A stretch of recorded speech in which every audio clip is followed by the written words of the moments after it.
Hello everyone, welcome to the 5th round of Prague International Chess Festival. Today we are on the hallway. You can walk, it's okay. We're on the hallway, we're waiting for the players to walk by, but I think we're also confusing people here because they don't want to cover me, but that is okay. I'll just get closer. So what we're doing right now is that we're waiting for the players to pass by. There are some fans here, they want to have signature and photos before the players are starting their games. So let's see if we can get anyone in the action. So today is a Sunday, and of course we're expecting the biggest number of spectators today. Let's see how it's gonna go. Before that, I can just update you guys that we have a sole leader in the Masters tournament. This is Jorden Van Foreest. He won his yesterday's game against Jakubov, and now he's a sole leader, followed up by David Navara and Abdusattorov. They are just a half a point behind.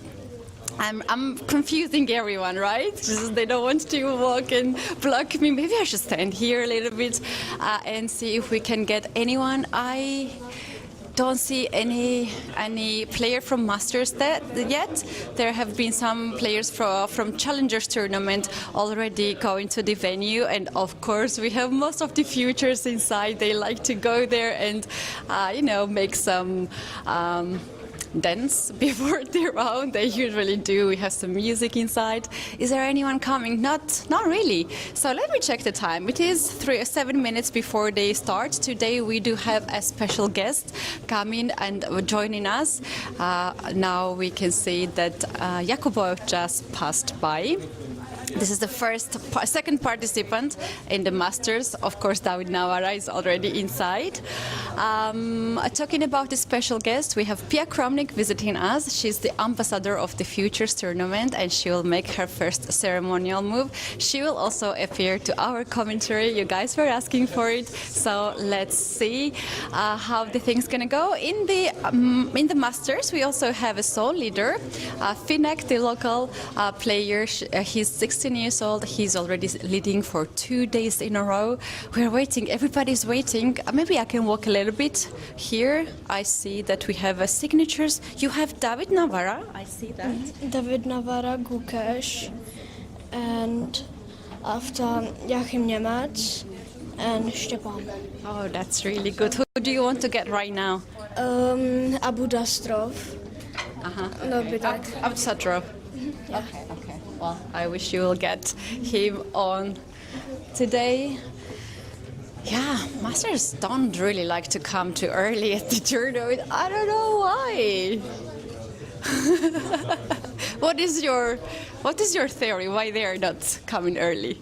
I think they did come early, like for the first 2 rounds. Then maybe later they started just want to come directly to the game, I guess, because it's usually they just want directly go to the game.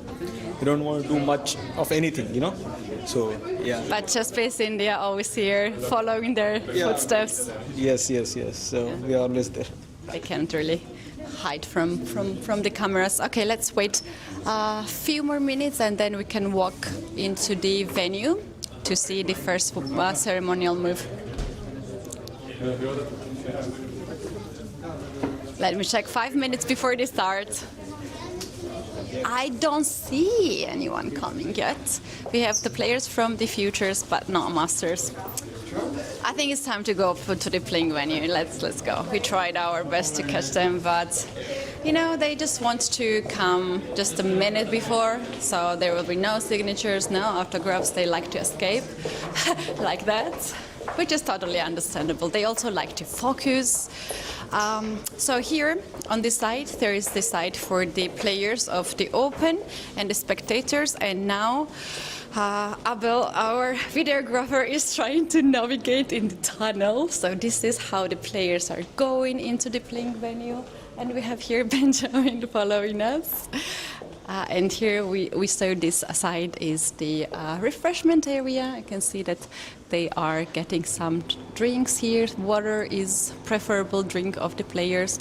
And here we have Jorden and Van Foreest, the leader of the tournament, walking in. This is 4 minutes before the start of the tournament. Today, our venue is pretty crowded. Let's go inside and check it out. We have a lot of special guests joining us today for the start of the tournament, and let's see. We have here with us Pia Cramling.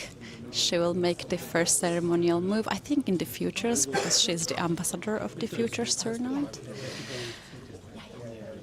I will not really bother her right now because we're gonna have her in the studio, so they are getting ready now for the first move. We have a lot of known faces. Hi.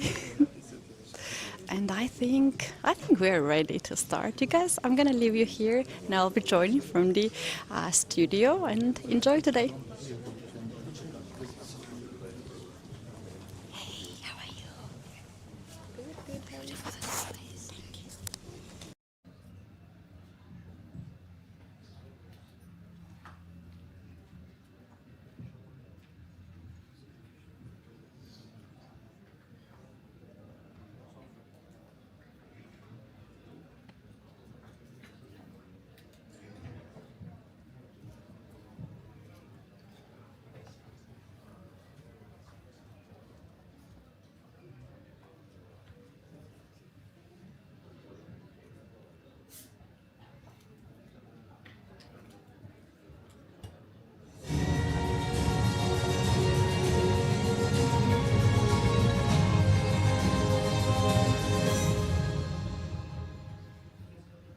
Dobré nedělní odpoledne, dámy a pánové, fanoušci šachu a zdravými hráče.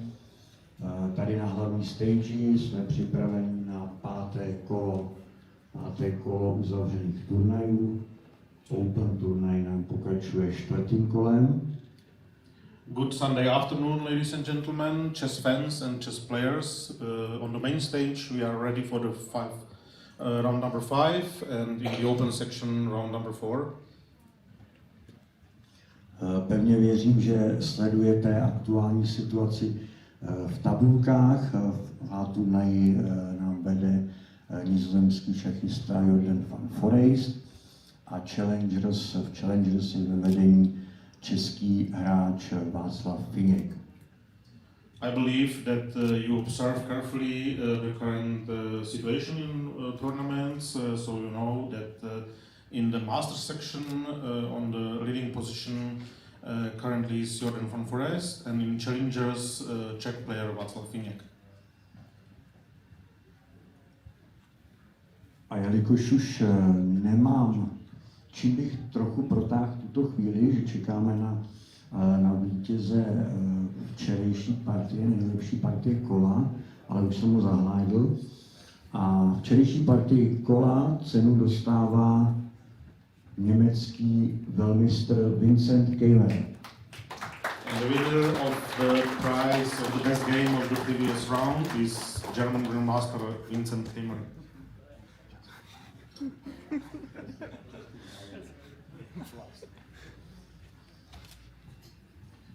Just in time, and please our director here. This year's special guest and ambassador of the Futures Tournament is Grandmaster Pia Cramling. Born in Stockholm in 1963, Pia started playing chess at age 10 and competed in her first tournament at 12. By the early 1980s, she was among the world's top female players and became world number one in 1984. In 1992, she earned the Grandmaster title, only the fifth woman in history to do so. Over more than 4 decades, Pia has represented Sweden in 13 chess Olympiads and won numerous titles, including 2 European Championships and 6 European Women's Club Cups. In 2025, she was inducted into the International Chess Hall of Fame, the first Swedish player to receive this honor. Known for her creativity and consistency, Pia continues to inspire generations of players and remains a tireless competitor. Ladies and gentlemen, this year's special guest, Pia Cramling.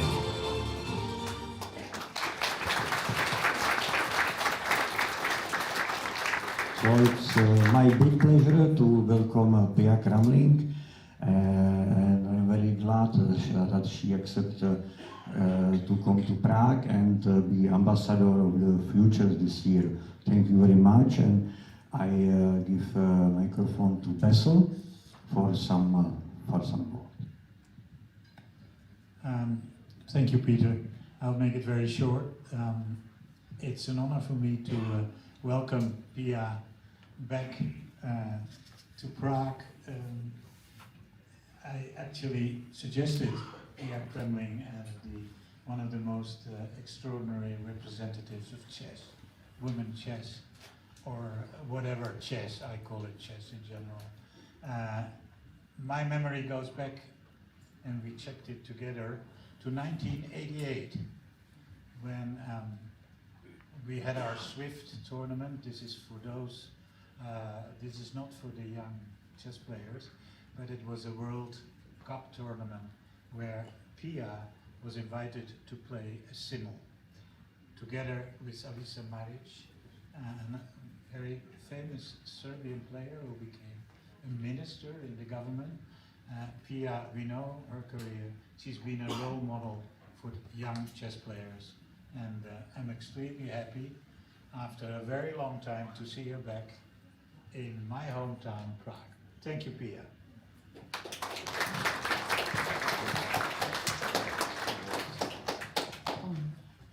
I'm very, very happy to be here, to see you all players, to see you all, especially to see the young girls. I have been growing up playing with the boys, with the men, but what made me very, very happy to see that there are more girls, more women playing. And so I wish you all the best of luck, and more than anything, to enjoy your games. Thank you very much, and now we proceed to making first move. Pia is going to make a first move, of course, in the future section.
after all formalities have been completed, it's time to start your clocks, please.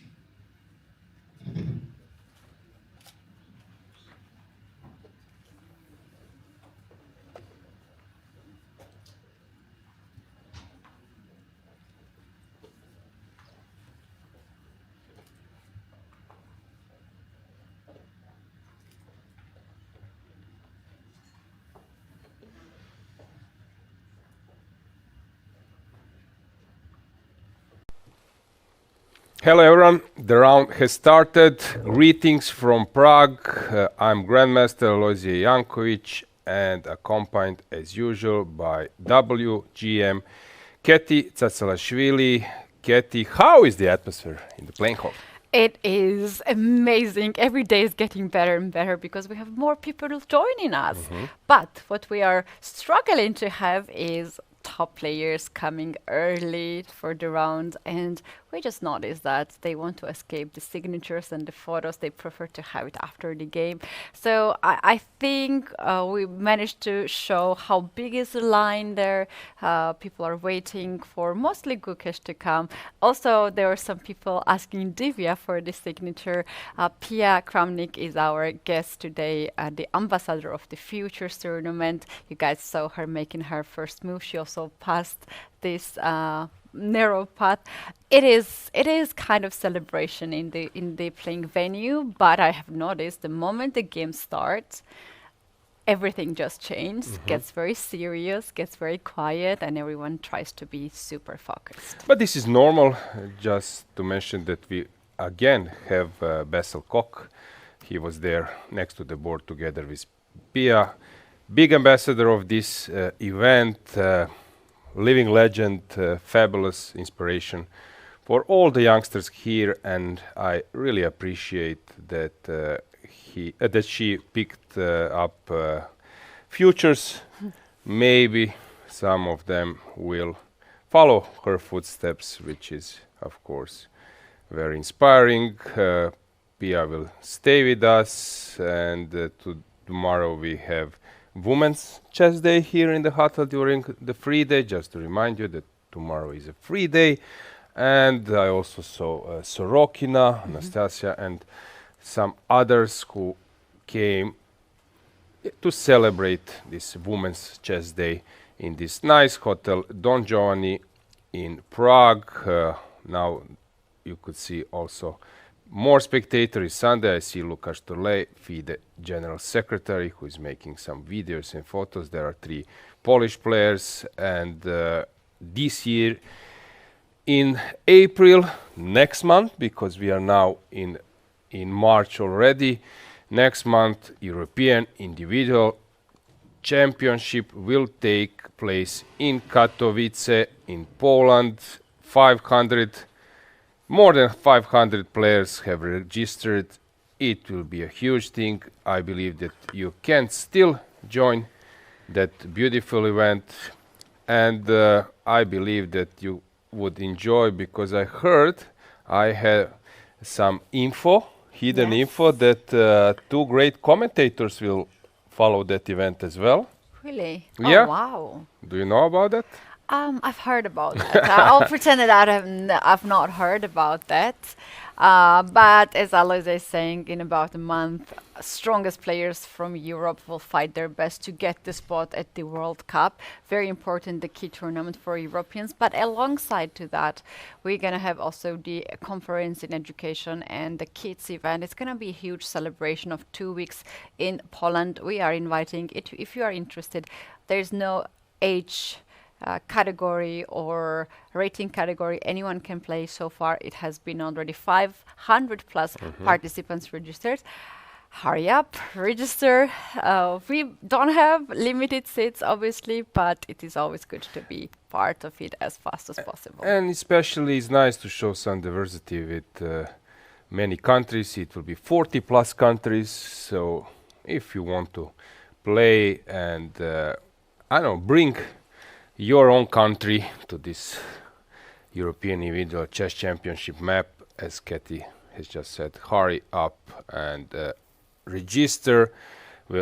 we will have many side events, and usually in Poland things are organized on very high level. I know also that there are many flights, interesting flights, direct flights, even local. So let's see you in Katowice. If you are available, that would be great that you take part in this beautiful event. But in the meantime, let's follow our main event, our fabulous event with so many strong players, with Jorden Van Foreest, who is excelling here, but today he has picked up this line which I was actually explaining. Yeah, I remember that we were talking about this line, and you said that if you want to play for a draw, nothing much to risk.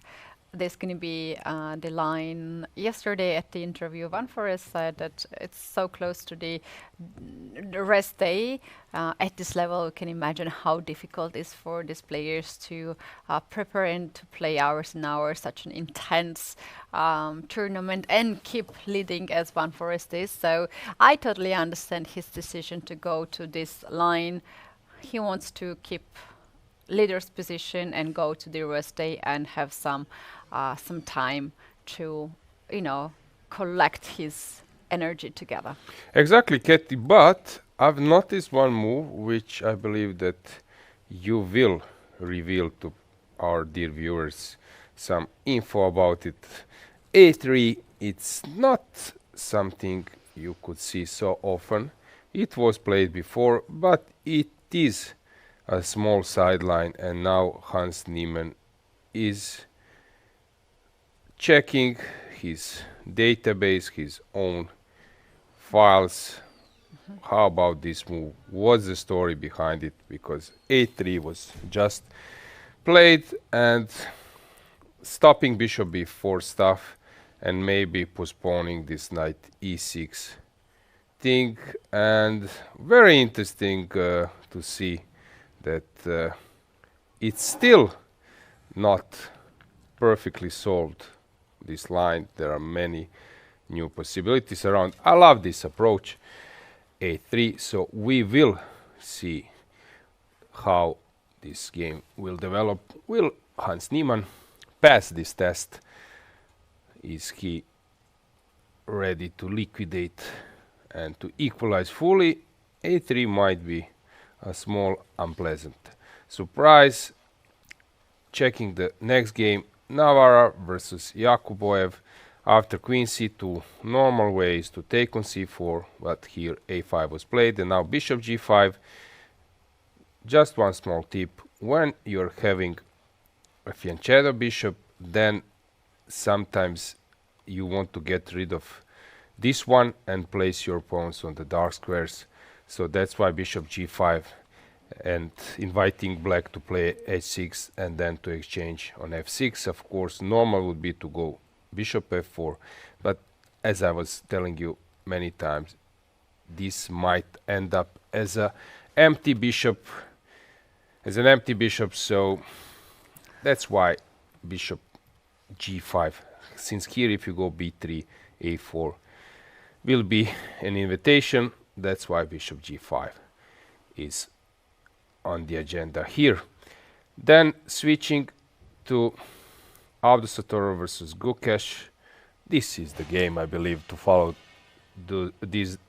this round, since they have, I would say, some rivalry, and I'm not surprised that Nodirbek has picked up some line which is quite lively. Not many liquidations around. Yeah. 92. Abdusattorov and Gukesh, they are very close to the age, and it always gets very personal when you play someone from your generation. That's right. Yeah, and of course he's dreaming to enter his shoes, to take his spot, his crown pedestal, to become a world champion. He probably thinks I can do it, which is of course normal for an athlete, for a sportsman. winning London Classic in a fabulous manner. I think he has scored something like 6.5 out of 7, or maybe even more. And in Vike, he was also excelling, so Nodirbek is on fire. While Gukesh goes all in those games, since for him is also very now personal to show that he has this class. Interesting stuff. In the game, Arvind versus David Anton Hikaru, White is sort of threatening to go to the Queen's Gambit accepted, but maybe he will also switch to another route and then play this well-known G4 stuff when the bishop is on B2. I like this line, and we will have a game. This won't be some dull draw. And Right. Parham Coming to versus the Vincent, yeah. Last board, here we have Vincent, who had amazing game yesterday, and he got actually the prize as the player of the round 4. Parham Maksatlu might not have the best tournament, but he managed to save his game against Hans Niemann a piece down. He found a brilliant way to not to lose the game. And now, after this kind of saves, you have some confidence back that, okay, I'm getting back to shape now. Yeah, and he's very entertaining player. Also, he's not just entertaining player in his own games. He's also the one with whom you would love to spend some time analyzing, like we did last evening. Yes, there was this business VIP chess tournament, Rapid. I was mentioning this in the morning, and then some reception and a dinner from our Roman Chervulik in the evening, and Parham was there. Yeah, Parham was together with his wife, was also the chess arbiter and the player herself. Very lovely people, very nice people to chat with and to be around. We were just talking, and it happens that in the very end, they also got involved to this gathering, and Parham was so funny how surprised he was with you showed some of the games from the morning rounds, and everybody was showing some positions, and he was like, wow. And he was also laughing and making some jokes. So he's so likable person. He's really one of my favorite people to interview because he's very honest. He's very open, and he very often praises his opponents for being so creative. Yeah, it's nice. So we're lucky to have Parham in the chess world. And there is one small detail, as I was trying to make a break to top 100, and I recall, of course, some great moments, but also some moments where the tournament was not going my way. And I always have this special understanding, special feeling for players who are struggling a bit. So I was trying also to make him a little bit laugh, to forget about maybe some bad start, bad game. And I think he was laughing a lot yesterday. Yes, which is, I think, nice, because, you know, especially in round robin, if you are playing some club cup or Olympiad, people tend to forget your personal results, and you have this feeling that you are not in limelight. But in the round robin, sometimes standings and table is very cruel. Yeah, but we have to address this point, and we will not go too deep to that. But besides the chess and the tough opponent, Parham is going very difficult things in his life that involves his country and his family, friends, everyone. So this is something extra that only him is having right now in this tournament, and he has to somehow combine his thoughts and chess chess stuff. Very difficult tournament. It's just not any random tournament, right? It is very difficult tournament. So a lot of on his shoulders right now, in his mind, and let's wish that he managed to put things together. Yesterday he showed a brilliant save against Hans. Let's see what he can bring today. Seems like it's a very nice start. He looks sharp, and I think that's a very nice start of a round. I fully agree. Let's check the position. Let's see what's going on in his game. He has started with e4. Usually it's d4, his main weapon, but these days it's really hard to say that someone is a deep player. I can only have in mind one player who is only playing one first move, but sometimes he adds something else. But usually he's a deep 4 player who doesn't play e4 at all. Do you have someone in mind? Top 20, I would say. And he was top 10. He was even number 1. He's now top 20. I think he was number 1. Yeah, I think. Who? Shak. Shak is only playing yes, d4. Yes, he's only. I think maybe some viewers could help me, but I think there is no chance that maybe some game e4, but in last like 15 years, 20 years, I would be very surprised that he. Yes, I remember you were mentioning about that he is one-sided player, and regarding others, it's not clear. I don't have anyone in mind who is just an e4 player or who is just a d4 player. You know, Vincent Keymer, he came to the studio yesterday, and he enjoyed his victory so much, especially from his previous game against Abdusattorov, that he was looking around other games too. And about his game, he mentioned that when he played d4, that showed his opponent, Aravin, that he was very much well prepared against this structure that Aravin likes to play, right?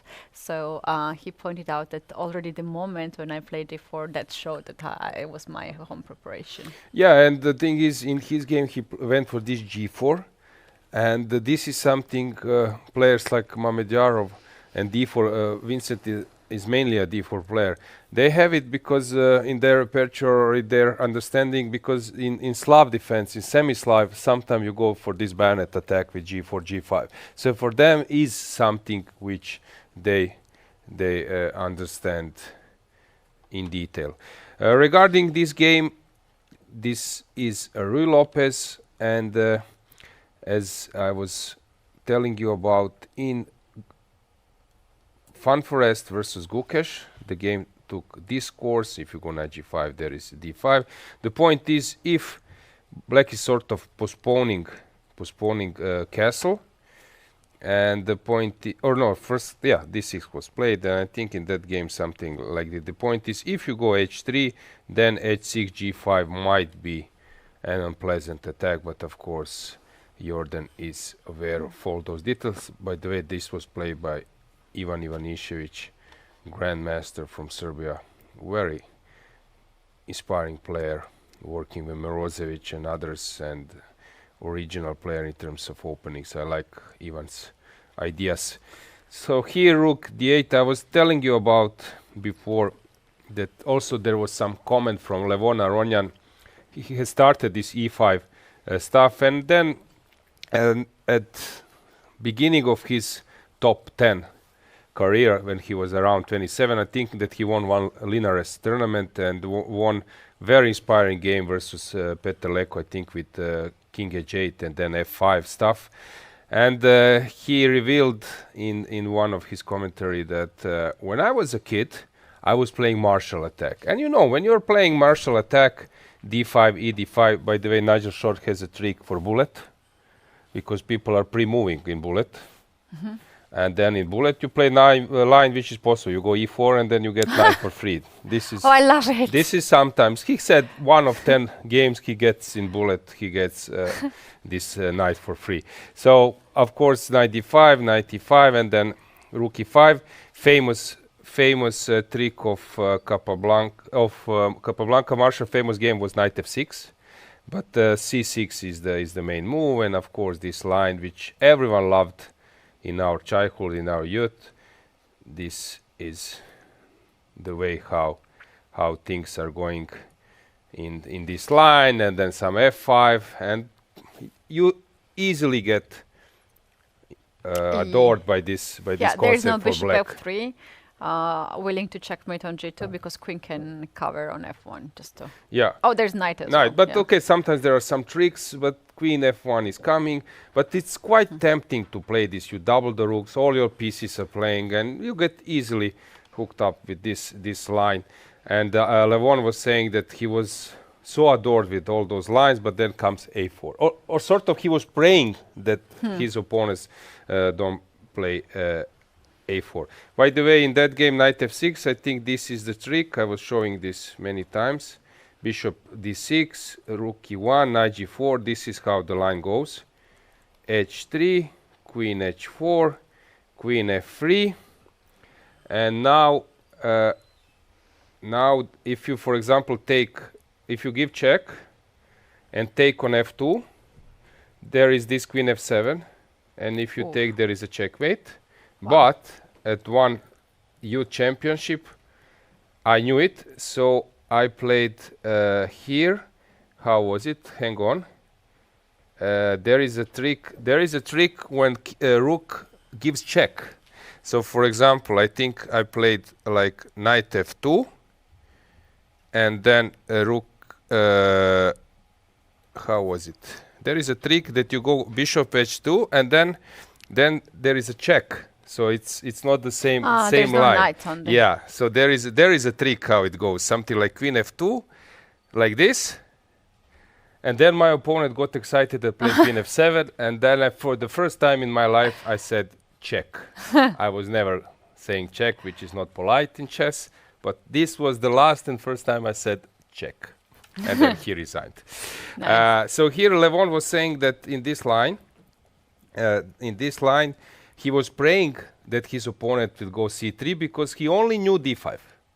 But then you would get, against experienced players, fms, ims, you will get a4, d3, I don't know, knight c3, h3, d4, and you get sad because you're a youth player and now you need to understand if you play bishop b7, the guy is pushing. If you push b4, then you are surrendering this call. If you take, you're having a lousy structure. And for you, young player, that was not simple at all. But of course, when you develop your understanding further, then it's not a big deal. But this just reminds me of that thing that we were sort of always unpleasant with this anti-Marshall attack. d3. Yeah, now you get this outpost. I was saying this many times. In chess is very important. Bishops can be hidden.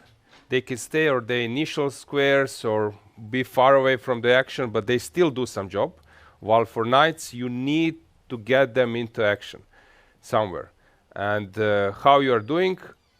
On lower level, you are getting it for free because your opponents are making mistake, pushing pawns, leaving holes and outposts behind. While on higher level, you need to provoke things. And here, white has managed to provoke this b4, and now c4 is a safe square for his piece, or b3. So he's getting some outpost. So safe square.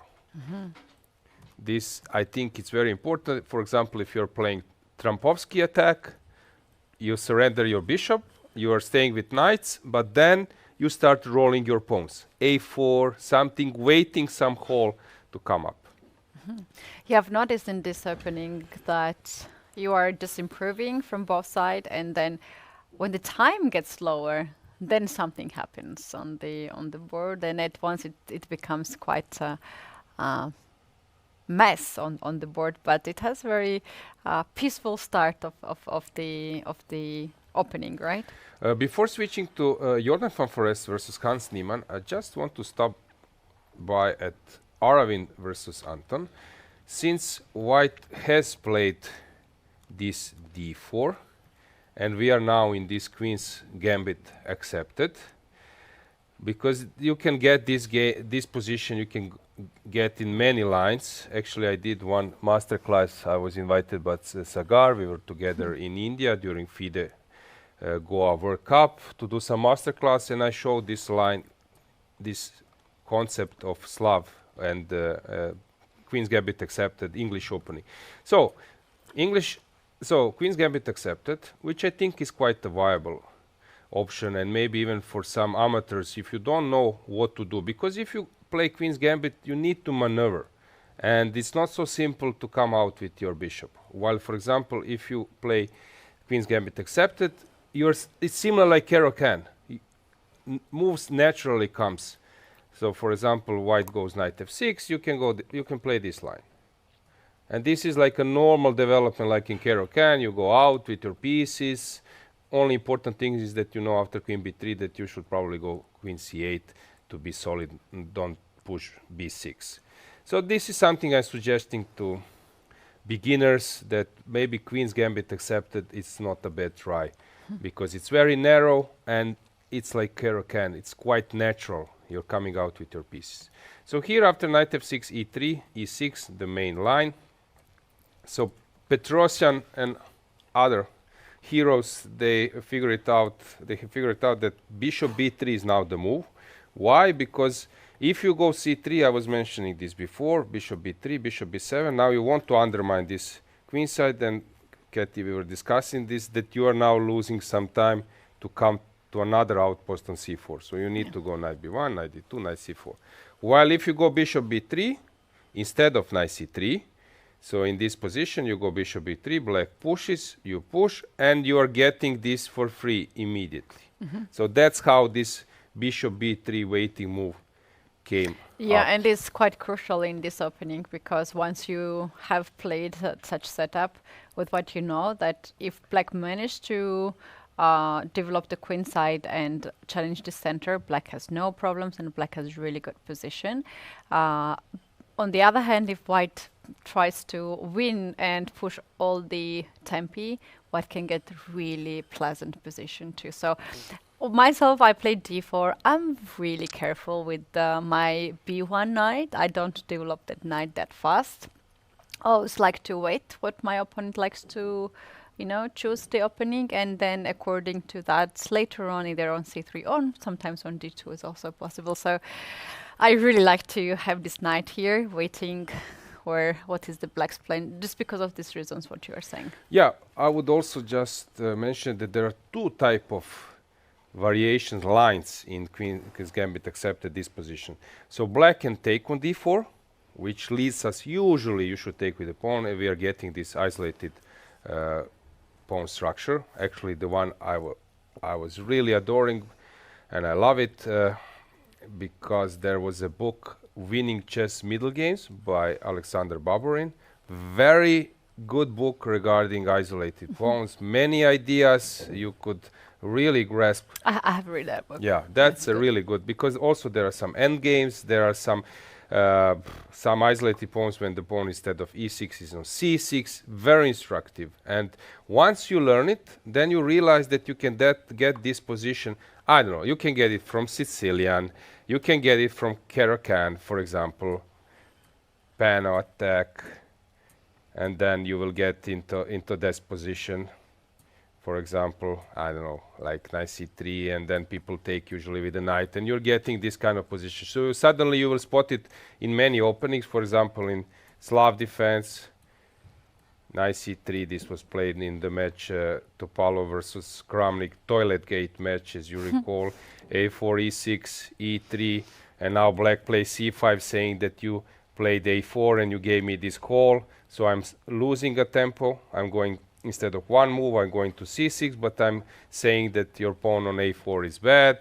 And once again, you're getting that kind of structure. So you will see that structure everywhere, and you will feel confident. You can also get it in English opening. For example, I don't know, like knight f3, knight f6, knight c3, c5, e3. This is also typical how this opening arises. So you will see this So the pawn structure is important to very work on important. because you might have it from the different openings. We have it. We have pawn structure. We have isolated pawn structure. We have hanging pawn structure, symmetrical pawn structure, fianchetto pawn structure. Then there are sometimes also isolated pawn. Stonewall? Yeah. Okay, stonewall. Okay, it can be also structures with fixed center. We have symmetrical structure with the E file. Then Carlsberg structure, then this famous structure, which you can also find in many openings, this semi-Tara structure. This is very important to know. Also, it can come from Greenfeld, but usually the pawn is on G6, so black is having this queenside majority while you're having central. So, when learning structures, then you know what to mix, where to avoid some, or how to get into your play. So regarding this position, I was telling you about the game. So the point is that sometimes black postpones taking on, hang on, I need to go to the position. This was the game. So black is postponing taking on d4. And the problem is with the white pieces, you need to adjust your setup towards that idea. And there are some people who are struggling here, and they play something like h3, let's say here. And then when we go to isolating pawn structure, this is a mistake, because you need sometimes this square, either for your rook lift or for queen transfer. Sometimes knight goes to b4, for example, and then you have chance to go knight e5, and then you transfer your rook, or you go queen f3, queen h3. But here, this is not the case. So you will need to know that kind of structure to be able to be flexible and to adjust. It's funny how one little move there, which doesn't look bad, can change the whole plan of white in this position. I love to play this as well myself, because it gives you this many options of the tactics. And there are a lot of people who likes the isolated pawn here. There are a lot of people who hates isolated pawn. But I think I love isolated pawn, and I have never admitted that, because it's much more easier for me to play with that. And also, you know how to, most of the times, you know how to get rid of it if you cannot like found a use of it. But yeah, once you learn the structure, you will be very, very confident, and you will stop hating the isolated pawn. There are players like Karpov, like Mickey Adams. They would be very happy to play against the isolated pawn structure, because they know to exchange pieces.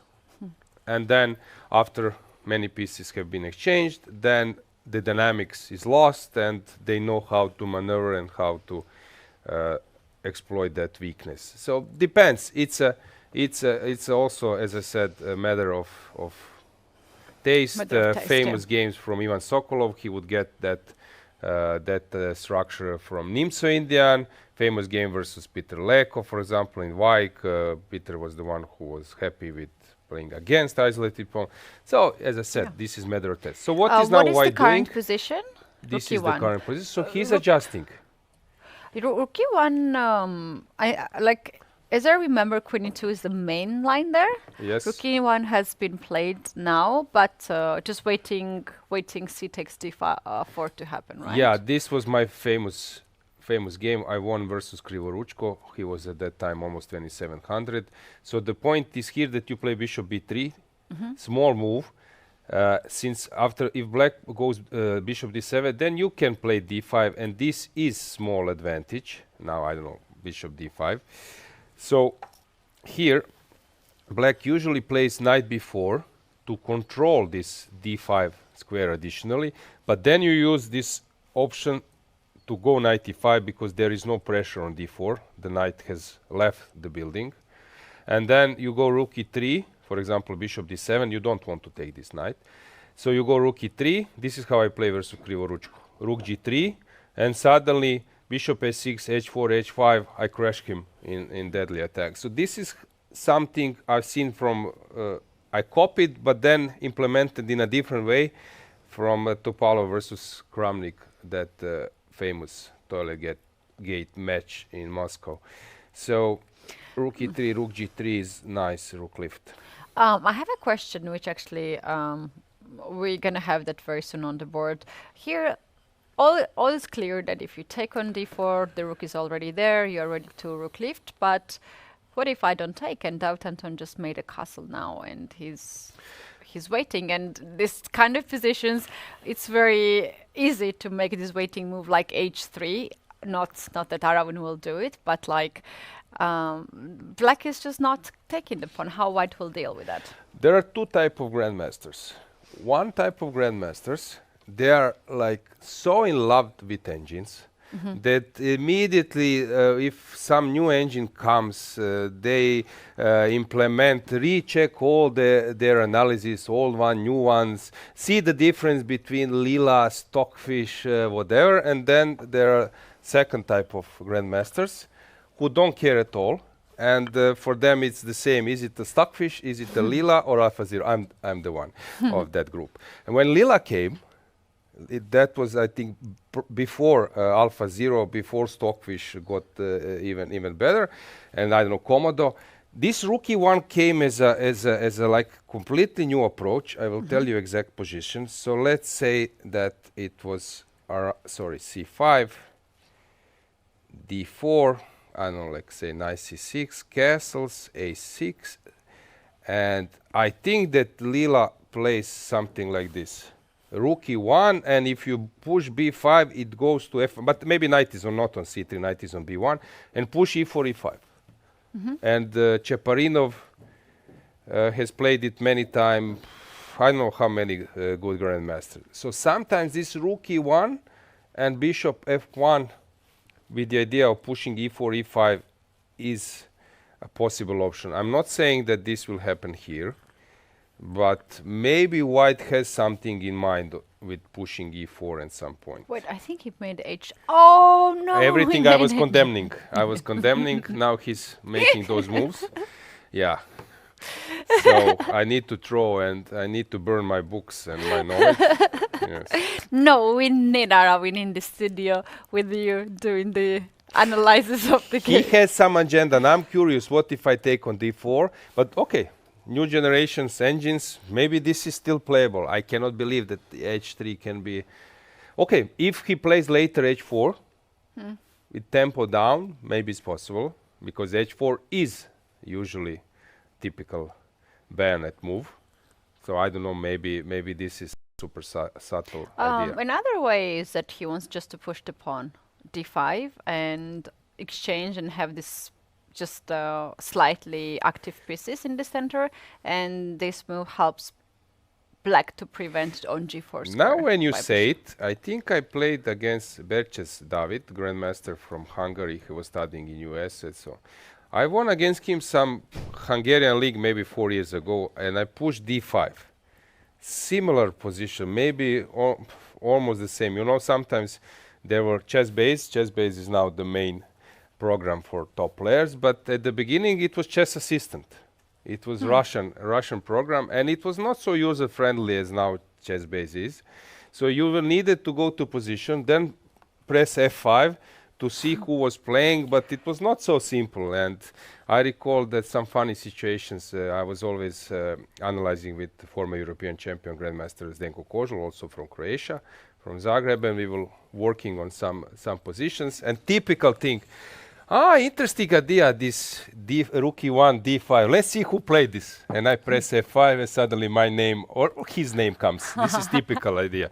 Yeah. Oh, you really? like to play. And of course I forgot. So sometimes some games I really recall and keep in my memory. Assistant? Chess assistant was that was revolutionary. Chess assistant, that you have a database, maybe 1 million of games. Come on. Wow, that was wow. It was super slow. You needed to put press search, and then you go for a breakfast, and then you come back and you're getting some moves. And to combine this with engine, no, you couldn't get engine in the. You could just game games, and then you need to add engine somewhere else. Yeah, they were not cooperating together. But at least you didn't need to carry like hand luggage and books with bulletins, with everything. No, that was revolutionary. You just bring one laptop. Come on. Instead of 20 books or fantastic. Oh my God. I feel like a dinosaur. You know 'cause how I it have- looked like? Yeah, Like I you're know carrying how a it book, and then your yes. colleague, you will bring some books of Sicilian. Okay, good. I will bring books of, Greenfeld. Yeah. And the copies too. So I'm really curious because this is like classic, this H3. Now for sure, listen, they knows. He Yeah, knows. it's They know better than me. So He's in thought, yeah? He's in yeah, thought. he knows. Well, the thing is now black don't have this b5, which is so typical idea. One idea is to take on d4, as rook lift is not that fast anymore. He can do that. He will not play b6, bishop b7. That's not how you usually treat this position, but It's possible. It's It's not that it's possible, not yes. possible. So either you wait in this position a little bit more. Of course, white can. When h3 is useful. If you will take on c5, for example, and then not allowing your opponent stuff in knight g4 might be of importance. This is how they played. But the rook on f1 is usually where it belongs. Nothing is happening on the e file if you take on c5. That's why this queen e2, this Furman maneuver, you have this line in Queen's Gambit accepted. For example, here, I was playing this a lot, this Furman line. So it goes this, c5, and you go immediately Queen e2. It was played by Ivan Sokolov.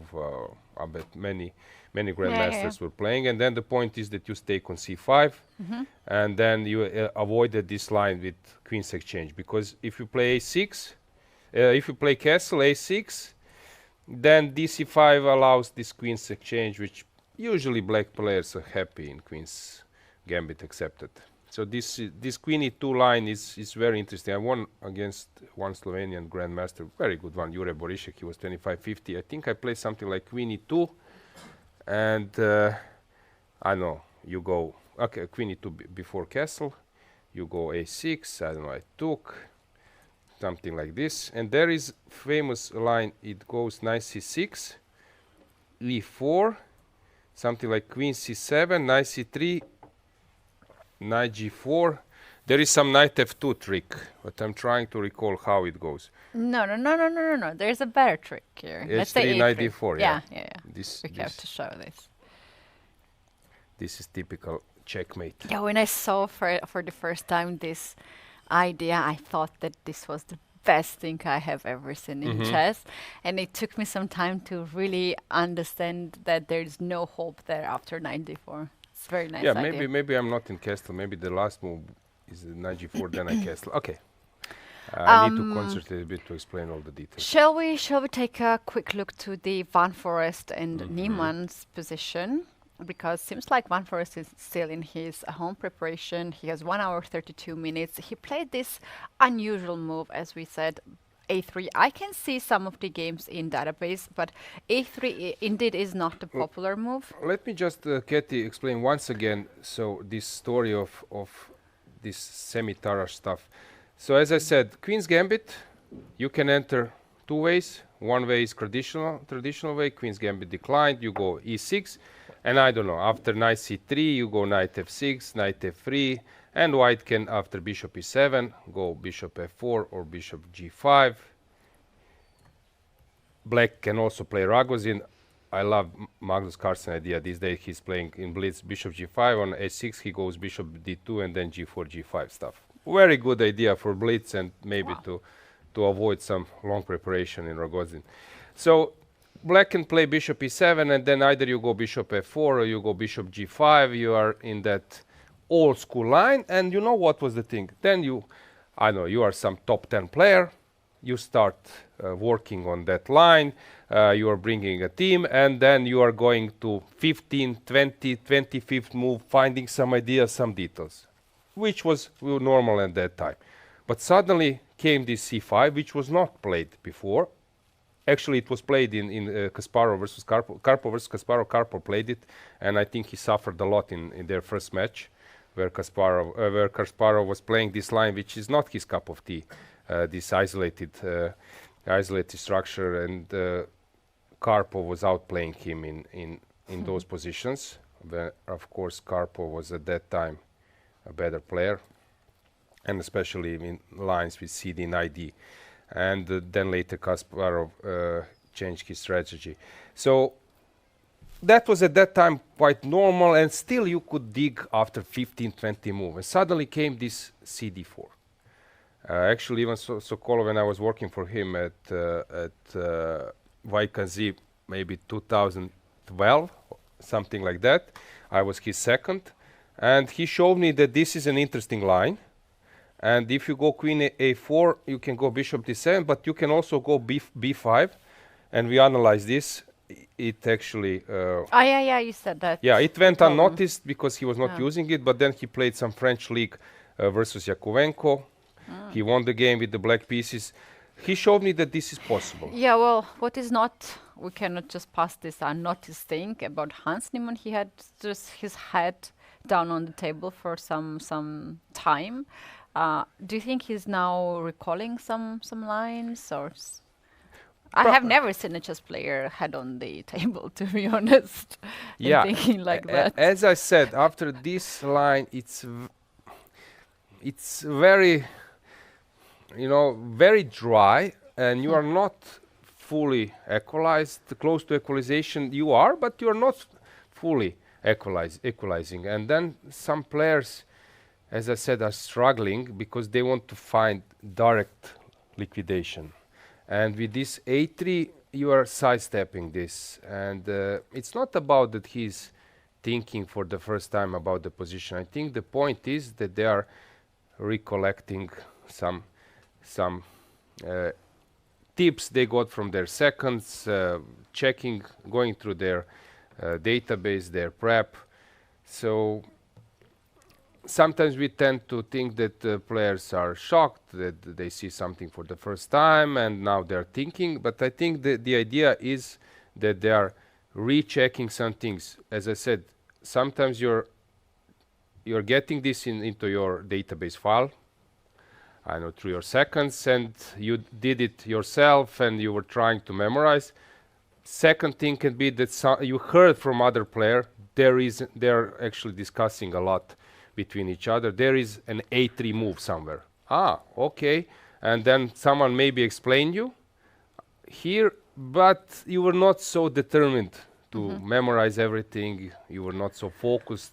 And then you're trying to recollect, he has told me this, but a3, yeah. And then knight d7 is a move, but I think he was mentioning that there is rook c8. So this is actually what they are doing. They are navigating. It's not that they are just thinking and they don't have a clue about it. G3, rook c8, because I love this. Yeah, bishop, I was just looking at the games, and most of the games has been played with knight to e6 first, to trade the bishop and then to play bishop g2 and take the pawn.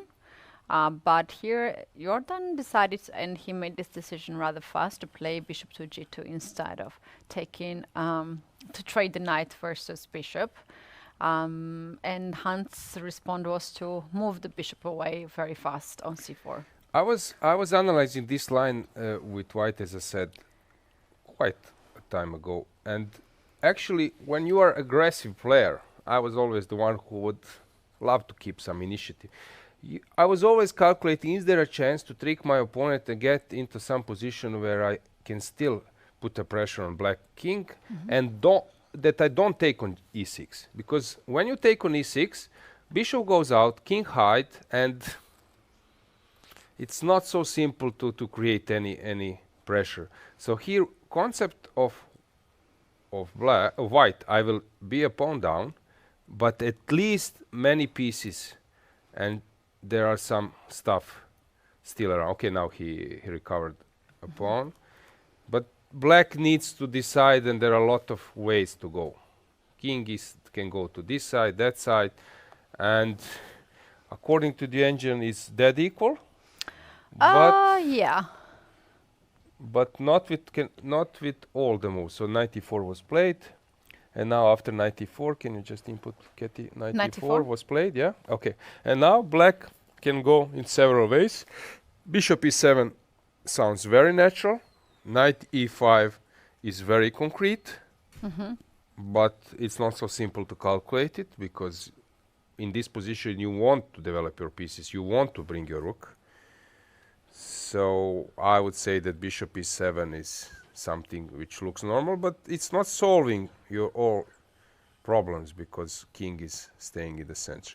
Okay, let's just briefly summarize the situation. Well, the good thing is that we have Hans Niemann with black pieces, who always likes to complicate the positions and make a show on the board, which we so much appreciate. And hopefully we're gonna have really nice continuation, not a fast draw, not an early draw.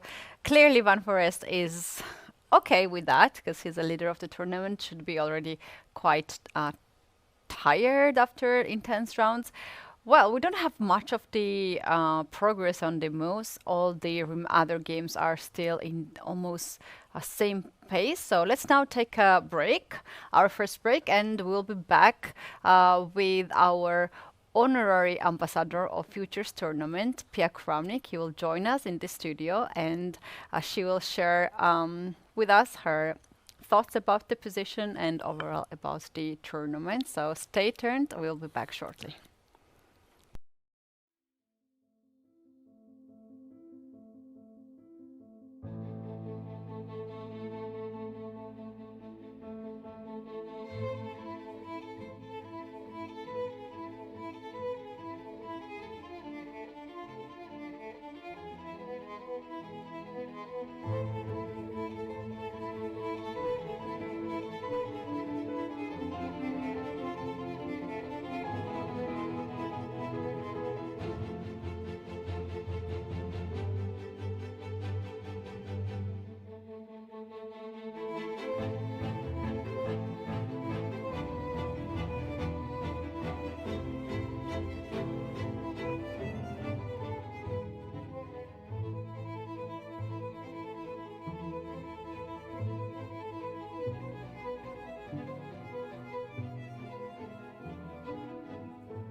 Check-in hotels. Vždy s pocitem hvězdy navíc.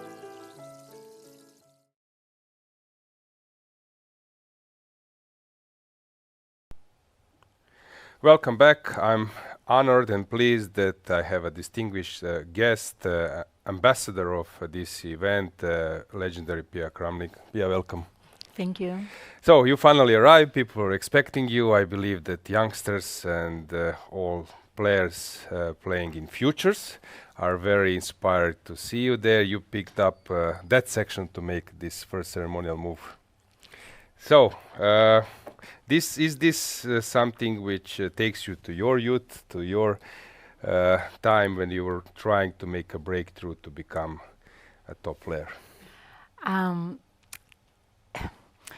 I'm very happy to see that I have this girl tournament among the top players, the Open tournament, the Challenger, and I think it's a good way to promote girls and women chess. And when I was brought up in Sweden, in general, all the time we played together. It was some exception when I played in girl or women's event, but in general I always play with the boys and the men. So I played the Swedish Absolute Championship 20 times. With the women I play only once. I was second. But it's just, and with the girl, I won the girl championship one time. I've only played it once. But it was just, it's a little bit how Sweden was and how Sweden actually is still today. But I believe we have to promote chess for women and girls. My dream is, of course, that one day the numbers are equal. It takes time, but we can see that slowly there are coming much more women and girls playing. And so I believe very much in giving double chances. You have the open events, but you also need to support girls. And then, of course, you like to be with other women and girls. And then it's, my philosophy is actually that most important is that the women or girls are a big number, and it's very difficult to make in an open tournament. And that's why we need also to have all women events still. Yeah, as you mentioned, it's a process, and I'm pretty sure that this will happen. Don't know when, but I believe that it's worth trying these days. The Chess Queen Netflix series, very popular with Judith. Have you seen the series? The Judith, yes. Yeah. Yes. For me, it was fantastic to see it. It's lots of memories coming back, environments, lots of players I knew, chess tournaments. Sometimes I played when Judith was also there. Sometimes I played there another year, maybe earlier, maybe later. So, yes. Yeah, let's invite viewers for sure to take a look and to check that movie. It's very inspiring. I got many messages from Croatian athletes, people who like chess but who are excelling in their sports and saying it's truly inspiring story. But you are also the one as a pioneer at the opening ceremony. The program was very interesting with many things, but they have shown some video with notable Czech players, grandmasters. Actually, I was not sure about some of them, for example, Richard Reti and so on, but they also announced that you will come, and they showed us some nice video. Maybe in the next days we could also show it here about your career. I think it's also important maybe to, because sometimes we tend to forget how strong were some people and how many good results. You played in 10 Olympiads, if I'm not mistaken? I played 14. 14, yeah. So first I played 4 with the women, and then I played 4 in the open class. It was called the men class at that time. And then I played the last 6, I played with the women again. Yeah, that's a fantastic achievement. So as I said, I would love that many viewers see this movie. Okay, so you will stay here for some time. You have tomorrow this Women's Chess Day. Yes, but actually I will leave the day after, so I'm only here for 2 days. So let's use your expertise. Let's check a little bit to see your opinion regarding some position these days. Which type of positions you like to check? Is that some kind of crazy wild Sicilian attack, or you like to follow someone squeezing in a fabulous way, some small advantage? What kind of positions? It's more the second one, because I am with age, you're getting more positional. I like to be active, but I am more positional. I don't like when it's crazy. I have no idea what's happening on the board. And but I think there are quite interesting positions here. Let's start with our leader, Jorden Van Foreest, versus Hans Niemann. This semi-Tarrasch stuff, Tarrasch Gambit. So, how complicated is this? I think that we could imagine you playing this position with the white pieces. Right? Absolutely. Absolutely. It's the kind of position I want to. I like to go to end games, and so I would like to play. But it's tricky. Yeah, it's very tricky because we have both kings. No, both kings are in the middle, and white would of course love to castle, but it's not possible because of the bishop. And I guess now rook e8 will be coming. And if you take the bishop pair, the knight will also jump in. You will probably, your king. The king on e1. Could it be that the king on e1 is the one who is actually more in problem here? I'm not sure. Because rook e8 will be coming, and will the king need to remain? Yeah, I'm wondering. I'm always telling to my students and maybe some players not on advanced level, think about dream scenario. What is a dream scenario for white? How white wins this game? What do you think? So running somewhere with the king, bringing rook, what is an ideal scenario for white? Ideal scenario. Actually, yes, I was, when I saw the position first, I thought, oh, this looks very nice for white. But I forgot that the king is stacked here on e1. So I'm quite not really sure what is. Is there a chance to run not really to the long castle? Probably this won't happen. I think it's difficult to run to the long. You want to go bishop f4 and long castle. Yeah, or bishop d2, bishop c3 maybe, but it's too late probably. Bishop to rook e8, long castle. Looks so scary to go long castle when you have always rook bishop b3, and then you have a bishop. Something like this we are discussing. Then this bishop b3 comes. I'm not sure. Or bishop d3.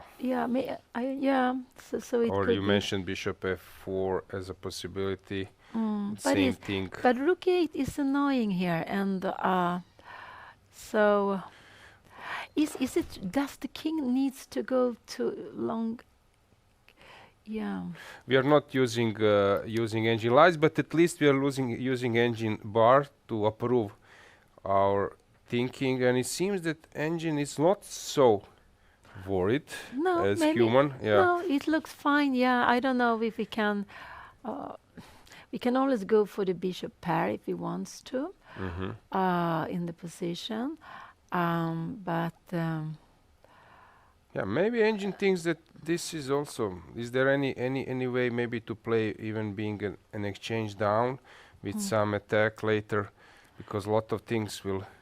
It's let's say some. Is it possible to sack the exchange? You want just to play just some king b1. Yes, I'm thinking now. Is this a clue? It could be. It could be because you have bishop h3 coming. You have. Knight g5 could also be annoying.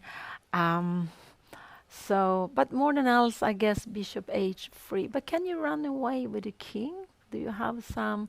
King d7? King is no. You probably knight d6 or bishop d6 better. Bishop d6 it looks very, very good. So you stay here. So king is 7. It's not a good move. So maybe this could be so long castling. I was. It could be that white can go for long castle. But it takes a lot of energy to be sure that you can do it, right? In analysis is easy, but you have to be. But if anyone would go for it, I mean, he's not Jordan is not afraid of anything. So it will actually be very nice to see how he will handle this position.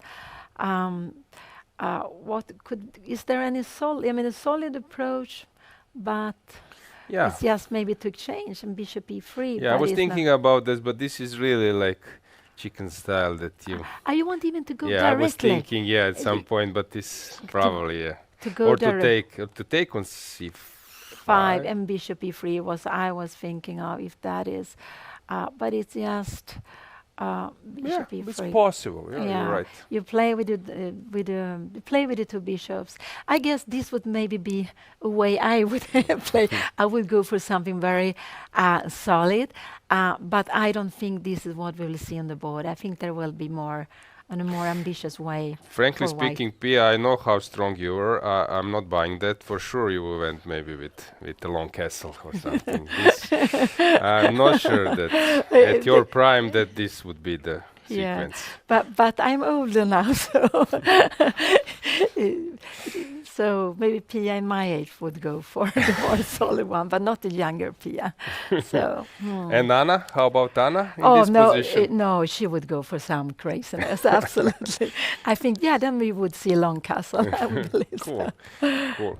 But okay, this is a nice, I think, position also for people following, because here at least you can grasp the logics. In some positions, it's really hard on top level to understand what's going on actually, because sometimes moves are not natural and complicated, that they know the reasons. But this is, I think, very instructive position. And I think it's very important for black to have this bishop on c4, because if white was allowed to castle short, this would just be fantastic, because this is the only problem white has, and it's a problem. The king still there in the middle, but if you had a king on g1, you can play with a rook, then black would actually be in big problem, I believe. So it's important for black to have this pressure against white also. When I was making a breakthrough, let's say as FM, becoming later an IMGM, in my time it was normal to call endgames all the positions without queens. But then suddenly they invent and they start to speak about queenless middle games. So this is kind of middle game. It's not like full endgame, because as you mentioned, king is important. There is a sacrifice coming. It's quite vivid. Absolutely. Okay, this position I think you also played sometime with the white pieces. Yeah, I could say I normally play d4, so it looks like I'm not sure what it could have been, but it could have been some kind of queen's. It was Catalan. Yeah, it was a Catalan. Yeah, and a5. Yeah. So let's see a5. I was trying to explain to the viewers, maybe you can add something as well, that this bishop exchange, maybe it's not common for some people, but to understand, and in those fianchetto stuff, sometimes you don't need this bishop.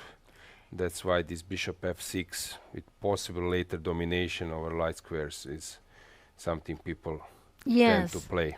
Yes, and if you look at the central pawns, so white has this pawn on d4, it's very good together. It takes lots of squares in the center, which is very important, and you have the light squared bishop, but it also a little bit take away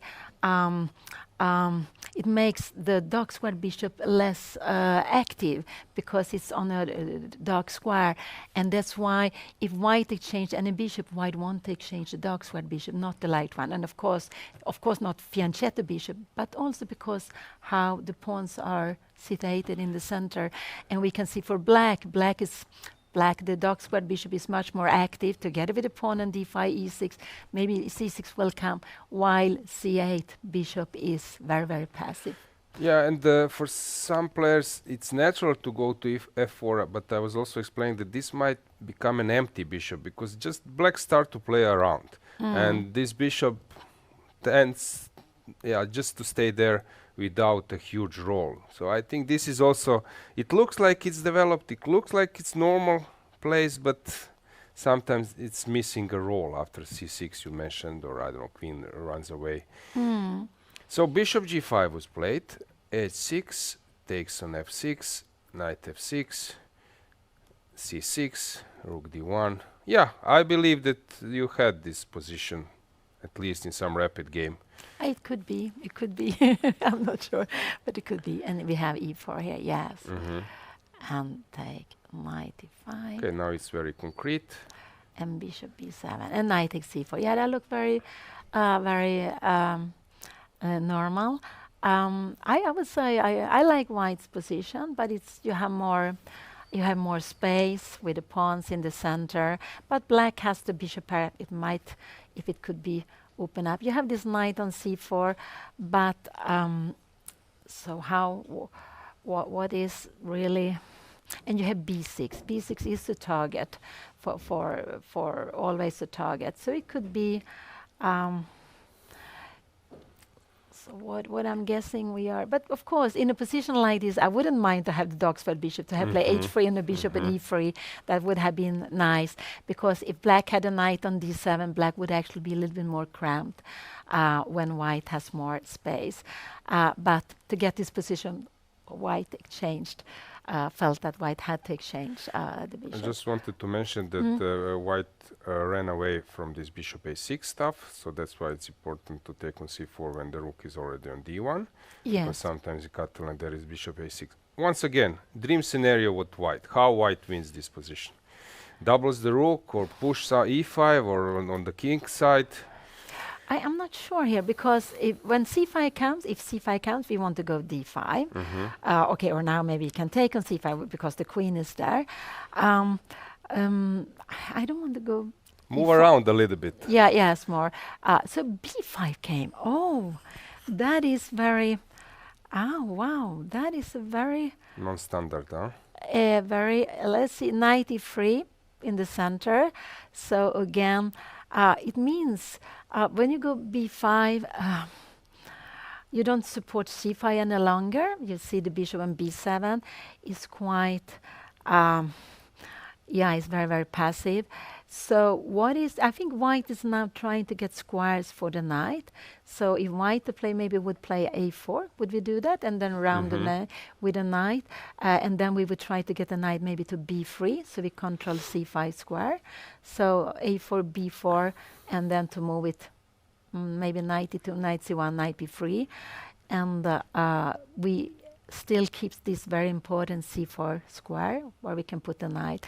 And the plan is always to answer c5 with d5, to keep it and to have a nice, very nice knight on c4. So, I'm a D player. We are always like happy at least a bit with this spatial advantage and space for rooks and some pressure, but of course, to get something tangible, it's not so simple. Yes, it's not. I guess, we would dream on to put a knight on c5, put it there, but it's not so easy to get there, and that's why I wanted to go a4, because then we will get, we can use b3 square maybe later on for the knight to get to c5. If you could put it there, it's fantastic, or just to prevent black going c5. So I guess this is, this is what I would play with white in this position. b5 was a surprise for me, but maybe black just felt that black wants to be active. Can black go a4, or is it, what do you think about that? A4 might be a next move. It looks logical to go a4, because otherwise I would like to play a4 with white. And if you go a4, this probably will be a move. It could be, and okay, is white then ready to play e5 and knight e4, knight c5?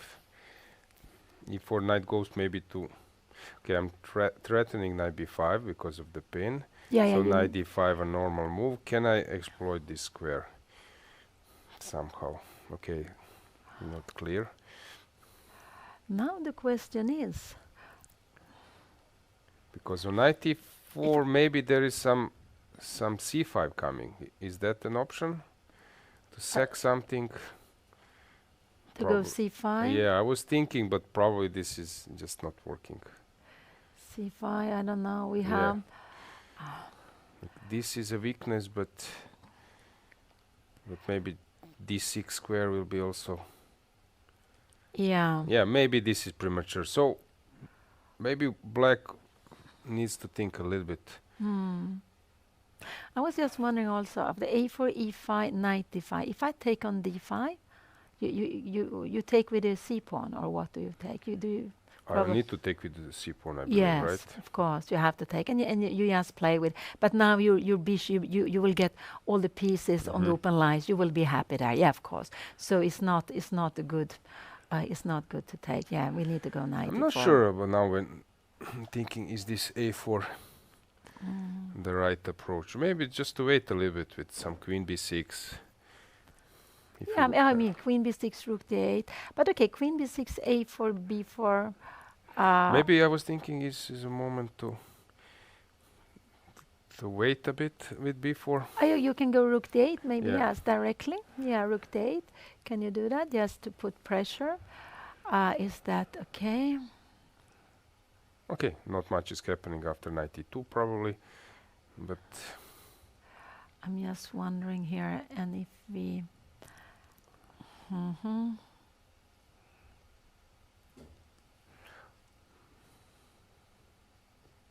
But if I now go e5, what are you doing then? okay, Can I e5. play e5 now, or is it more? Is it the moment now to change strategy, to go to d7, but then knight e4 will be played? Yeah, but maybe it's important again. 94. Yeah, Yeah, 94 will be played. 94. But I know that I was always excited with the white pieces, and then you turn on the engine later, and engine is always happy with black. Yeah. Here we have. Yeah, maybe this is fine. Yeah, I think if you go a4, black should stay with the pawn on b5. It's important. You shouldn't. You should keep, not allow the knight come to c4. So it's important. Yeah, queen b6 this is fine. Yeah, let's use your insight for two players who are playing in challengers, our ladies. So let's see how they are doing. Yes. Ganguly versus Divya. If I'm not mistaken, Ganguly is involved in her coaching process, or acting as a second, so they have also maybe psychological warfare a bit. Divya is playing interesting chess, and you mentioned that you played in men or open section a lot. How about her approach? She sort of insists to play in the open section, sometimes playing grand space, drawing with Gukesh, if I'm not mistaken, in process. Then also World Cup, Open or Men World Cup. So Divya is not afraid to challenge herself. Yeah, no, I think that section. I think that is very important. I think actually what we need to do is to play against. We need to play against stronger opponents, of course, to play in strong tournaments, and so that is actually very good what she's doing. I also believe it's very important that you pick your tournaments. It could be, of course, tournaments you need to play in your career, but also that you feel that you will be happy when you play there for different reasons. Coming with friends, coach, or whatever. So it's so important to have everything, the being ambitious, and the joy for playing in the places. What's your favorite tournament? One of my favorites is, of course, the Olympiad. It's everyone is there. It's such a huge festival. You have the best players in the world, but you have all amateur players, and you have players from the whole world. So I would say that the Olympiad. And then, of course, I had some favorite tournament like Gibraltar, the Open in Gibraltar. It was maybe 25% women, a big open chess festival, and we actually play there every year. You won against Korchnoi there? No, I didn't play against Korchnoi there. Korchnoi was quite old, but he was close to win one year. No, I played against Korchnoi several times. Actually, twice here in Prague, so 95, okay, cool. a long time back. Cool. But I played with him first time in Lloyds Bank, an Open in Lloyds Bank, London, 82. I played with him in 84, and then I played with him in these matches, veteran against women, several times. And one of these matches was here, 95 Polka tournament. And then I played with him in Sweden, and in Siegemann, yeah, maybe that was. I mistakenly, but I know that you won. I beat him twice, yes, but I lost 3 times too, and then there were some draws also. So, but not so bad, huh? Yeah, Against no. Korchnoi. Yeah, no, I'm very, very happy with that. But yeah, no, I think this is very good that you play in strong tournaments. It could be all women tournaments. It could be, open tournaments, whatever, the open class, and because you need to be challenged.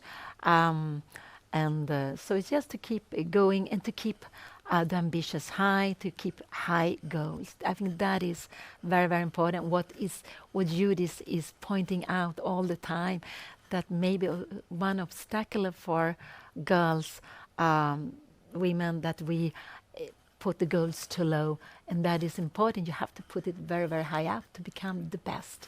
It shouldn't be the best among girls or women.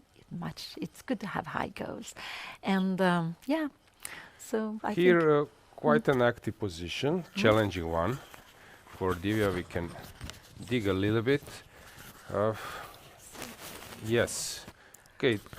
This combination of bishop on b7 sometimes even allow you to go with the f pawn while the pawn is staying on d7 and protecting e6.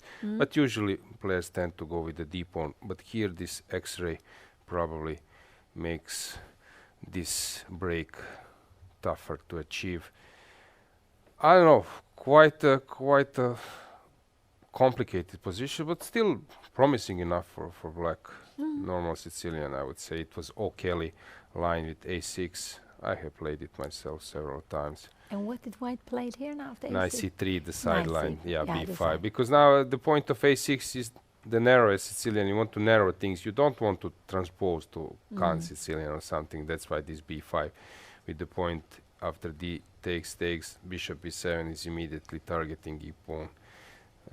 Here bishop e2 was played, castles, and now they transpose, but at least black has managed to avoid some sidestep, some lines. Exactly. 95. Yeah, 95. Nice. Yeah, we have it in several Sicilian position with the king in the middle. You can jump in there with the knight, and it can be absolutely annoying. So we have another player. So this will be Georgina. She's playing versus Gledura. Not her best tournament, but this is quite a promising position. You have played many times, I believe, in India, China. Yeah. In China I played several times, but it's quite a long time now since last time. In India I only played, I think it's only 3 times actually. Last time was the Olympia, but I only played twice before. And I actually never played against Xu Jinyer or Divya, these young upcoming players. I play against the older ones. So they are, quite new to me here. From my experience from Chinese players, sometimes you get unexpected positional ideas and concepts. I recall, I know Chinese players, for example, playing French defense and then being active in passive positions, or sometimes also pushing some pawns which is not expected. So I always admired this way how they were handling some position in non-standard standard way. But of course, regarding Indians, we know that they are excelling, they're superb in calculations, and then it's very hard to parry them there. Yes, I guess it's because China hasn't been. I guess it's after Xion became Women World Chess Champion, there was a boom of chess, of Western chess in China, and they traditionally play the Chinese chess, and I guess that is a more aggressive game. So they have this, or they used to have this more aggressive approach before, and I always felt that the Indian school was very positional. So it's a little bit different, but I guess the difference are getting smaller and smaller now with time. Okay, this is normal position. White got rid of light square bishop, but she's having central pawns on the light squares, so this bishop will probably come to it. Normal game. It should slightly prefer white, but black is hoping on two bishops. Exactly. advantage. Yeah, actually, white would have preferred to change the light square bishop for black's light square bishop, but of course it was not possible because we can see with the central pawns again that the light square bishop have very much harmony with black's pawns c7, d6, e5, but okay, it has been exchanged for a knight instead. So in the opening, just to point out that Hungarians, they are experts in Greenfield, and sometimes it's very hard to come up with something against them because they know a lot of theory, and that this h4 is the idea to sidestep Greenfield. Now there is h5 stuff. Yeah. But then black can transpose to Benoni, King Indian, where white would rather bring it back. Yeah, but what to do? How about you, any Greenfield defense? Were you annoyed sometimes? Because yes, sometimes yes, yeah. Of course, it's a lots of fear in Greenfield. You have lots of, and in the old time, those who play Greenfield, they only play Greenfield. It was just such a good defense, so many different setups to choose from. So here we had it. Yeah, this is a very special, going quickly for e4. And so what happened here? Was Bishop d3, not a standard way, but yeah, and took, yeah. But how did the queen? So this is what happened, and bishop a4, and of course, and now this was taken. Yeah, as you mentioned, now this exchange after bishop a4 would favor white. Yeah, this would favor white. This is what white would hoping for. So of course black has to take. But bishop a4, I'm a little bit surprised. Why? Mahagonov maneuver, but very slow one. Yeah, why she gave it away. But maybe she thought she had to. Knight d7. Yeah, g3 was played, and I guess it was not castle. What did he play last? Take a look now. Pia. Rook a6. Okay, this is wow. This is wow. Yeah, I think the reason for that is he didn't want white to go b4. Could it would that you're stopping b4? Otherwise, white could be thinking of going b4. I'm not. Could you that? But maybe Knight b6 is solving the issue probably here. No, castling has made. I'm sorry, I thought the king was an e8. No. Aha, you said in this position. Yeah, of course not. No. If you castle, then you have knight b6. Okay, so let's say that we play some. But wait, okay, here b4. Yeah, it's possible. Maybe it could be possible. I don't know. I thought rook a6 was because of that. What is that reason with rook a6 to play? Because it's just. I could be planning c6. Yeah, could it be that you want to go c6? So the rook is just supporting that, and I guess it's c6 what you want to play, and because black could also have gone castling, planning knight c5 and then c6, but for some reason black wants to keep it like this. Yeah, very interesting. I believe, Pia, that you need to preserve some energy. Yeah, a of course. Of interviews, Yeah, a lot of I don't know, autograph signing. Tomorrow we have Women's Chess Day. So thanks for joining us. Thank and you. good luck with all your activities. Thank you. So we will go for a short break, and then we will keep up with analysis. This year's special guest and ambassador of the Futures Tournament is Grandmaster Pia Cramling.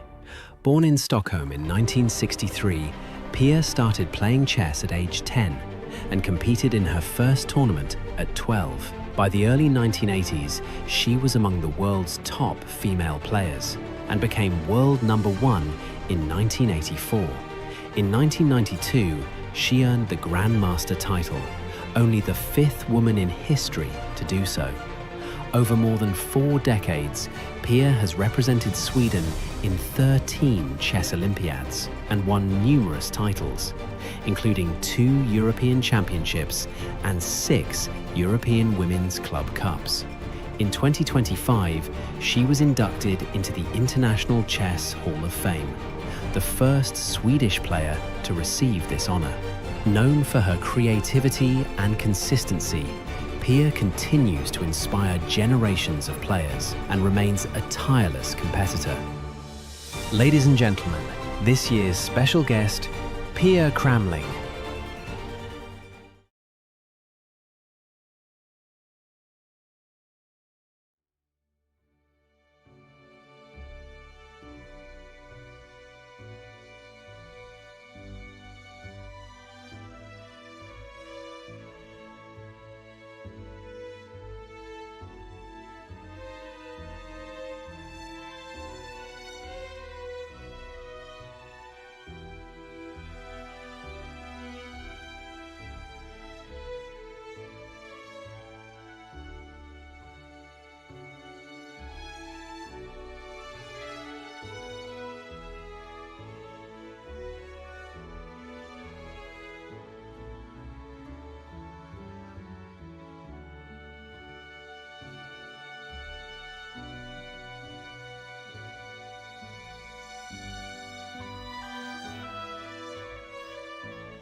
And we are back. It was a real pleasure to speak with Pia, as of course I know her from tournaments.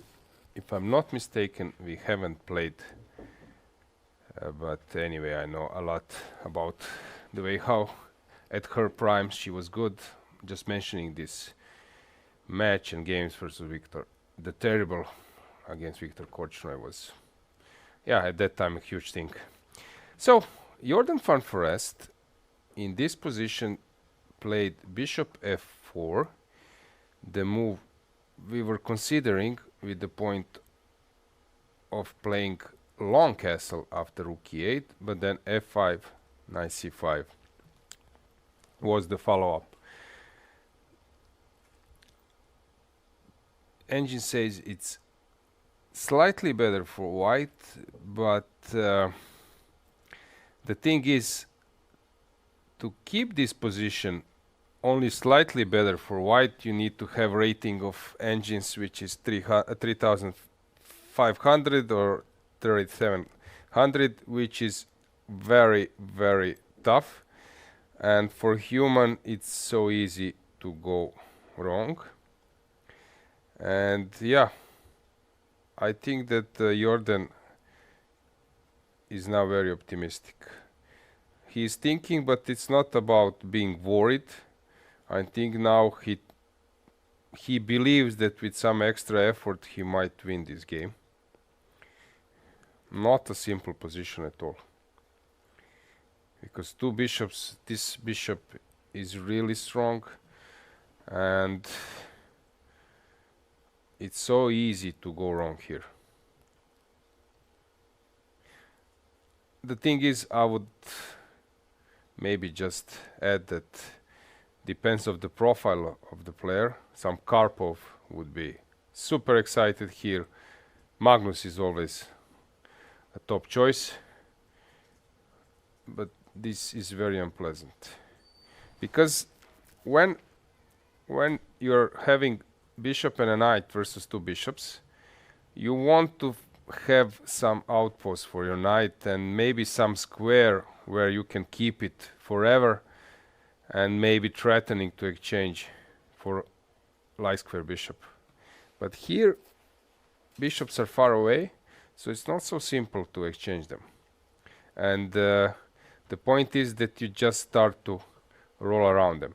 Usually the system of exploiting advantage is to exchange at least one rook, but sometimes even both pair of rooks, and then your king can start to penetrate. But here black's king is a bit weaker, so maybe the point for white is to stay with both rooks. Of course he needs to bring them into the play, but you know, sometimes we have those principles which stay in back of your mind that I need to exchange pair of rooks, but here it's maybe a different situation. And now I think Jorden is considering this. Should I play for initiative, maybe some tactical shots, or should I exchange pair of rooks and then start rolling my king towards the center?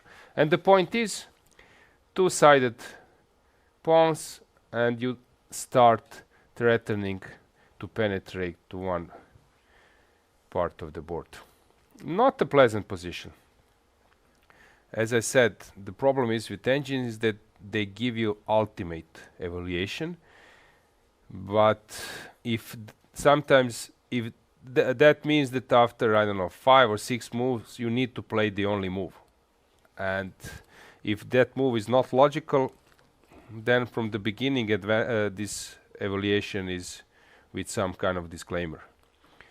I think it's an unpleasant position, so I would add some 0.4 or something because of psychologically tough position. Navara, I was always big fan of this type of position with rooks being behind, some special advantage and possibility to make a breakthrough. Sometimes you even do this on the king side. Even it's possible to push f4 and g4. By the way, this knight e3 is very known from Queen's Indian and Catalan as well. Abdusattorov is having this position which is totally non-standard. Queen b3. So just to remind our viewers, guys, this is actually reverse Sicilian. So if black plays d5, which actually has happened, now we are having a Sicilian reverse colors with a tempo up, but you are black, which usually means that your advantage is gone, because in many openings with the black pieces I will give you an extra tempo and you will still be black and you will not be so super excited with this tempo up. So here white is black, but at least you are avoiding theory and you're leaving yourself some extra attacking or extra winning chance. So which openings, let's ask our audience, which opening is white playing? What is the name of opening? It's reversed. Which Sicilian? Rossolimo Sicilian, exactly. Thanks for that. So we have Rossolimo Sicilian, which goes e4, c5, knight f3, knight c6, bishop b5. When I'm playing knight d4, but when I'm inspired and I'm playing some bullet or 3-minute blitz, then I'm playing Kazakhstan variation g5. There is a guy, I am from Kazakhstan, and he's playing g5. And actually it's not so simple to refute it, and usually people are completely surprised when they see it and they react very bad. So this is my specialty, to play g5. I'm playing knight d4 as well, just as a sideline. And there was also some other moves. I recall Magnus Carlsen once playing, I think it was titled Tuesday or something, and he came to the studio, or not to the studio, he was playing online, and he was, I think, streaming. And here, which move he played? Can you guess? Now I believe it's Kazakhstan stuff. He played g5, and actually he starts showing some lines which are 15 moves, 20 moves long. So people tend to underestimate his knowledge of openings. Even if he plays complete crap, he knows it in detail. And he said now it's the best to sacrifice the piece. There is, I think there is a move something like d4, knight c3. On g4 you just sacrifice. On g4, I think, and he said my opponent will probably hesitate to sacrifice the piece, and then I will get a game. I think there is some move. Is it bishop c4 or something, and you just sacrifice? And he showed the line. So going back to this game, we have reversed Rossolimo, and in Rossolimo, after e6, black wants to go knight e7. So now if we go back to our game, white plays knight e2. So you avoided in Rossolimo bishop c3 or bishop c6 doubling the pawns. So this is already an upgrade, and you are tempo up. So d5, okay, let's go back to our position. That means that here white plays d4, which can be a move. I think Mickey Adams has played it, and many other guys. cd, queen d4. So we are here. Queen b3, like queen b6 there. Queen c3, but this is something I think I haven't seen before. Queen b3 back, getting a bishop, but usually black gets rid of that bishop, but the point is that this happens with queen on c2, white pushes a3, forces black to take on c3, and queen takes on c3. Here we have a little bit different scenario, that knight is on c3. Okay, but also this line is known in different move order, so it goes, let me try to recall, it goes following way. Is this a line?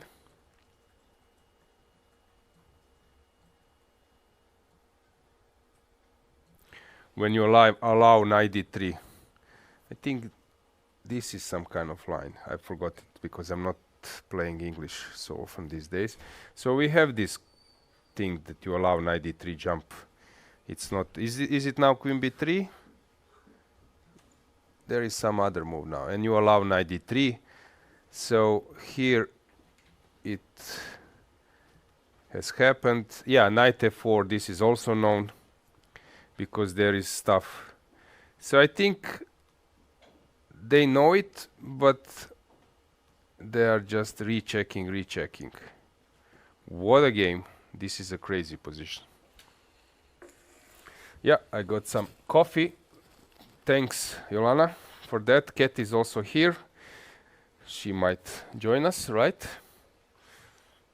That's Katy? Yeah, that's Katy. So, a3, b4. I think that white has get a normal game, but except this king is in an awkward position. Black is... No, hang on.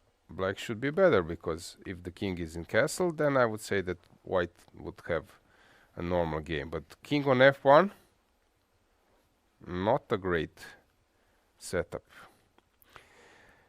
Okay, so we will discuss this position. In the meantime, just to say that we have heavily analyzed this line, and now this dc5 has happened. I'm curious why David Anton didn't take on d4 to get into this isolated pawn structure with this h3 pawn, which is obviously bad. But now with e4, as I said, rook should be on f1, but it's not bad on f1, on e1 as well. So rook d8, this is super concrete. Knight g3. Okay, this is a total mess. Really? So much thing happened, right? Oh, in this is game. Crazy. And now white wants to do the same to exploit some pins and x-rays. I love this game. I love this game. Was some NBA stuff. I think that Sotiris recalls it, right? I love this game. In 90s it was the way how the games were starting in NBA. I love this game. You are too young, Katy, for us. You don't recall those things. Yeah. Bishop takes e4. e4. Let's comment a little bit about this move. You're giving up your light square bishop for the knight. And it is open position, and we don't very often do like that. But black had to decide either give up the light square bishop or to give up the dark square bishop. But we have to just mention that rook from c1 kind of creates a threat on the c file too. So that was the decision of David Anton to trade these pieces in this way and to keep it going. I somehow like the coordination of black pieces. Both knights are beautifully placed there. Now maybe it's time to bring the rook from a8 into the game, and black also controls this d file. But to be honest, it is a very complicated position for me, too many pieces, and very often I don't find myself comfortable in this kind of position. I always look for some kind of traits to like simplify the position. Yeah, here I think the key is that the only danger piece that was a knight on e4 has been eliminated, because only that knight could have done some damage to black. And now what's the case? You have two bishops, which should be some kind of advantage, but they are totally locked. There are no open diagonals, and I'm not sure when this will happen at all, while black has managed to secure his pieces, and he's playing some close position with nice pieces. Okay, one thing is you have nice position, you're standing very good in the game, but from that point to get a better position, a winning advantage, it's a long way. So black is probably standing well, but not so simple to get anything tangible. And David Anton made queen to d7. Quite unusual move to play. Totally unusual move to play. Yeah, my first thought was b5, but not really, because this bishop on c5 is guarded by the pawn, and you don't want to just explode the c file. There's no entry spot on d file. He wants to play knight d3. This is and actually also, he wants to control d1 square. So White's idea perhaps was to play rook d1 to control this, and now Black is delaying that. And if he wants to really control d file, you have to withdraw this rook from a for a1, and then knight d3 comes into the game, and Black is eager to take the light squared bishop from the board, and that's going to be a very nice position for Black.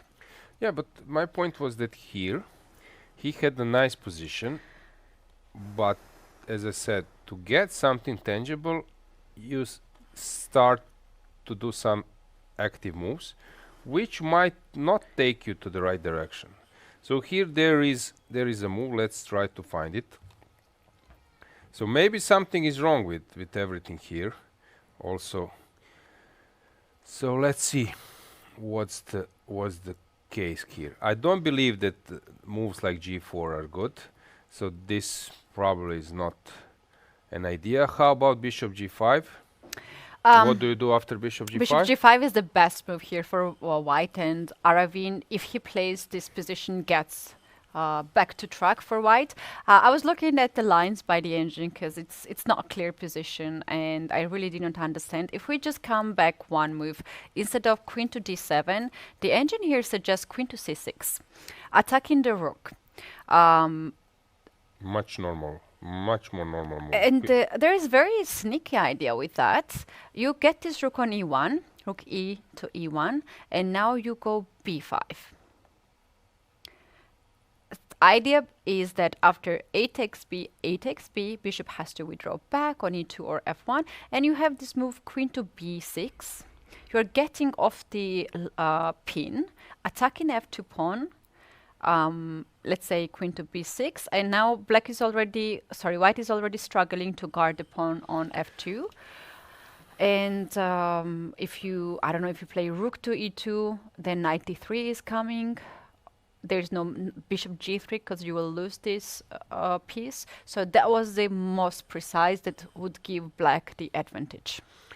When you're explaining this way, it sounds completely normal and the right way to go. So after the game, if something goes wrong here, David Anton will regret this position, not to maybe invest a little bit more energy to find this concept. This is a perfectly sound and normal way to go. But it's also sometimes possible to miss it, because the problem is with that move is that you're staying on the X-ray. Yes. And you see his last move was actually running away from the X-ray. The point is that you are playing like 20 years professionally, or maybe a little bit less in David's case. And you have suffered many tough moments, losses, sometimes X-rays could bring some nasty tactics, and you tend to avoid some stuff, and that's why this queen d7. It's also clear that after queen d7, he wanted still to push b5, and now the queen gets on a7 instead of on b6. Very likely that was his judgment, but the problem here after queen d7 is bishop g5. That was the problem that David Anton missed, which is clear to me because he has only 21 minutes now. Have you spotted what just has happened? I was actually trying to get back because I proposed g4 in analysis, and then bishop g5 came as my better option. But then I see g4 and I'm trying to get it back, but the system doesn't allow. And then I realized that was the move which was played by White. So it was not my analysis. It's current situation on the board. So yes. g4, really? Yes, I saw when he was moving the pawn. Because now it's also understandable, but it's not the same. Because when you play bishop g5, you are leaving some doors for an attack. With g4, you can forget it. Now it's more about, kicking some pieces. Yeah, now Black has intermediate move, queen to b7, scanning the rook and the knight. Knight e3 stuff, or what's the logic? Yes. So after rook queen e1, some knight e3. Is that the move? No, something with knight to d3. d3. Okay, same thing. Bishop takes, queen takes on f3, and your two bishops are hanging. Yeah, but when you turn on the engine propose, and those players are not even thinking, and they are top. Yeah, so queen to instead of queen to b7, we have knight to e7. This is the second option of the engine. And Aravin is blitzing, right? He's pressing on the clock, or he's not thinking much. He has very close to 1 hour on the clock. Come on, it's logical. He's not playing Philidor. In Philidor, he needs to think. Here, he doesn't need to think, because it's a position. It's not about like surviving the test. So, in the meantime, we have Gukesh, who seems to be doing very well. King on f1, totally odd, and this is kind of Gukesh's position. So, if he's in normal shape, here he should excel. Yeah. He looks very sharp to me. Yesterday we were commenting that he was walking a lot, and we had our theory why that was happening. And he was also showing that he was a bit tired or sleepy. And maybe we should also remind viewers about their head-to-head or last match in Vacancy, which was very painful when he played that rook's move. I believe that you can recall that moment in an equal position. Yeah. So here we have the head-to-head score, and we can see that Abdusattorov leads 8.5 to 7.5. Very close tie. Very, very close match. This game must be very personal for both of them. If Gukesh wins, then he just points out that was a accident. If Abdusattorov wins, then he pointed out that I'm better. I'm winning the games against you. So very personal statement from both sides. We can see that Gukesh castled on the long side and decided to bring king here. Looks quite safe for me and makes a lot of sense, because white's king is on the other side of the board, unable to castle. It is illegal to castle, and black's going to find some kind of maybe pawn storm or the attack by the pieces to get bigger and bigger advantage. But at this point, black is already having some advantage on the according to our engine bar.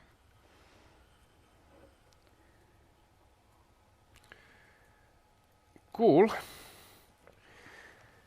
I like that we have so interesting games today.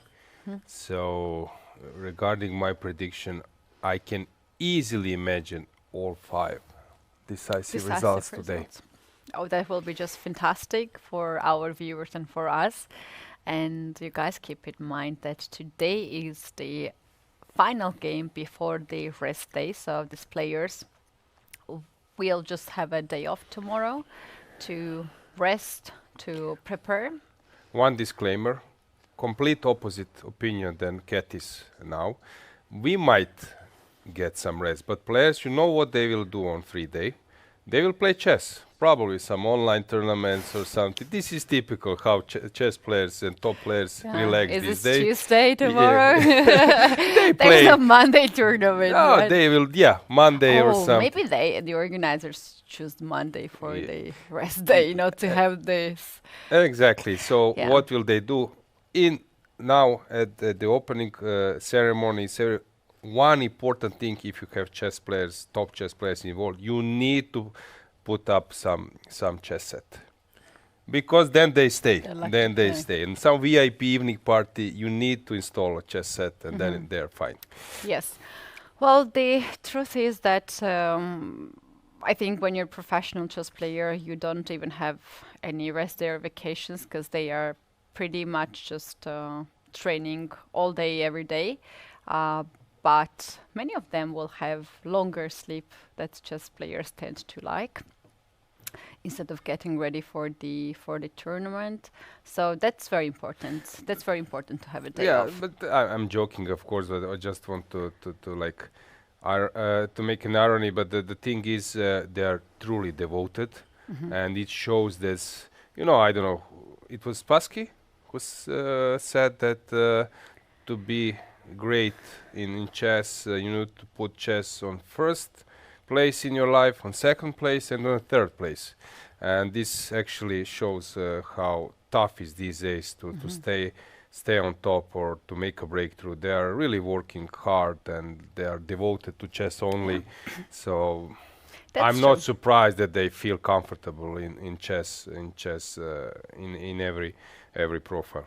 We have Abdusattorov now sharing the second place with David Navara. Abdusattorov is another player who likes to just look a lot at the opponent to double check how his opponent is thinking.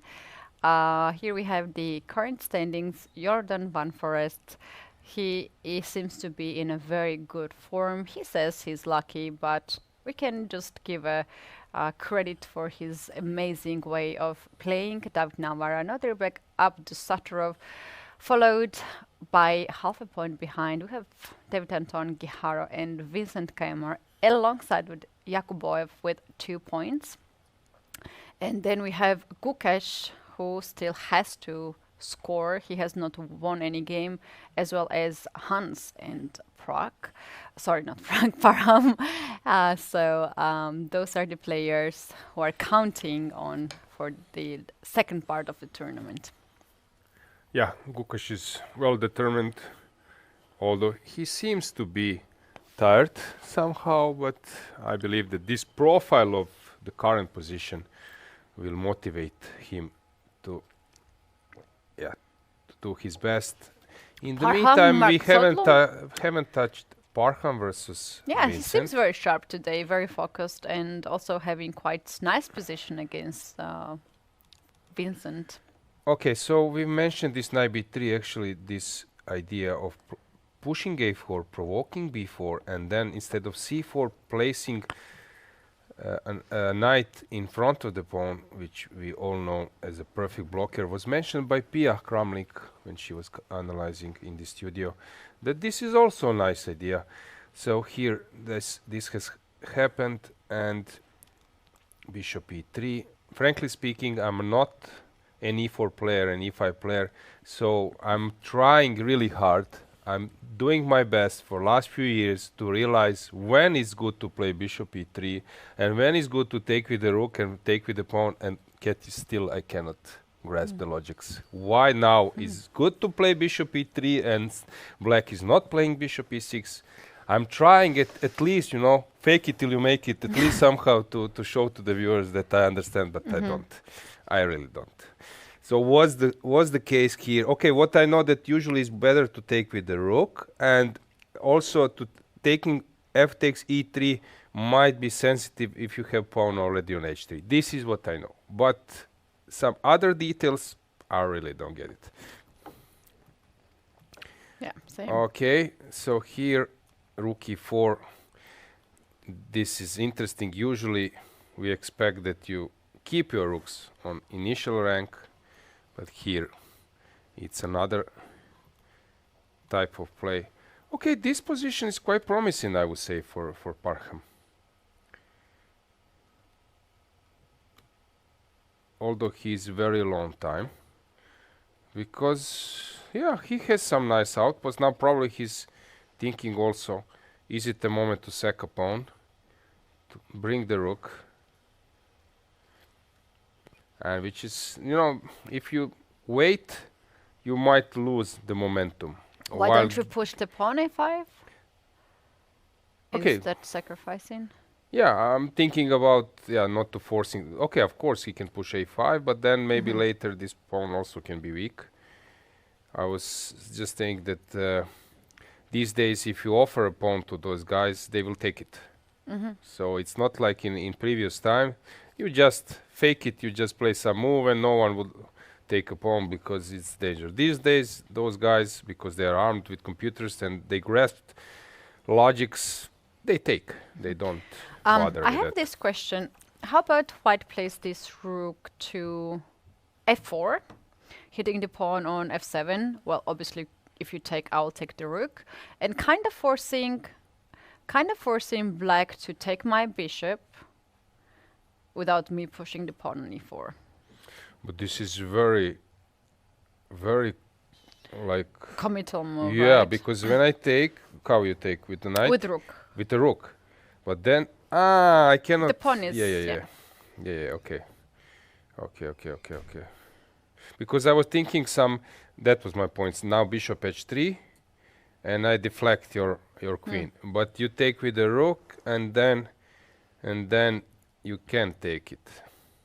That's why I said. Yeah, and also you can't really attack my rook anymore because the knight on c6 will hang, or the pawn on c7 will hang. But turns out that instead of taking on c4, there's something much better for black. I don't believe. You sure? Yes, because the engine drops, you see, here. What is f5? Oh no, f5 is not possible. I kind of like this move. But what if I cannot take on h3 because you take on f7. Okay, got it.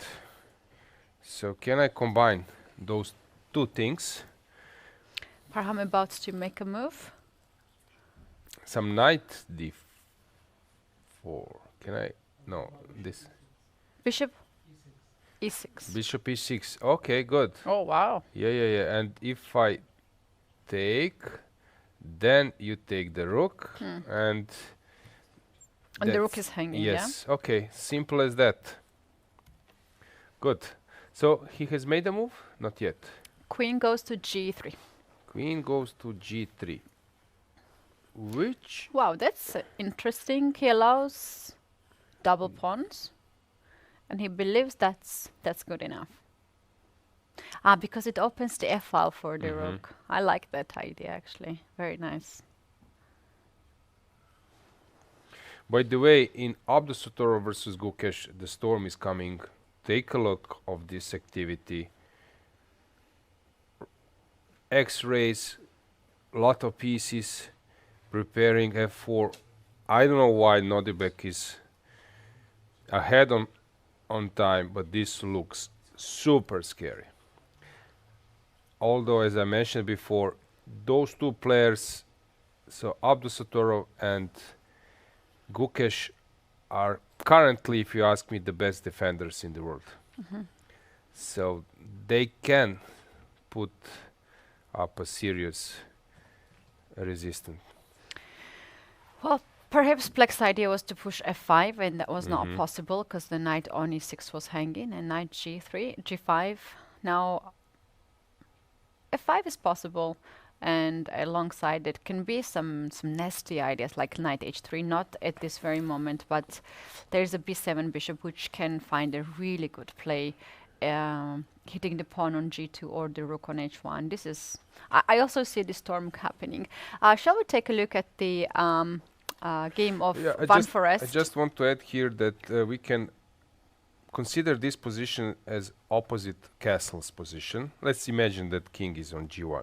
And usually a simple rule in those positions is that you start rolling your pawns in front of your opponent's king just to open some files.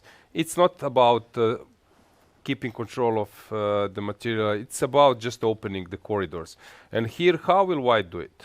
So as I said, black has a lot of potential to open the things, while how will white start to roll his pawns? b5 allows knight a5, a4, maybe even a5 is possible, but I can even take. So it will take a lot of time to open those files, and also how will you bring a rook to attack later?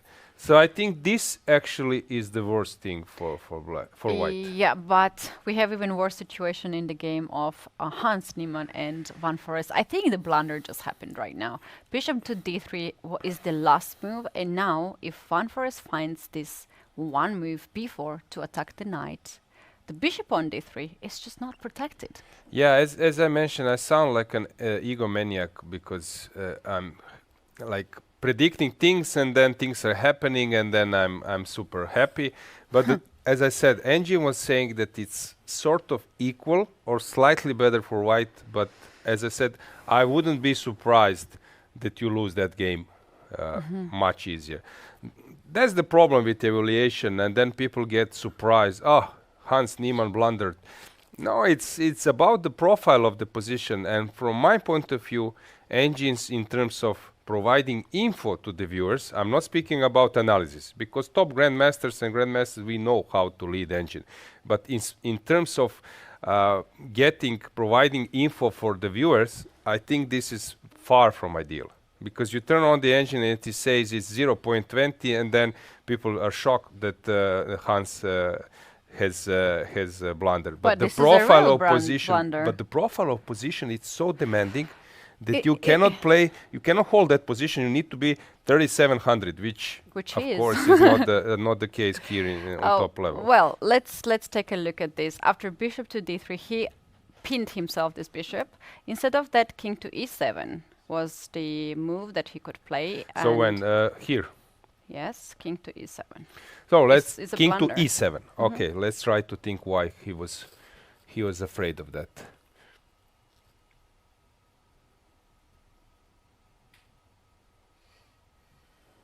Okay, let me think.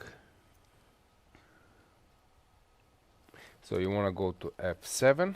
There is some probably concrete answer what was actually bothering him.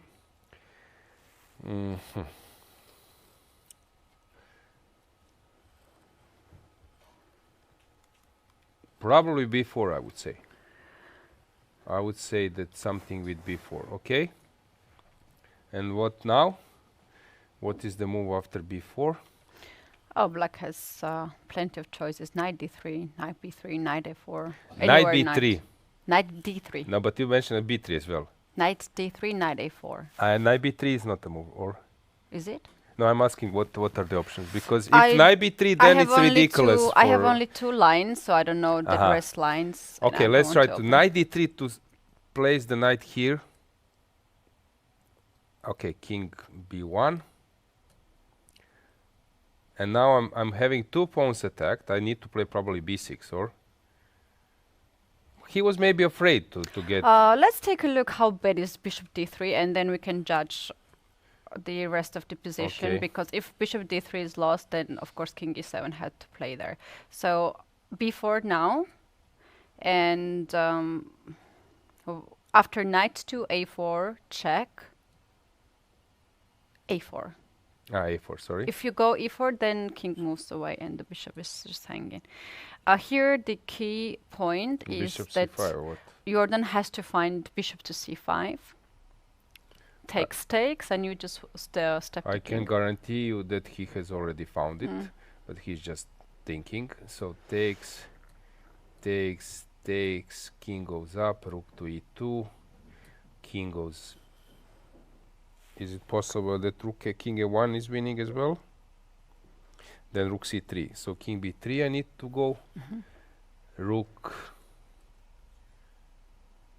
Yeah, now it's probably just a game over. Rook b5, 5. I can even go king a4 probably. So a lot of winning attempts. So what was actually missed by Hans? Hang on. So knight, bishop c5. Bishop c5.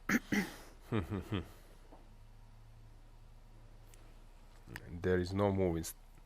Yeah. Only knight c5, rook c5 is useless. So knight c5, bc5, and that's it. Hang on. Is there anything else? Maybe. So you said king b2 is coming. After like. And how about knight d7? We have to.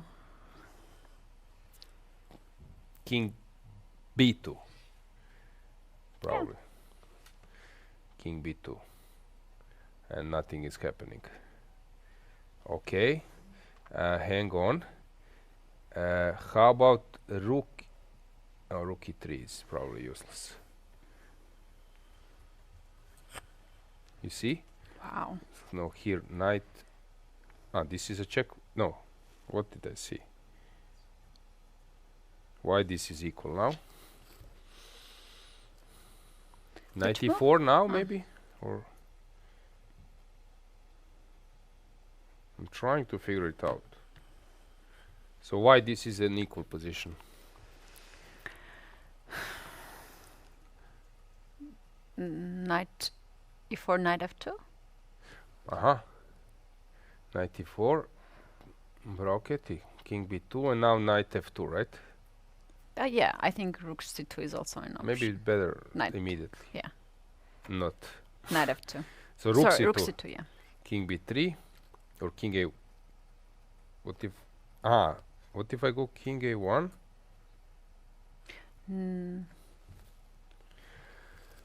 Knight d2. d2. Oh. Yeah, knight d2 with checkmate threat up, not working.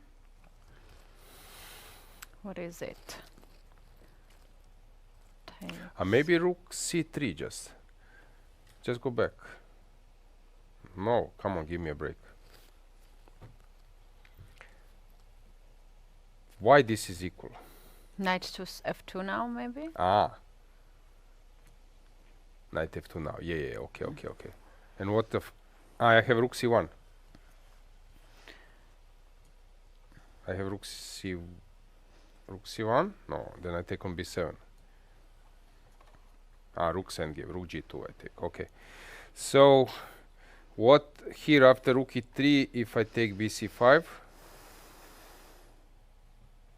Yeah, nothing is probably here. Yeah, rook is hanging, and at some point you have to move it Rook away, c5, right? king d2 probably, just Yeah. king d2. So what was actually... He has something in mind. I don't believe that that b4 was just blundered. No, this is too simple to blunder. Can we So have the close-up video of Hans Niemann? Let's see if he's worried. Nice. Looks fine to me.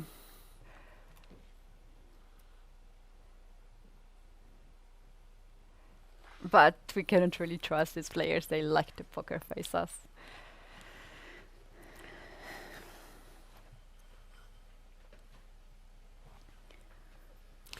Knight a4, bishop c5. That was the move.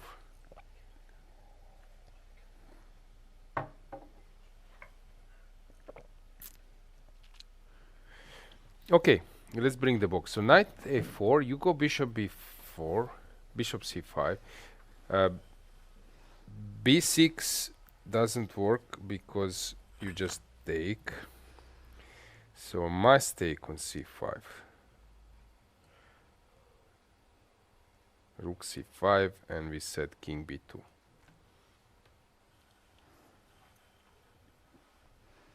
Rook e2. King b3. Yeah. I don't know what. Is he playing b4? Can we zoom it? Yeah, let's stay here.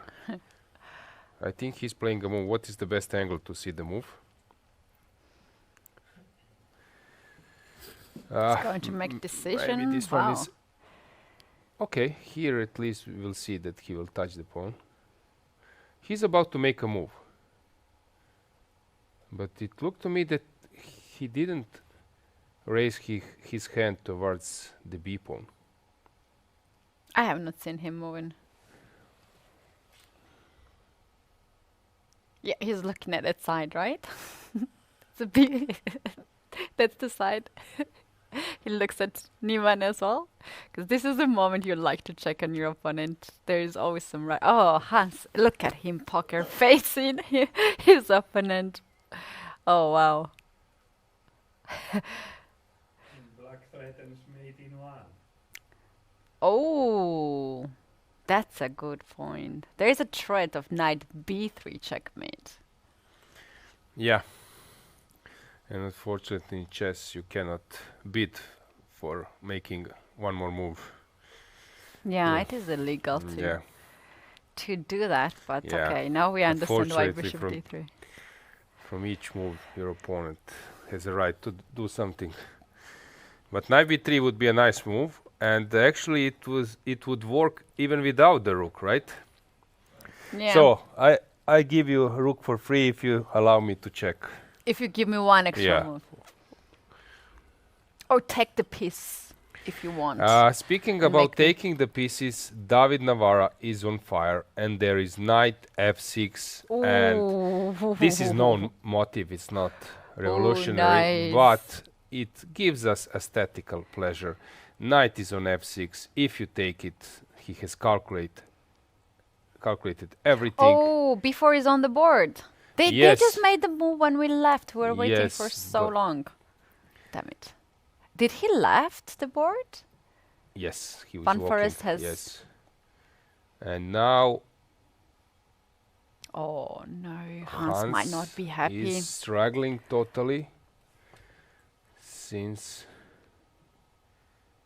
he has just blundered. And I don't know, now again, we have this position. What is the advantage? I cannot see it. Is +3 or plus... The advantage is +2. +2 is enough that, as I said, you don't need to outplay your opponent on +2.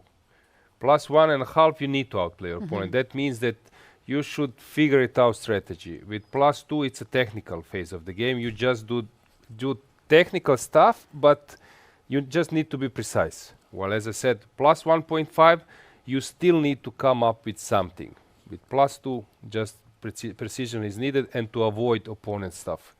It's not about being brilliant. While +1.5, it's not so simple. So for me, that game is technical, is sort of over on this level. Okay, depends of time trouble, but here there is no time trouble. So +2 on this level, in this position, I think 10 out of 10 players with the white pieces would win that game. +1.5, 7 out of 10. Tiny difference, 0.5, but it's not in practice the same.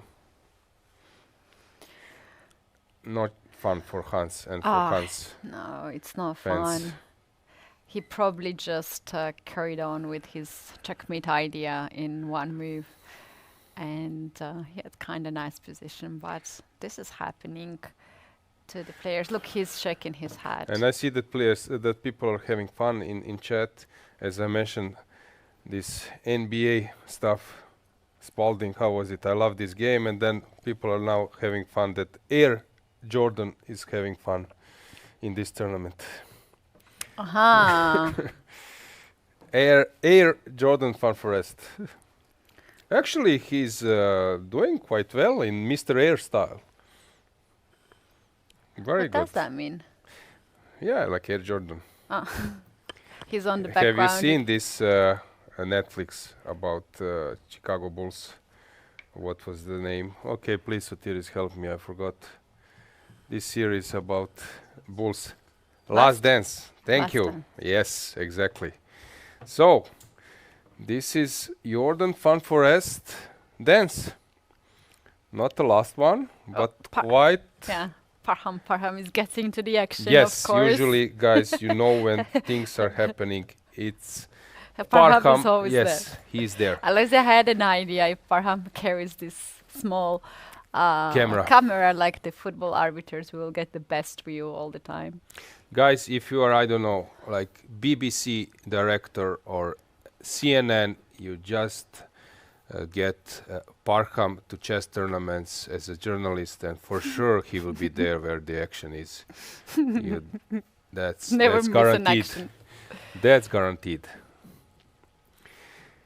Okay, so b4 played, while in Parham's game, Keymer is thinking to exchange or not to exchange.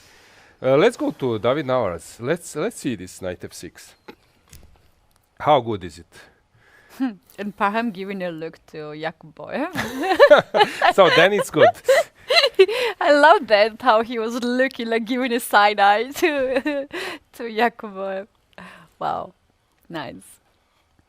No, that was awesome. Knight f6. It's everyone who is playing, I don't know, e5 stuff. You have it in Queen's Gambit accepted. You have it in Catalan. You have it in Ragozin when you push e4, e5. Knight f6 is a typical motif, so it's not something new. But as a player with the black pieces, you tend to overestimate. It is estimate unpleasant, right? Yeah, usually you see attacking possibilities much easier from at this white side, and that's why I was giving tips to my student when they were solving tactics.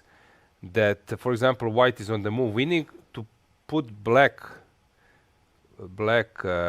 side and black's point of view, because then you are developing a little bit sense of seeing danger, because you see possibilities for your opponent. So my advice is to solve tactics on opposite side. Like if white is winning, that you set up black pieces, because it's these days everyone knows how to execute things. Oh, I do have this opposite. Like I can defense well. I can see my opponent's move perfectly fine. I can see my own moves, which is so ridiculous. Then you should do it to check. From my side, yes. Let's see how black should react here. Seems like, according to our engine bar, it is not lost. It is just slightly better. And can you give me, please, the advantage that I tell you my opinion? What is the current advantage after knight f6? By the number? Engine, yeah. It is plus 1.4. But also, this is not the engine that we are usually using. This okay, plus 1.4 in this position means that this game can end up with a turnaround. It's not that white will win so simply, because 1.4 means that you at some point you're not having a checkmating attack. That means that you need to find a position where you are imposing some pressure and collecting some pawn in the process, and so, which is not so simple. Well, you can keep this this number if you make one correct move here, because black has two options. Another gives white huge advantage. King h8 is a bad move. If you can show that on the board. After king h8, it's already the bar will go all the way up. After queen to h5, seems like bar is not is not going to move anywhere. After knight to g4, the threat is to take on h6 or g4, g5 is another threat. Here, I wouldn't be surprised that just white wins in a simple manner. So here takes, and now. So why g takes f6? Let's show to the viewers. G takes f6. Why this is bad? Queen h5 again or knight g4? Queen g4 check maybe, and then queen h4. This is also typical motive. You give check, and when king comes to h5, you have bishop e4 stuff. Is bishop e4 winning? I guess so. You take after f5, knight f5. This is typical, and then you will deliver a checkmate. This is typical motive, and if black goes to h8, you target h6 pawn, and now you will see that sometimes moving this rook, but black was trying to solve some other problems, helps, because bishop f8 is a saver. But here after queen h4, probably same thing. Bishop or knight g4, it just wins on spot, or e takes f6, game over. So bishop f6 was played, David took on f6, and queen d8 has been played by Yakuboyev. It's also the correct move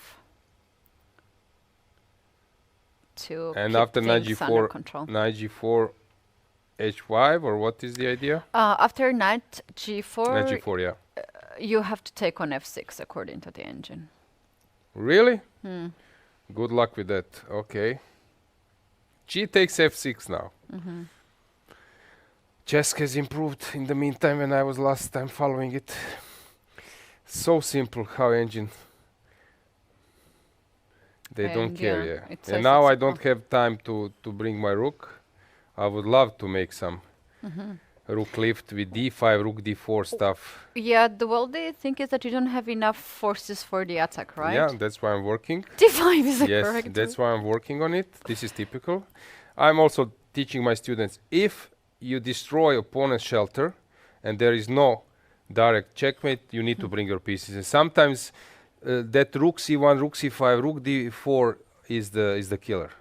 Don't underestimate bringing pieces. So after d5, probably e5, or what is the move? No, e5. Can I e5. take it? Knight d5? Knight d5, rook d4. No, I think I need to maybe first give check. Hang on. I need to be precise here. Should I give, or should I play queen h, or should I take bishop d5 as well? Okay, now I need to calculate. I cannot do it so quickly. So he's now bishop d4, bishop d5. Maybe this is a move. You take, let's say, cd. Can I bring my rook now? I think that's the only. But this doesn't Option? work, so I Oh. need to do it in a smart way. Check. Okay, I can always make a perpetual, so maybe. And if you go, if I give check, you go here. If I go rook d5, you go f5, and then I'm losing. So maybe it's just a perpetual. Maybe I cannot bring my rook, cannot bring my pieces. So this would be wrong. And turns out that knight g4, g takes f6 is only correct approach there. By like any other move gives white quite big advantage. Okay, but here now white has executed a nice touch, but knight f6, and now another effort, superb effort is needed to navigate here. It's very hard in a game to now come up with follow-up, and I believe that David will start. He will be very worried because you can go wrong here, and maybe we could see also a perpetual. It's hard now to navigate because so many things. Is a pawn down, yeah? Okay, maybe the point is to just move on. Maybe taking on g7 and then bringing some pieces. I don't know, takes, and now some h4, g4, rook a3. But yeah, to make that kind of decision. In the meantime, Jorden Van Foreest is just winning his game. Wow, that's really nice event for him, right? Yeah, king a4 is even good, king c3, everything goes his way. Yeah, he's in fantastic shape. Maybe we should ask him that we buy this Euro lottery and to ask him some numbers, random numbers. Now this is his. I would love to. Yeah, it's he's my weak. dream to win the lottery. Yeah. Let's see with him. Is there any chance that he provides us 10 numbers or something like that? Yes, I like that. Well, I take credit from it. You know why? I think I'm bringing him like after each interview. I'm telling him I'll see you tomorrow at the interview again. I told him this by the accident in the first round, and it turned out that he's repeating to come back. If he wins this game, maybe we will be also lucky to have him in the studio, to have him here to also look at the other games and give us more information. We'll check that. And what's cool, we have super interesting games today that we didn't even have a time to check challengers a bit. Maybe after the break we can do it, but now we will leave you with Jordan's just final moments of winning the piece and the game. Let's go for a break.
And we're back. This is the 5th round of Prague International Chess Festival. It is Katy and Aloysia in this studio. We have all the games in progress in Masters, Challengers, and also Futures. Right now you can see on the screen Van Foreest, Jorden, the current leader, who is actually having a better position, winning position against Hans and Niemann, but the game is still happening. On just below us, you can see all the games in progress. The games are also out there, all this chess platforms, so you guys can take a deeper look if you wish to analyze them. And of course, you can let us know who are you supporting. We are observing YouTube channels of ECU and Prague Chess Festival. And of course, don't forget to subscribe, because you will get updates of interviews and all the news that is happening during the festival and for the next years as well. Aloysia, before we left, we were looking at Van Foreest and Niemann's position, and as well as David Navara and Jakuboyev. The things are changing so fast. And we also got information that Divya is rocking in her game against Ganguly, so we have to take a look at that. Yeah, we haven't checked other games in Challengers section. The thing is, I'm looking for a draw in the Masters, and I don't see it. Which game will end up in a draw? This is crazy, and this is fantastic. And once again, big kudos to players, big kudos to the organizers. It's awesome to follow this event, and I think especially today is Sunday weekend, you are at home and you can enjoy a pure action. But let's check Challengers, and we have Divya, as you mentioned. She's just totally winning, and she's an exchange up, and for that she's leading the attack. I'm joking. So she has two things in her favor. It should be totally lost. But you know, sometimes the clock is ticking.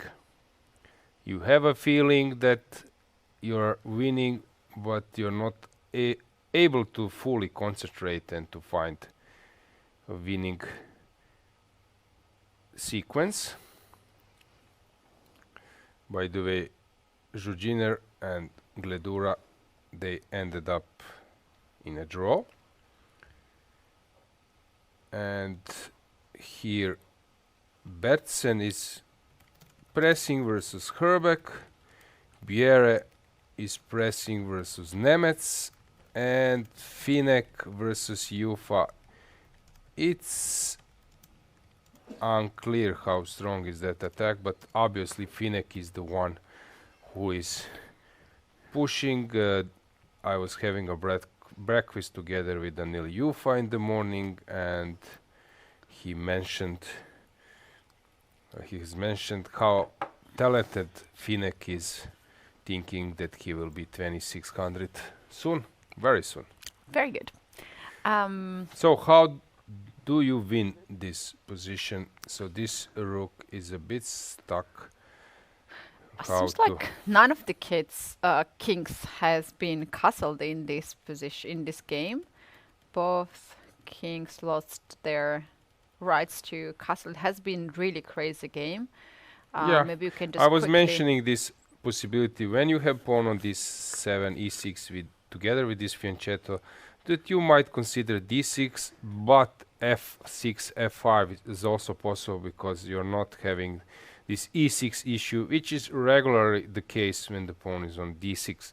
So here takes, and she just played a beautiful game. Okay, maybe Surya helped her to win against. No, he started to get some material which was not a right way, and now he is under heavy fire, but they're repeating the moves. Hang on. So the advantage is like plus or minus what, 4-5. or even more. And now she has made a winning move, rook g7. What's the point here? Okay, the point is just to defend on d7, which is a logical way. So protecting d7, and that's now asking white, so what will you do? If white pushes a5, so is rook e3 winning? Maybe even that move.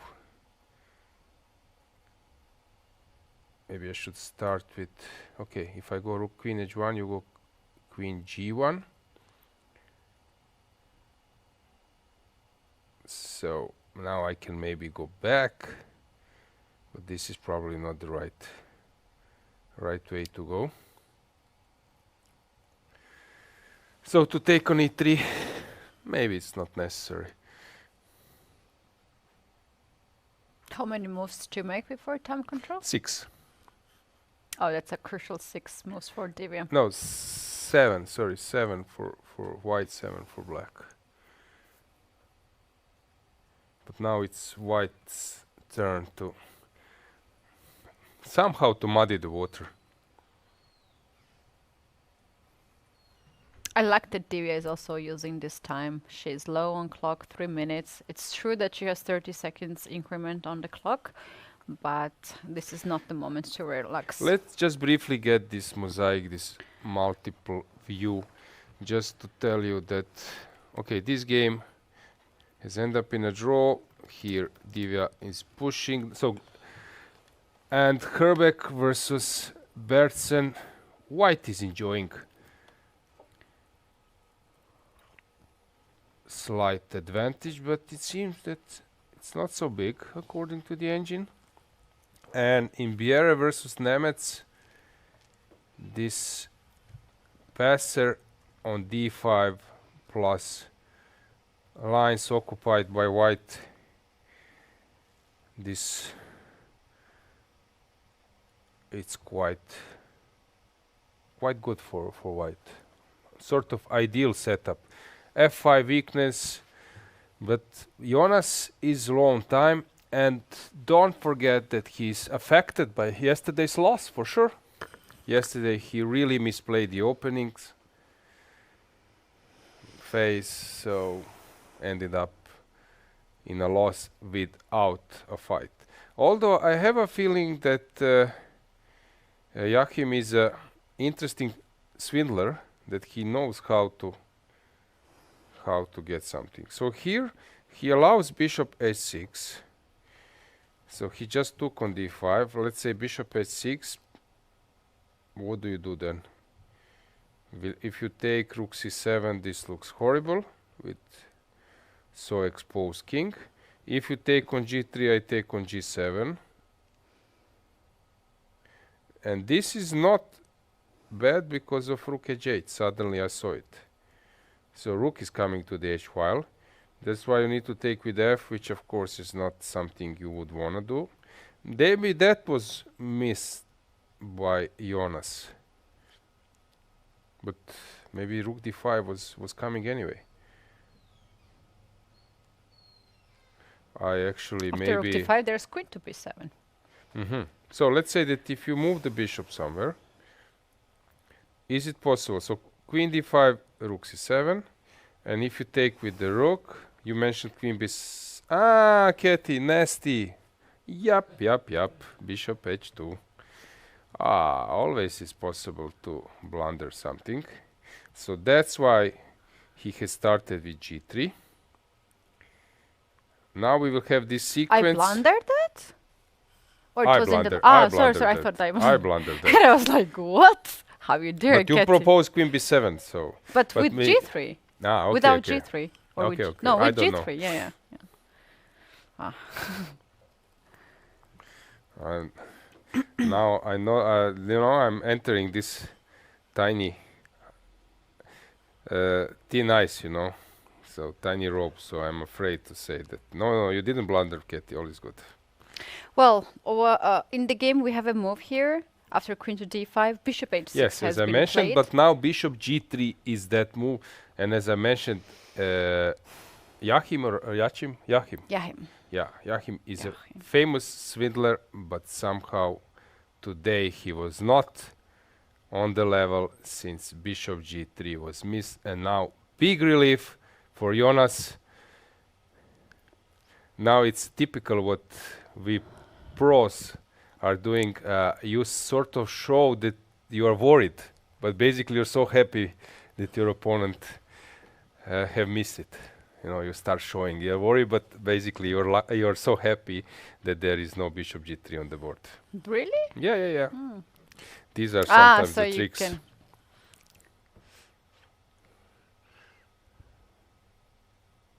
Bishop g5 has been played. With a nice stair. Slightly better for white, and it's not so simple to play this position with so exposed king. Once again, bishop g3, a fabulous move because it actually screamed that bishop g7 will be played, but now after h3 there is this rook h8. Oh, there's so many action in the Masters. We have to get back in there. Yes, just to check, Divya, is she? She's fine. The opponent Rook hasn't g7, played. so he's thinking. Let's, so let's go to Navarra directly because the move has been played that you will be really amazed. d5, the final move.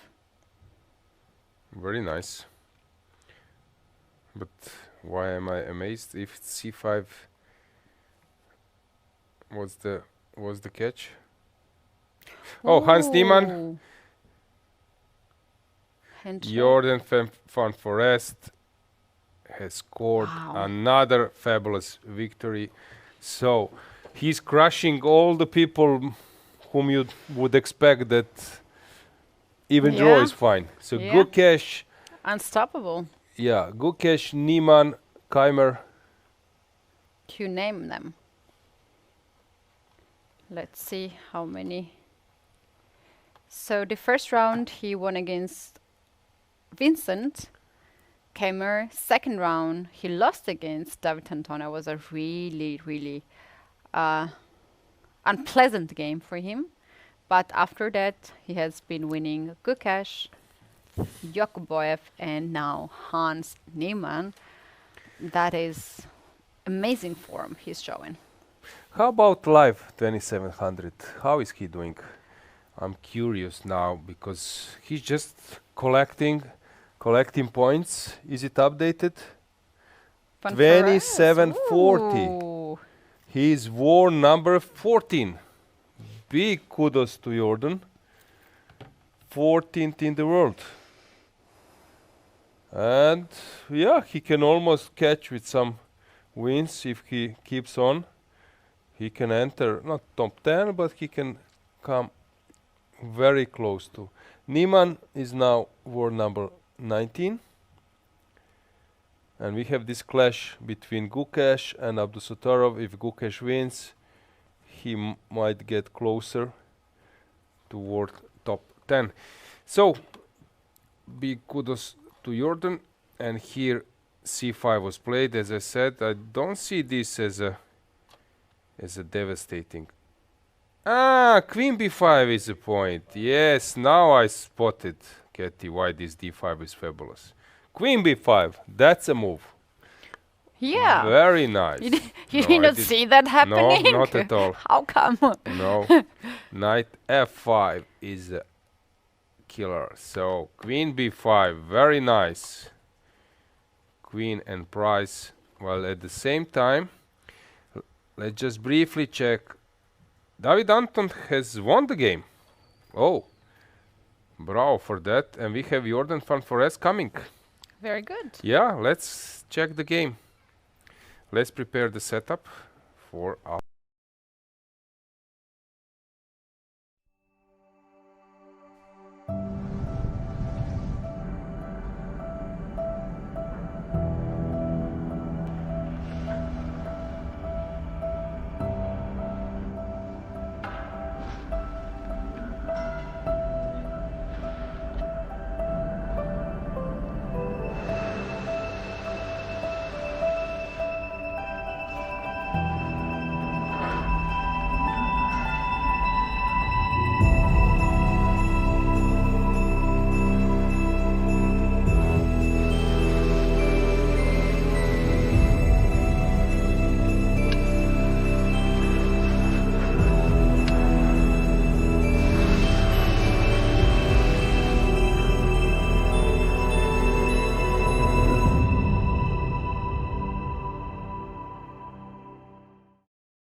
And as announced, we have our leader. Actually, I was checking live 2700. You are steadily improving towards top 10. Congratulations, Jorden. Yeah, thank you. Yeah, I've been somehow winning a lot of games, and yeah, every time it's an even bigger surprise. So even today, like I wanted to be quite solid actually, and I don't know, things are just really going my way.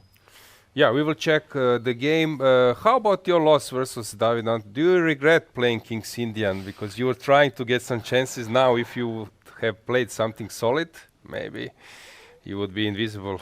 Well, as you can see, I learned my lesson in other black game. After that, I decided not to play it again.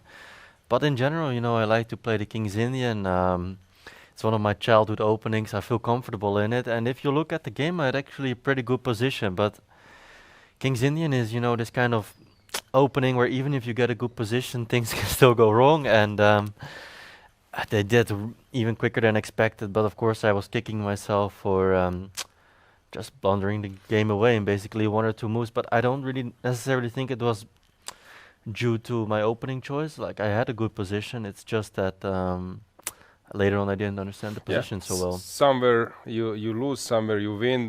You cannot regret it right after 5 rounds and so many points. Yeah. Not so many regrets so far. Okay, before checking your game, have you followed other ones? So we have win of David Anton versus Aravind, and what interesting, it's very very crazy that we have this kind of position in Abdusattorov versus Gukesh. Well, because first usually of all, the tournament is kind of weird so far, right? Like, bottom seeds are almost like leading the tournament. Like, David Anton is on +1, Navarra is on +1.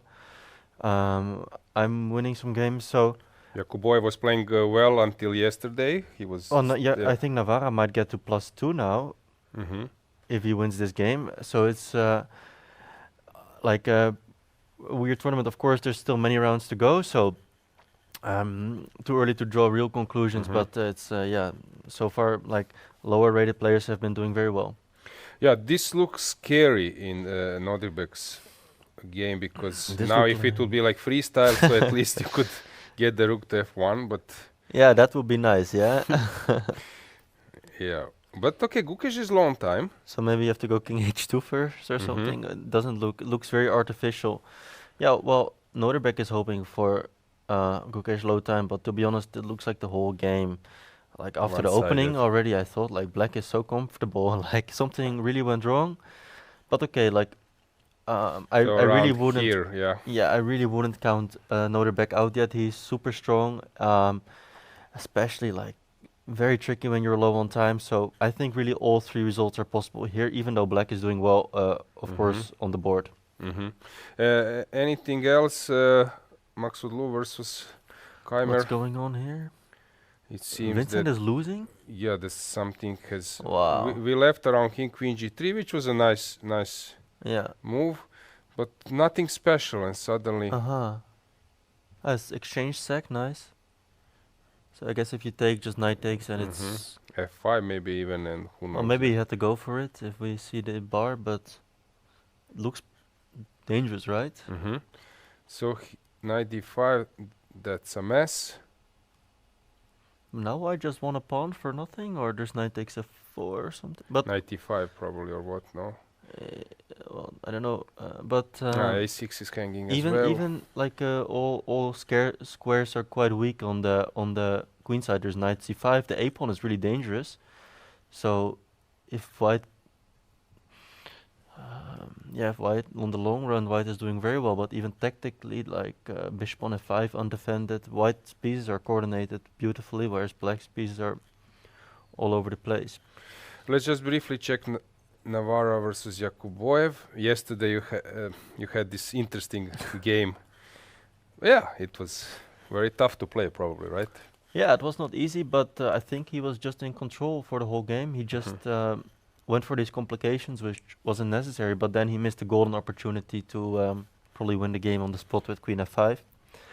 And instead he lost basically on the spot. So sometimes it goes like that, like one moment in the game and... But it was not simple at all. I think that even Vincent Keymer was here and Movsi and others saying that, it's not obvious at all. Well, actually we both, like, I saw Queen F5. I just missed some like pretty stupid stuff, and he also saw it, but he just thought like his move was even better, but it wasn't. And maybe if he had a little bit more time on the clock, he would have played Queen F5 because he saw the whole line. We spoke after the game, and things sometimes go like that, you know. So this position, okay. So he can play something like D6 or to take. That's why he's thinking. Yeah. I mean, you can even try to be very fancy with rook e1. Yeah, I was thinking about this. I don't think that's really necessary, yeah? Yeah, but it's quite possible, as you mentioned, right? But then I probably play... kicking the queen somehow, is it rook c... No, rook c8, rook then e3 rook anyway. takes e3, yeah, anyway. So... maybe rook e1 makes some sense. Like, maybe black just has to go queen f7 then? Or something, I don't know. And how about d6, as you mentioned? It's also screaming to be also played. There's some bishop takes a8 in the position. Rook e1, there's queen d8, of course. That's the defense. Okay, then rook e1 doesn't make much sense because then black exchanges. So d6, maybe. It's too complicated. Yeah. Okay, let's queen go. e5 maybe here. I don't know. Oh, maybe queen e4. No, maybe no. Really? Yeah. I don't know. He stands the test. No, it doesn't. Yeah. No. I need to think about this. Yeah.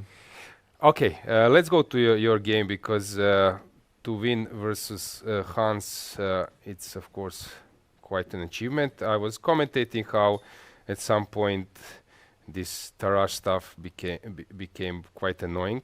This a3. That's some little idea I had, but you know, actually I didn't mind a draw today too much because like I had 4 decisive results in a row and tomorrow was the rest day, so I thought let's play safe, you know. If I go into the rest day with +2, it's already good for me. So I decided to go for this line. I had a little idea, like a bit of a test, you know, like if he finds all the right moves, it's a draw, but if he doesn't, it can get a little unpleasant. Yeah, I was mentioning that there is no big chance for a test after 96, so usually it's if you can... It's all been analyzed too much. Yes, exactly. Before engines, they would never go for this stuff with black, but now engines just show it's holding everywhere. And he played fine, like all the best. He probably knew g3, rook c8 is good. Black has other ways also, but okay, this bishop c4 is important to stop short castles. I can also try bishop f4 here, but everything is zeros. So take, and bishop c5. I knew it was possible. I just couldn't remember. Like it was not the best move for sure. So, and black has like 4 moves instead of bishop c5. The best move is bishop e7, for example. Regarding this opening, how big chance was that this will arise? He plays this quite often, but actually I still thought he would play something different because he was on -1 and I thought he would want to go for a fight. So I was actually mainly checking other openings, which of course he can also play, but this is his main repertoire. But I thought given the tournament, maybe he would want to create a big fight like this. You're playing for 2 results with black, you know? Got it. So bishop c5, you said other moves? Yeah, well, I was thinking after bishop c5, the thing is that I can castle queenside sometimes without discovered attack. So bishop f4, I played finally. Yeah, I was commenting this together with Pia Cramling, and I said is the idea of long castle, but it's also scary. Yeah, so for example, I played bishop f4 after long thing, and if rook e8, he can play this move. Yeah, I wanted to castle anyway. Yes, bishop b3. I thought king b1, it was my plan. Yes. Yeah, it was. Yes, we commented this. Rook takes. Yeah, this position I was looking at, and black has many moves, but it looked like I have good compensation here. I was looking at, I don't know what's the best move here for black, but I guess he didn't like this because there's many ideas. I can go for b4, sometimes bishop h3, knight g5. Yes. This is what we were discussing together. Rook e6 was some move I was looking. I don't know what's the. Black is probably fine here, but it's a bit tricky. Maybe rook e6, but b4 then is unpleasant. So, and then knight is coming to d6. So I understand he didn't want to go for this. Instead he went for F5. So F5. Okay. Takes. Rook E8 check first is probably good. Bishop E3, knight C5. And here I really was just expecting after long castles King E7. It's just a solid move. I want to play now King B1 to get out of the file. And I'm a little bit better, but it's not too much. King F7 or I was what? thinking like some B6 or B5. I don't know what's the move. Just to protect the knight. And maybe I play Bishop D5 here or something. What was bothering him here? I think he just blundered what happened in the game. But even, can I check one thing? Okay. He played this knight D3, of course. Or sorry, Bishop D3. What happens if I play B3? Is it also just, is it okay or not? B3. Or am I missing something straightforward? So here I'm missing something, yeah. Maybe Okay, rook takes E3 here, yeah? Is it working? Fe, Yes. knight E4, king B2, rook C2, king A1. Knight F2. I was Yeah, knight like F2, this. but I thought I had bishop takes B7 or something. King A1, knight F2 was. If knight D2, I have bishop D5. I thought that's important, maybe. That's not working for black. But knight F2 was also working in this. Ah, this is okay for black. I thought I have bishop takes. Yeah, bishop B7, maybe king C7. I saw this position. But I thought anyway. I'm also not really risking here or something. Like I have always rook takes D3. But when I saw this tactic, which happened in the game, I got very excited, of course, because he should play knight D7 maybe, but then king B2, and there's no tactics. Yeah, this we also covered. I mentioned to Katie that of course we immediately saw bishop C5. I don't have any doubt. We were just rechecking some tricks. Yeah. So he did knight A4, right? And then bishop C5. I think by this point he saw that bishop C5 was coming, but anyway, there is nothing to do anymore. So now, he cannot end up in some position. I was mentioning your game versus Gukesh. It was plus 1.4. Yeah. It's not so simple. Here is plus 2, but it's just a technical. Okay, well, Gukesh was a bit different, like the whole position. Like it was very concrete. Here I'm just up a piece. Yes. So okay, I thought actually after king b3 his best chance was to take rook takes f2 straight away, at least to get the king to, like, I take on d3, and then at least he can play king c7 without getting mated. I was going to play bishop d5 or something. Okay, yeah. It looks very, very good. Yeah, but for you guys this is sort of technical, yeah. And as I said, that one against Gukesh, he got some activity. It was not simple at all. Gukesh was very, very difficult. He probably was, it was closer to a draw than a win at many moments. Yeah, well, the engine is sort of giving similar advantage, but it's not so simple. Okay, rook b5, this. Yeah, there's no mate ever with my king on a4, and actually the rest is technical. Okay, so let's check what's going on in Gukesh versus Abdusattorov, because b5. This. What happened? So h4 was played. Wow. Okay, he's trying to get the rook out like this. Makes sense, but of course he would prefer to castle, yeah. If it's possible. Yeah, well, I commented that usually in opposite castles it's important to open your opponent's king, but here white is not actually on time to do anything. It's okay, Gukesh has 30 seconds, I mean.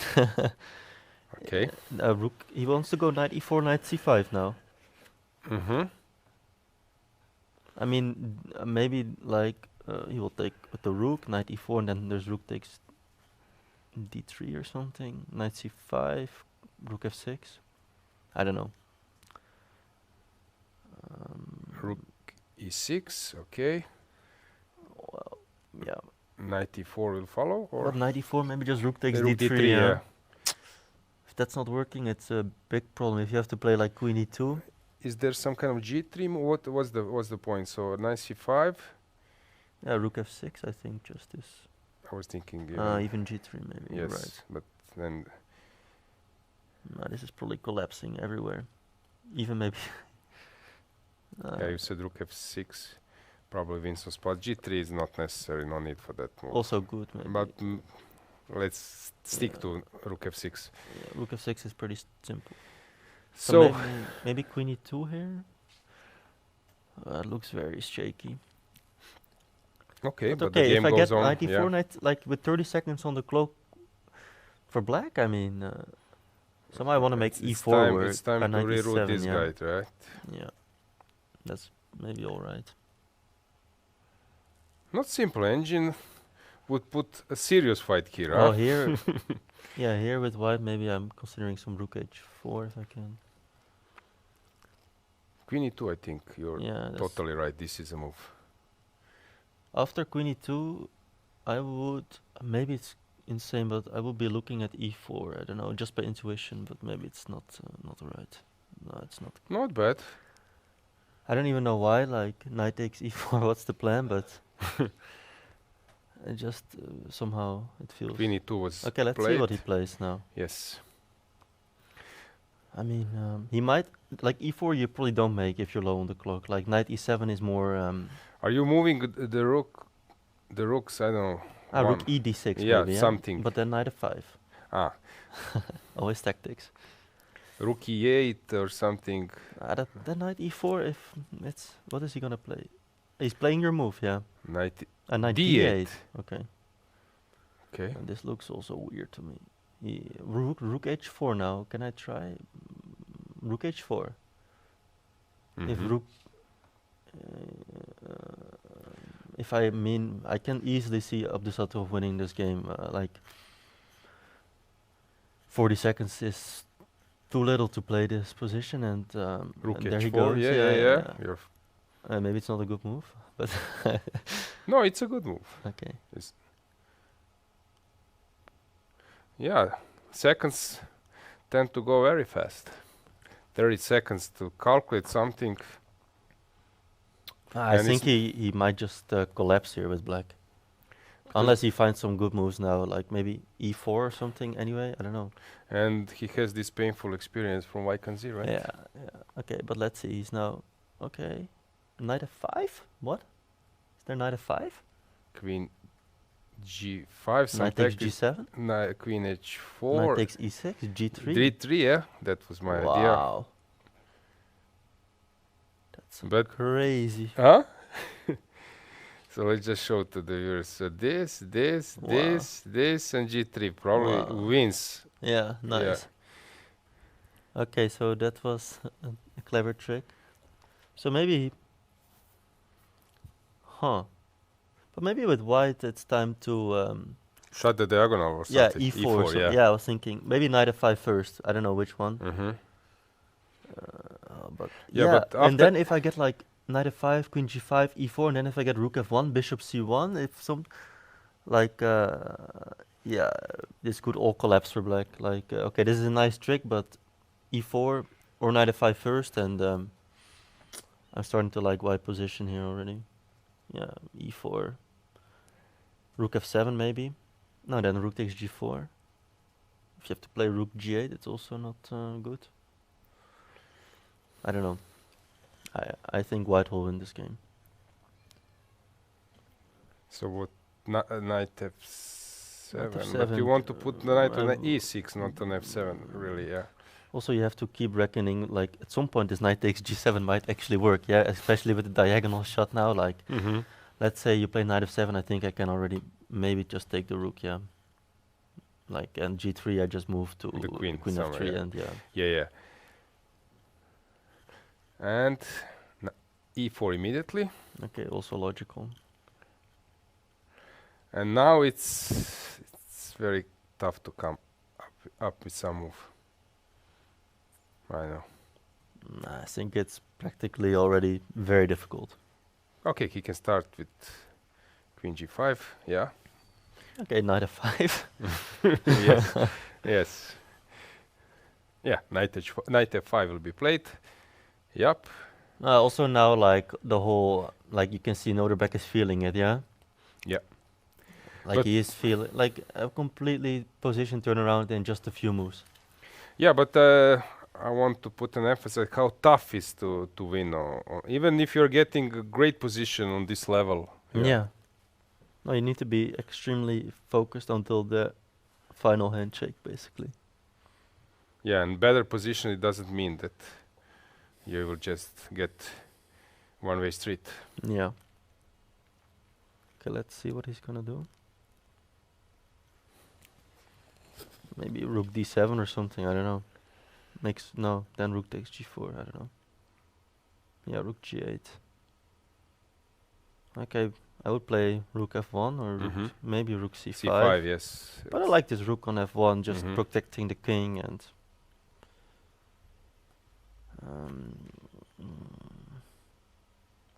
Okay, maybe black's defense is like knight f7, bishop c1, queen d8. Um, to at least create counterplay. So maybe I can play rook d1 here. Is that a good move? Somehow rook f1 sounds right. Now getting interested in playing rook d1. Mhm. It looks a bit stupid. If you say it, for sure it's not stupid. If I say it, then probably it's a stupid move. No, I make a lot of stupid moves, don't worry.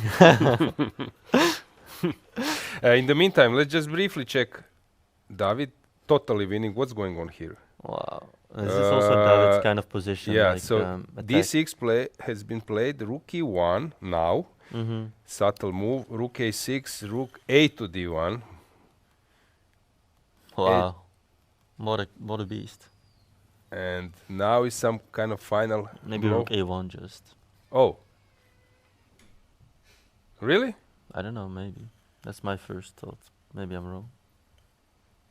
Yeah, now Angel will come with some rook d5. But what is wrong with rook a1? Yeah, it wins on spot. Nothing is wrong. And he plays rook f1, but Nodirbek played rook f1. Okay. He played your move. See, my move was probably... Let's see though. It was your move, but I stolen it. And David? Yeah, he's about to win the game. b3. Yes. It's a bit like trying to be super fancy. It's even better probably. Like. But how come there are so many decisive games here? Actually, now you can take on d7 and take on f7 and go d7 if you want for fun. I think. Really? Yeah, for fun. It's not necessary, I'm sure, but it's for fun. Crazy. And even after knight takes d1, you can be like, Rook okay, d1. yeah, you don't Rook need d1. like Yeah. d8 is better, of Yeah. course, but this is also winning. What a position. How come there are so many decisive games here? I don't know. What's the trick? I think in general, level of play has not been very high. Many straightforward mistakes, blunders. People have been collapsing. There's not been a lot of long fights. Mm-hmm. I don't know. That's my impression. But And regarding openings, are people choosing? well, everyone is fighting with both colors, so of course that also helps. You need two for tango, right? Yeah, exactly. Yeah. Okay. For spectators, for viewers, it's dream tournament. Yeah. Because today I said at some point I don't see a draw. Right? Maybe still. Yeah, that's maybe the not. case. Yeah. Maybe the Keymer game he will somehow hold. I don't know. But the more this like classical chess is not at all that. And I also feel like games are like pretty fast paced. Like this 90 minutes is not that much time. Like games are pretty quick. Mm-hmm. Maybe we can quickly go. Or Back you want to see this final moment? Yeah. Okay, Navarra will play it. Never mind. It's not about.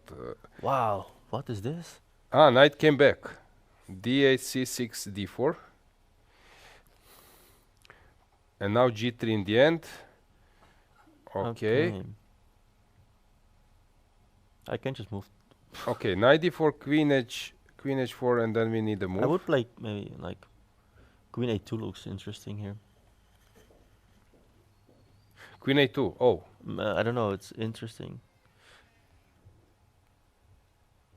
Maybe then you go Queen D8. Another move. But can go on. It's Queen D1, I guess. Yeah. Yeah. The point is that after G3 you can go back with the knight too. So knight D4, Queen H4. Now some move, right? Because on G3 But you okay, always go knight F3. But I'm losing the rook, yeah. So it's probably not good. So Queen, as you mentioned. No, I want to play Queen A2 immediately in the first position. In the first position. Sorry. Yes. After knight D4, Queen A2. Yeah, or Queen. Oh, this is also blundering. What am I missing? Navarra took, by the way, Queen F7, move, final blow. Here also we have result, but let's stick to Gukesh since now Nodirbek is thinking. I'm probably missing something straightforward, but why is Queen A2 losing? Okay, of course he can take the queen as well. No, but Queen A2 is losing here somehow. Some knight f3 stuff. But just GF, right? Yeah, I don't get it. This is losing somehow. Yes. So taking on f5. What? No, my queen is so. Just queen d8? Ah, okay. Aha, okay. Ah. And when you take on d4, now queen h4, right? Probably. No. No, but just now the Queen d4 d3 check. pawn is hanging. Yeah, that's the problem. Yeah. Queen d4 check. Wow. And d3 for something here, because rook is hanging up. I mean, I have to say, Gukesh is finding some creative moves. Like this is a good find for sure. It doesn't seem like it can work, like to me, but yeah. But just to go back for a second, this queen f7 of David Navarra. Yeah. Yeah, he did this. Yeah, but after the whole section of the of the moves with d6, rook e1, starting from here. So take a look. Oh wow, queen c6. Queen c6. No, nice. I think this is one of the best sequences I've seen for a while. So take a look. d5. Yeah. Provoking c5. Queen b5. Wow. Queen c6. Queen c7. d6. Wow. This is. He's wow. Rook a1. Like h3. He's like master of how you say it, Zwischenzug. Zwischenzug, yes, intermezzo moves. Yeah. No, this is Intermezzo, something. yeah. Pity that it happened at the wrong moment because people are focused on other games. But this is come on. Yeah, this is wow. So yeah, this should be really praised. Yeah, crazy stuff. Bravo, David. So here Abdusattorov has just made the move. Which move he made? No, he's still thinking, right? He's still thinking? Oh, sorry. My bad. And the clock is ticking. Now it's maybe again 3 results? Yeah, I don't know what to do here with white. What a turnaround. Maybe queen d1. Just idea queen d8, rook takes g4. Queen d1. He just played it. Yeah. So any trick now for black? Queen takes c1. Oh. Yeah, but then the endgame is really bad. I take and then king f2 and then king comes to e3, rook comes to like c3 just to protect, for example. And I mean, maybe it's the best, but it's not a happy move. No. Maybe he will play it, I don't know. Or queen d8. But then I take on g4. Maybe he should take but on... he needs to play this position, trying to open his bishop. Queen takes c1 is so sad. Queen d8. No, queen d8 is the move. Yeah. Because you want to open this bishop. Dreaming of opening this bishop. Yeah. Rook g4. Yeah, then I But take... this is 41st move, so nothing to... Yeah, now they will probably trade everything. And then he will take on f5 maybe as well. Got it. Let's just briefly check what's going on in Keymer's game, because now he's thinking about his last move. Okay. So 10 seconds. Yeah, but this is for Vincent. It's just a pawn down with no play. And he needs to make a move. Knight e7. Sorry, knight e7. Again, some tactics in the air, like knight d7 or something as a reply. Or okay, this one is... white will win for sure. You can even play, maybe the simplest is knight d3. And rook f2, takes and then rook takes, and if you go like very ugly move c5, I play knight b2, and then I just completely, maybe e5 also, I don't know, but this is completely winning for white. You can see it in Vincent's face.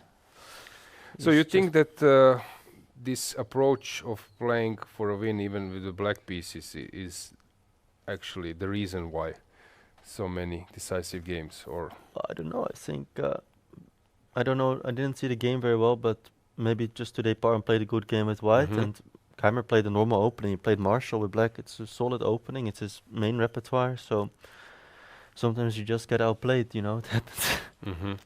So for sure you know the pairings till the end. You still have 4 rounds with whom you're white. I play Navarra after rest day with white and Nodirbek with black. Then I'm not sure actually. I think Aravind with white and Parham with black in the last one. Yeah. Okay, regarding, let's just summarize. So you won. We have here David Navarra winning. Abdusattorov will push for a win, push, right? Yeah. Aravind had the normal position, but then completely misplayed it. Yeah. Very quickly with I G4. saw at some point he just collapsed. maybe he was too optimistic or something. Yeah, and let's just briefly check challengers. Sure. How is Thomas doing, my countrymate? Yes, not as good as the first 2 rounds. Looks like a draw, yeah. Yeah. Yeah, I mean, he's a bit better here, but it's probably just a draw. Have you played against him? Thomas? Yes. Yeah, we go way back. And? I know him since I'm like 11 or 10. So I think I have pretty good result, but actually last couple times we played, it's been a lot of draws. So, but of course I don't like playing him very much, just since we're good friends. But it's actually very nice that he's also here, and you know, we can hang out after the games, and we don't have to play each other as well. But yeah, I know him for a long time. He's some kind of latecomer in terms of his improvement? No, he's been around for a long time, but I think he's playing quite a lot these days. So maybe you see his name a bit more often, and he's trying, of course, to like. He's playing close to 2550, maybe eventually 2600. And he has a lot of talent. Like, I know him since we're very young. He always used to be like he's 1 year older than me, so he used to be a bit better than me just growing up. But at some point, maybe I got a bit better. So, but yeah, we just go way back. Yeah, I would disagree with this bit better, but never mind. Okay, so here, that's very interesting player. Probably you know Finek from European teams. Because he started to play for Czech Republic national team. He's playing very well. Yeah, I'm not so familiar with him, but I think he's just 15 or 16. 16, I think, if I'm not mistaken. And he's looking very, very good. So also beating today Yufa with white, it's not an easy feat. And to me, it looked like he was more of a like positional strategic style, but today he also showed he can play attacking chess, so someone to look out for, and I think definitely exciting for Czech chess that someone new is like on the rise. And I think in general in the B group, all the Czech players like are doing quite well. Yeah, the standings, they are doing really, really well. Today we have Nemec drawing versus Viere. Yeah. Herbeck is, as you mentioned, is about to make a draw. Yeah. So quite a good tournament. Okay, Jorden, thanks for joining. And how are you planning to spend your free day? I don't know yet. Chill. Okay, so all the possibilities are open. Okay, thanks and congratulations. All right, see you next time. So small break and then Katie will return.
And we are back.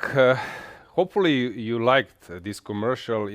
This glass factory reminds me about Vaikanzi tournament, where the trophy is specially prepared at the Tata Steel company and factory. And I saw some video commercial about it.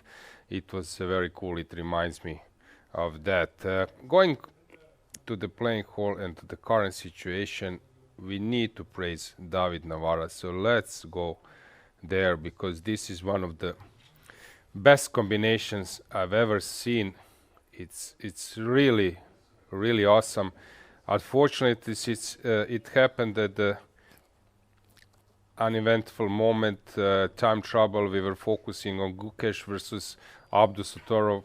I'm sure that there are some fantastic things which stay hidden, but David really now played this h4, and checkmate was allowed by Nodirbek. Big kudos for him. He is a great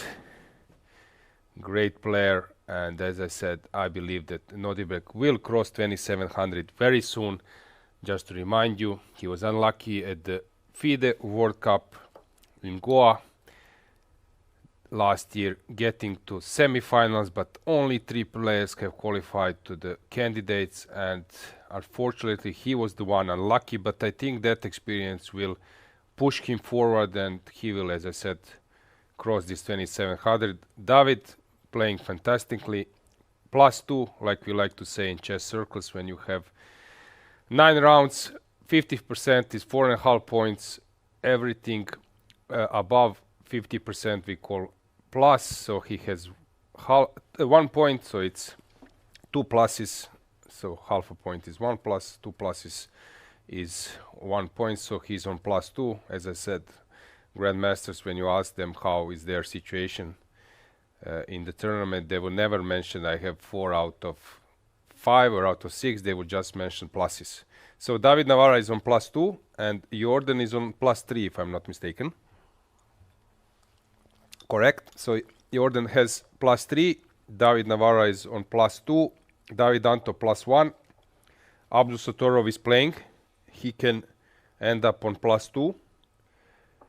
Yakuboev is on -1. Keymer is fighting. Maybe he will be -1 or 50%.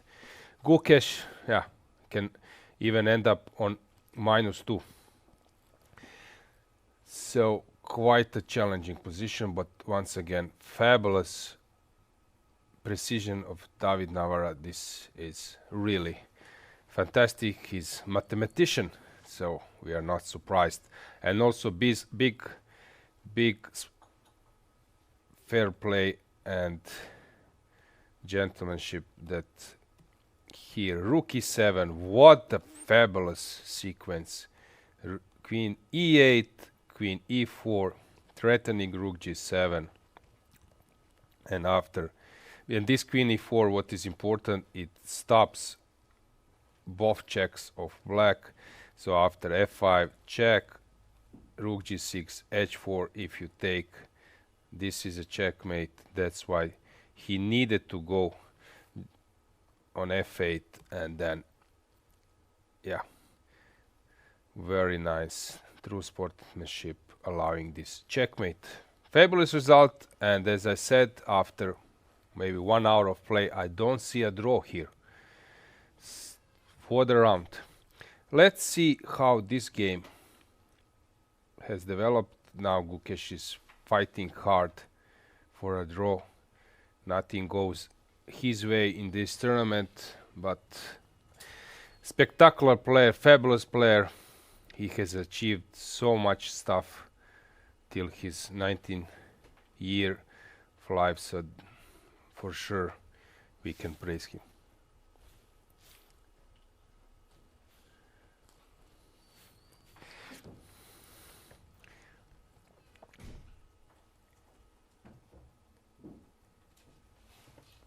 Tough position, and let's check how Parham is doing versus Keymer.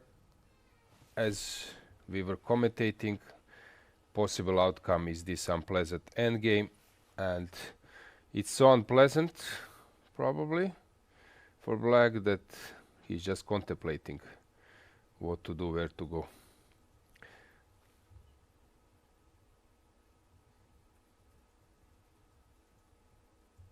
Strange tournament in terms of expectations, whom we could see winning games, whom we could see suffering. Knight d2, rook d2 has been played, and he just wants to get. Okay, it seems that the camera is stuck. Okay, but now it's returned.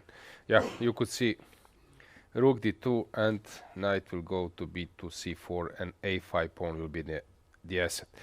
Let's check challengers.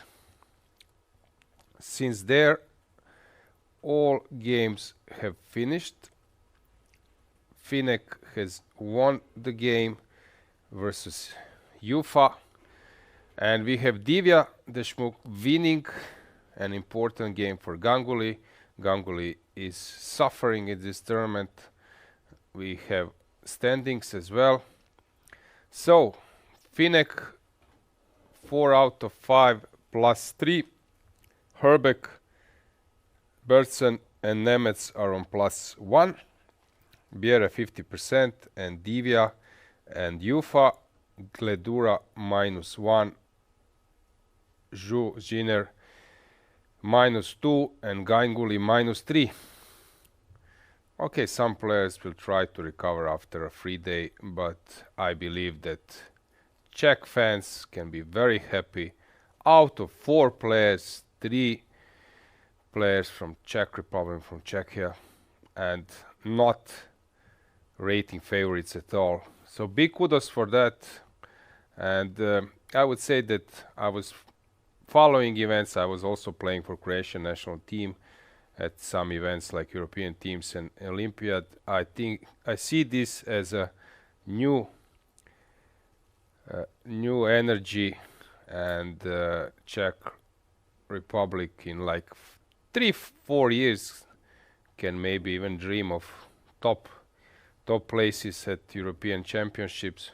David Navara is still young enough, and with those youngsters it can be a very, very strong team.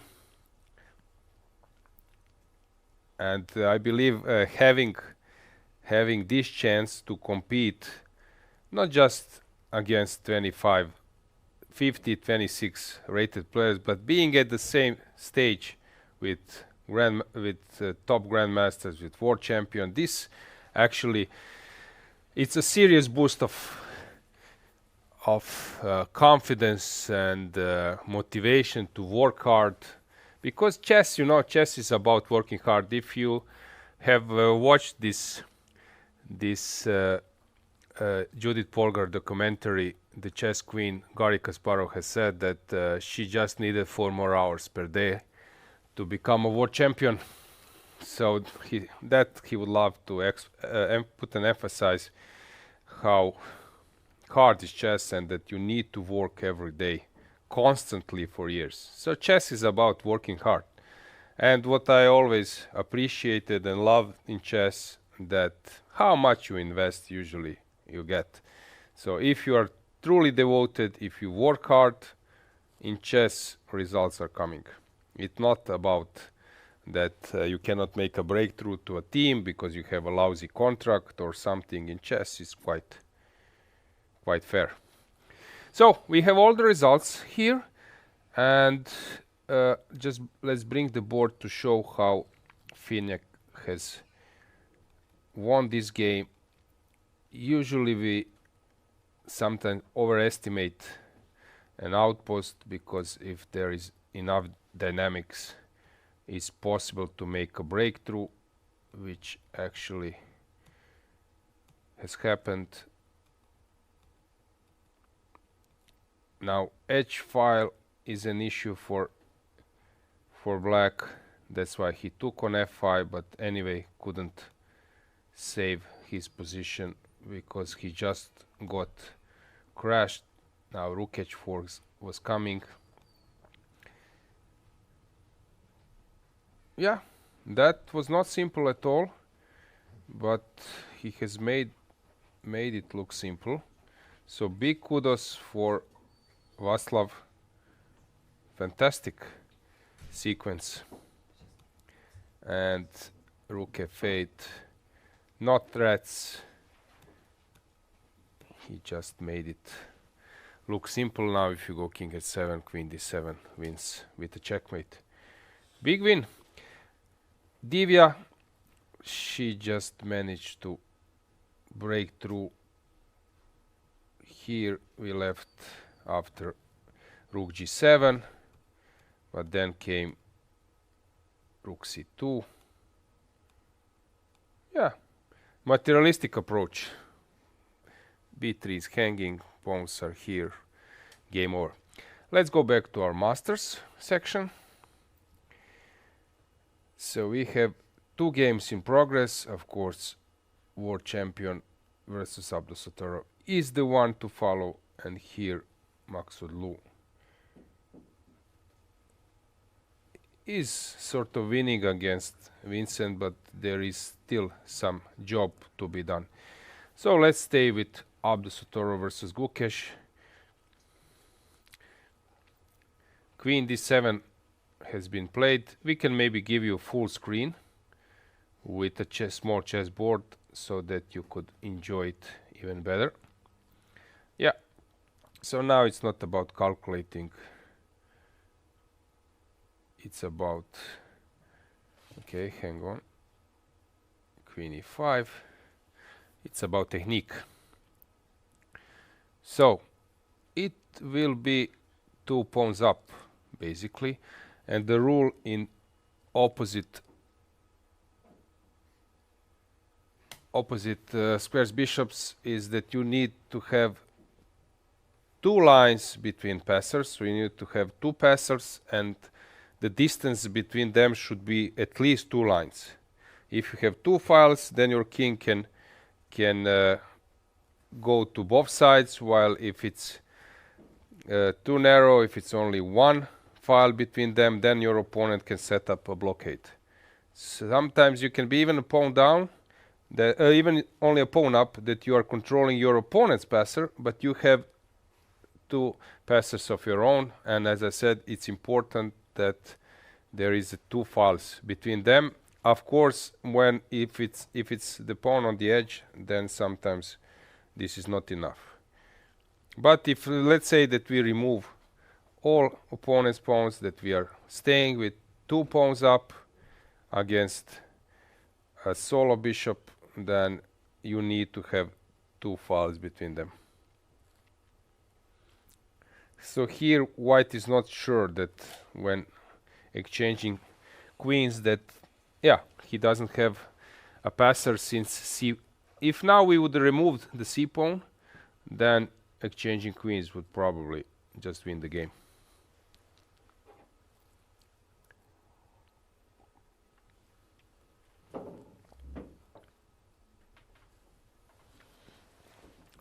Yeah, Nodirbek is confident. Gukesh is suffering. Queen a7 is now an obvious threat. So either you move the king or you move the bishop. There is no third way.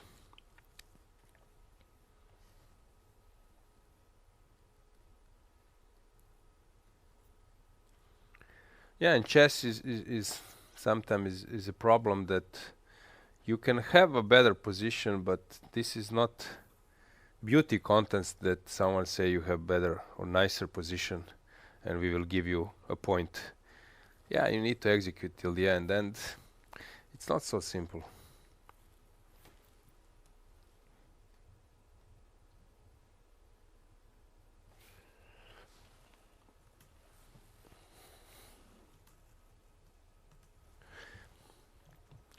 Gukesh worried, but as I was saying many times, one of the best defender in the world currently. He has saved many positions.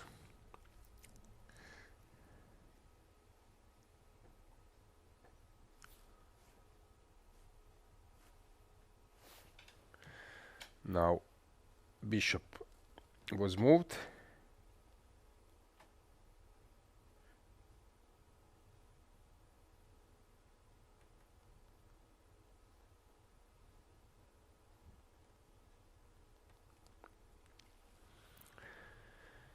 So queen a7 is of course a possibility to take the a pawn.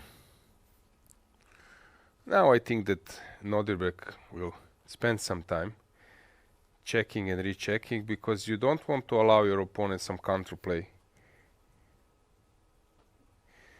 Yeah, so this game will now get into hibernating phase. So maybe we should show you some interview, because we always have some content provided by our dear Keti Tsetsalashvili. So let's start with one interview. We have in the studio Divya Deshmukh, who won her game against Ganguly. What a crazy game you have played, Divya. Congratulations. How does it feel to play that kind of game? Unfortunately, it's pretty normal for me to have crazy games, so not a new feeling, but of course when you're actually in the game there's a lot of adrenaline, and it was fun. I think it was quite unfortunate that he blundered, because before that I was struggling with the opening, but after that I think it was fine. Yeah, before we dive into the game itself, how do you feel here? You have played also last year at the Prague Chess Festival. This is another time, and how's it? How's it going? It's going well. I think I'm very happy that tomorrow I don't have a game to play, so I can just sleep in and eat good food. Of course, I love Prague, and it's a wonderful city, amazing food, and yeah, I feel pretty good to be back this year. What is your favorite food? If you have anything local, we can maybe show that on the screen. I'm actually yet to try Czech food. I tried all the other cuisines, but I haven't tried Czech food. Okay, you like to try some Indian? Yeah, I like trying all kinds, so mostly I prefer Asian cuisine. Okay. Yeah. Okay. We're gonna see that tomorrow, how you'll enjoy with your food. But before that, this question is so important. It's very important to know from your side. You have candidates tournament coming up very soon, and you are playing here in the Prague Festival. What was your take to take this challenge and play this event? I think it's a great event to play on its own, because I'm facing quite a strong opposition every game, and I think it's quite a good warm-up before the event. So yeah, it's a win-win either way. Mm-hmm. Perfect. Let's now take a look at the game. Where was the key moments? Alright, so I surprised him with the opening, I'd say, and then he surprised me right back. I'm not sure if this is a main line. I briefly checked it before the game, but then I am not sure about the setup he chose. I think it was quite interesting, and I know these positions, but yeah, I just made a bad decision, and I didn't like rook c8 so much for me, because then I allowed all this. I don't know if it was a good idea, and I was kind of miserable here. I thought instead of knight f6 he could go knight e7, maybe have the double bishops. And yeah, I think it's a normal Mendelian position. I did not like b3 because it allowed f5, and if he allows me to keep the pawn, I can castle g5 and a lot of attack. So I was relieved here. And I missed knight g5. I saw knight g5, but I thought after knight d5 I would be fine. But there's queen h3, which is, I think, not good for me. And that's why I decided to go for e5. I don't know why. I had a gut feeling that knight h7 would happen on the board right before, like, he was making the move. I didn't know where his hand was going, but I just thought that it's gonna go on h7. And I was surprised because I had seen queen h5 already. So yeah, I just had to double check if everything's working. I think something very interesting here is queen d2, because here initially I planned to go bishop c3, but then you have bishop g6. Ooh. Yeah. Oh wow, that's very beautiful. Maybe you can show knight g6 line as well, because we're popping up this. Knight g6 and queen d7, and we have a mate. Nice. And even if knight g6 doesn't occur, I think queen g6, and here white is just doing great. So then I was trying to find a solution here. Also, I cannot take because then eventually he takes here and then b7. So I thought queen d2 was quite interesting for him, but then he played knight f6. I actually didn't see f3, but I knew that I should be way better. I just had to calculate the exact move order that I wanted to enter the position in, and I knew that I'll win some material. And okay, I don't think much is happening in this position. I was surprised that he allowed bishop f3, but I also understand it. And yeah, I think it's just horrible for white. You had some minutes on the clock in this position, like 3 minutes on the clock. Were you a little bit worried about time, or your Not position this was? position, because I knew I was completely winning, so I would handle it. But yeah, I should not have been in that situation. So probably better time management. Right. Thanks so much for showing this game. It was really nice, and we did enjoy it to see. And final question about candidates, of course. What is your plan? Are you going to win? What? I hope so. Yeah, that's the plan. That's the plan. Well, good luck, first of all, here and later at the candidates, of course. And hopefully to see you here in our studio as well. Sure. Thank you so much.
Yeah, we are back. And Katie, what do you think? What will happen? This is some kind of climax of the round.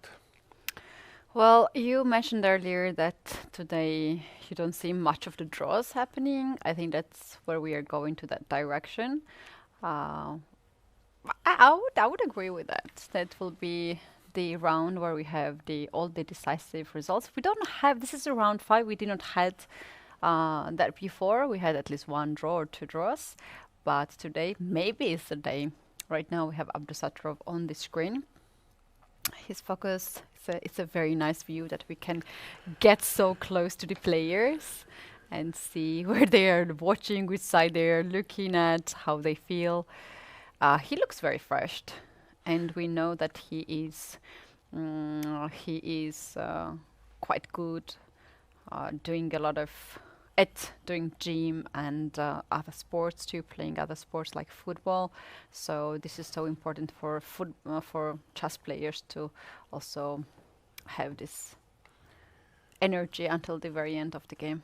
Yeah, there is a nice fitness center just opposite this hotel, and Daniil Yufa was going there today morning when I met him, and mentioned that, for example, Benjamin Gledura, he likes to do something in his room, so I don't know, push-ups or whatever.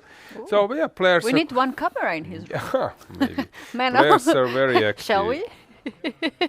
Yeah. Yeah. How many pull-outs and push-ups you can make it in 1 minute? Yeah.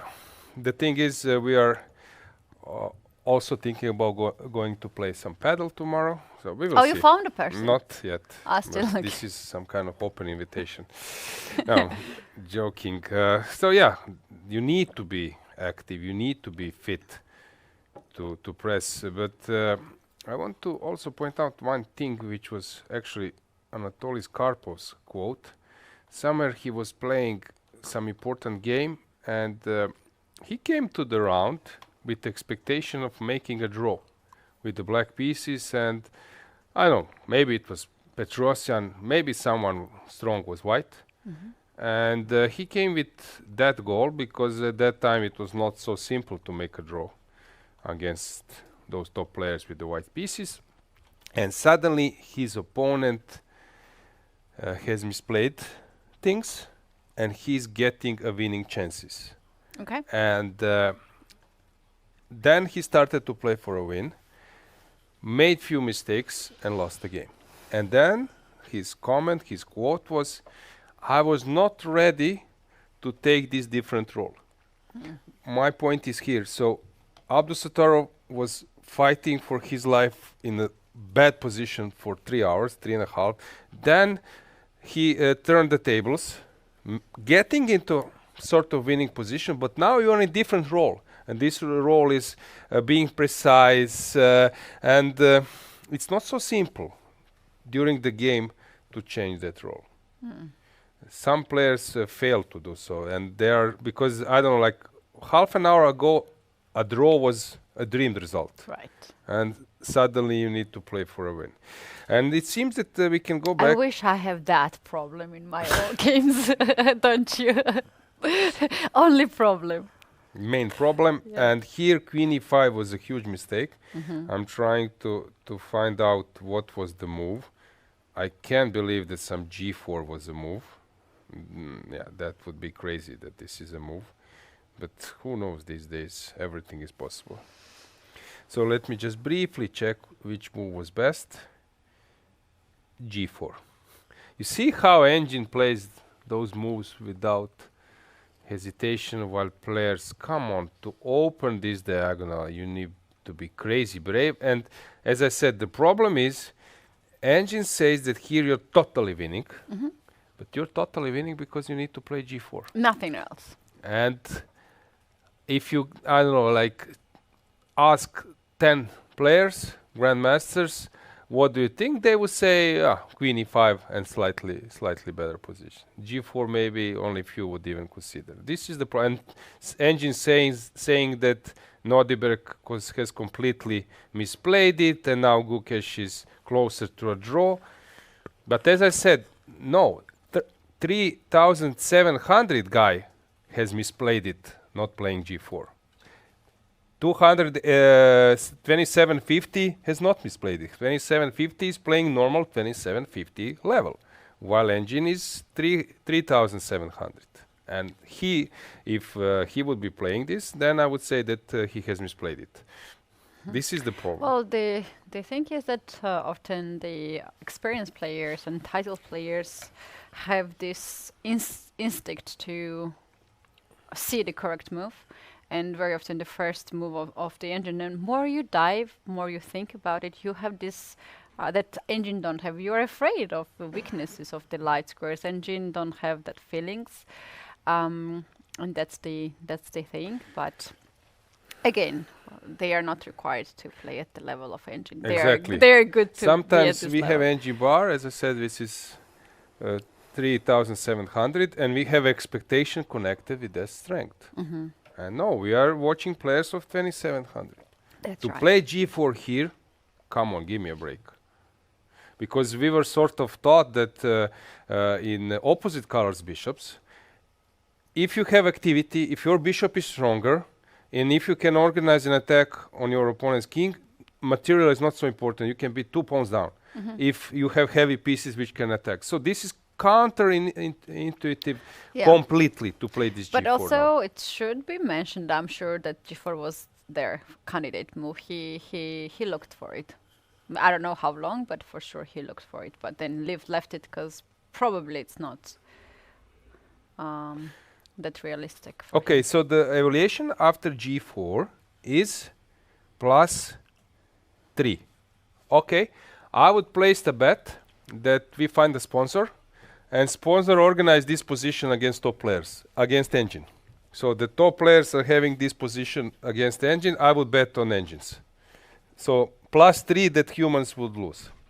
In like out of 10 games that they will lose it in 8 or maybe even all 10. That's a very interesting challenge. I think I give you think this should +3, be- I give you +3, you play against engine +3 position. And you will see how hard it would be. That's why he didn't even consider he's playing queen e5, which is completely normal move, and you are getting a normal advantage, and you are just playing for 2 results.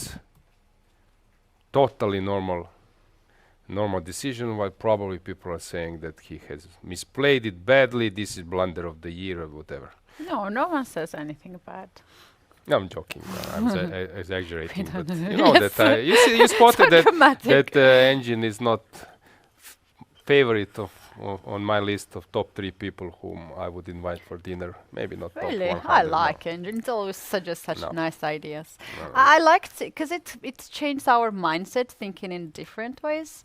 Like because of the engines, we are now free to play h4, g4 somewhere where we were not, and we have. I think this young generation, they just found the best use of engine, and I like it. No, that's useful. As I said, as a working tool, as a preparational tool, the best for broadcasting purposes, for following events, it can be really, really unfair, I would say, because it's saying that this something is a mistake.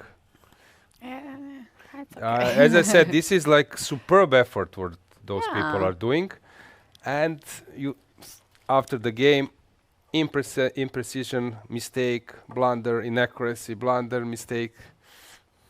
This is what actually I dislike. I'm a big fan of players. I think what they are doing, this is above my capacity. I was, as I said, 2600, my peak rating. That's probably 150 in the world at that time, a little bit less.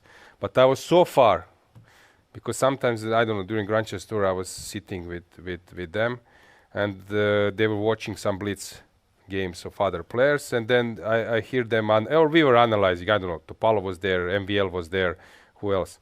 After 7th, 8th move, I cannot follow them anymore. No, I'm lost. And then MVL starts throwing bishop, queen, bishop. No, this is like really fabulous. But against computers, it's ridiculous, even against mobile.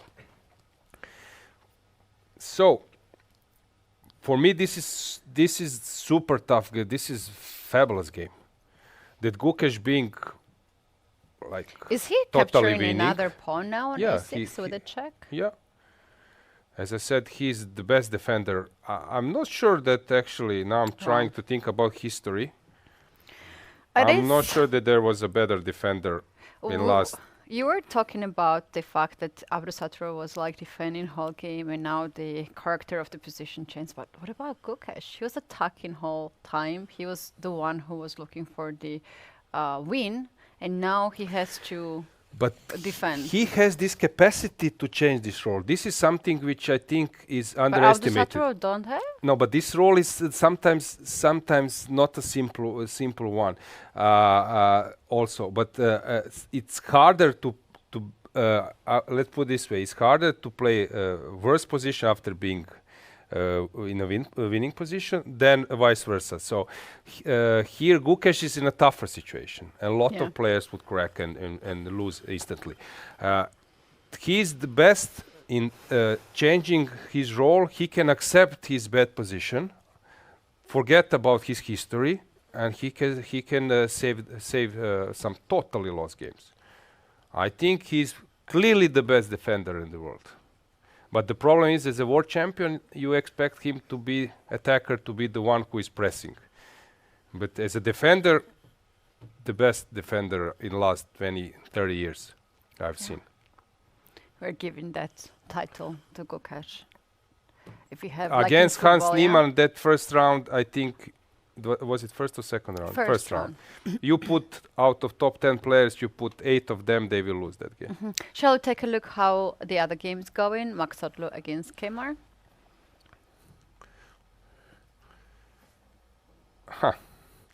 Not much to see. You know how in those police movies, when they just secure the victim place and say, go away, nothing to see. So You here really it like seems this Polish yes, movies, right? yes. Here it's also nothing to see, What unfortunately. is your favorite quote from this Polish movies?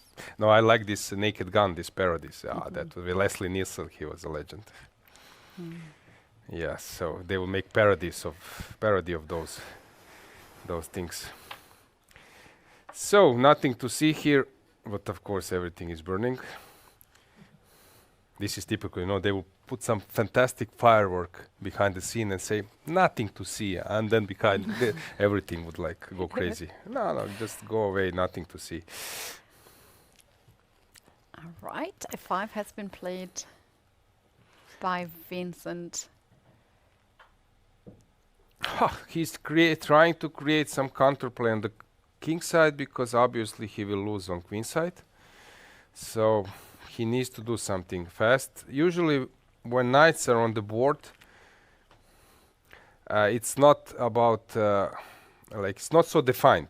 When you have bishops on the board, it's usually when you're winning easily, and there is actually easier to find the way. Also, if it's drawn with bishops on the board, it's easier to hold. While with knights, it can be also like just slightly better, and still you can find. I think with bishops, it's not so simple to call some position slightly better. Either it's much better, it's winning, or it's dead draw. With knights, it can be slightly better, and then even a little bit more slightly better because a lot of more possibilities than with bishops. I like the final move of Parham's, cutting the d file and also attacking the pawn on c5. That's the check that he can play. Well, now either you take on e4, or you can also take on c5 with a check and weaken b4 pawn, weaken e4 pawn. That's a very, very nice position. And Parham, we mentioned earlier, has not scored a victory yet in this tournament. This is in the remaining 4 rounds. But yesterday he actually showed strong resistance and made a draw in the position where he had when he was a piece down. And one important thing, I was mentioning this also several times, about squeezing better endgame, slightly better endgame, you need to have this strategical, positional mastery and so on. But when it comes to execution, even in the endgame, it's always about tactics. So you like sack your knight, but there is a passer which cannot be catched, or something like that. So it's in tactics, it's in endgames. Tactics is the one which is actually winning the game in the end. So it doesn't mean that if this is an endgame that there is no tactics around. Some fork, some mating net. Yeah, congratulations for Parham. What do you think? Is he ready maybe to share his thoughts? Yes. He will for sure have. Let's see if we have him for the interview, but I'm sure that we're gonna have. This is his first victory. I'm sure he's very happy.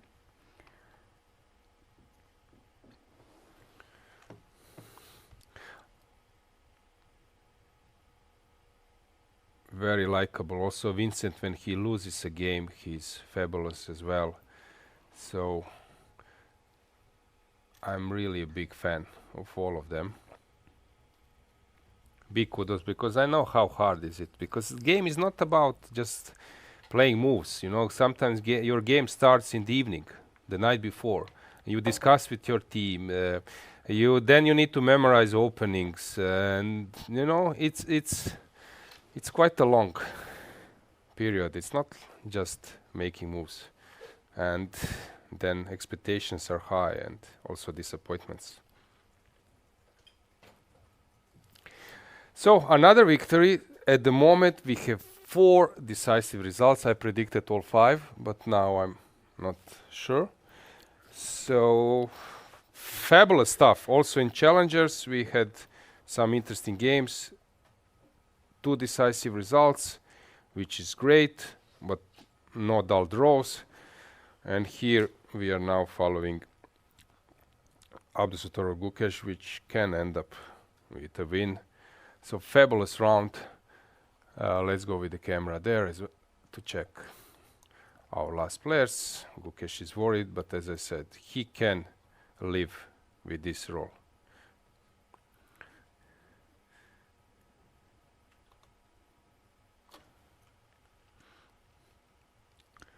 For example, he's my friend. I'm a big fan of Vichy, Anand, and Hero.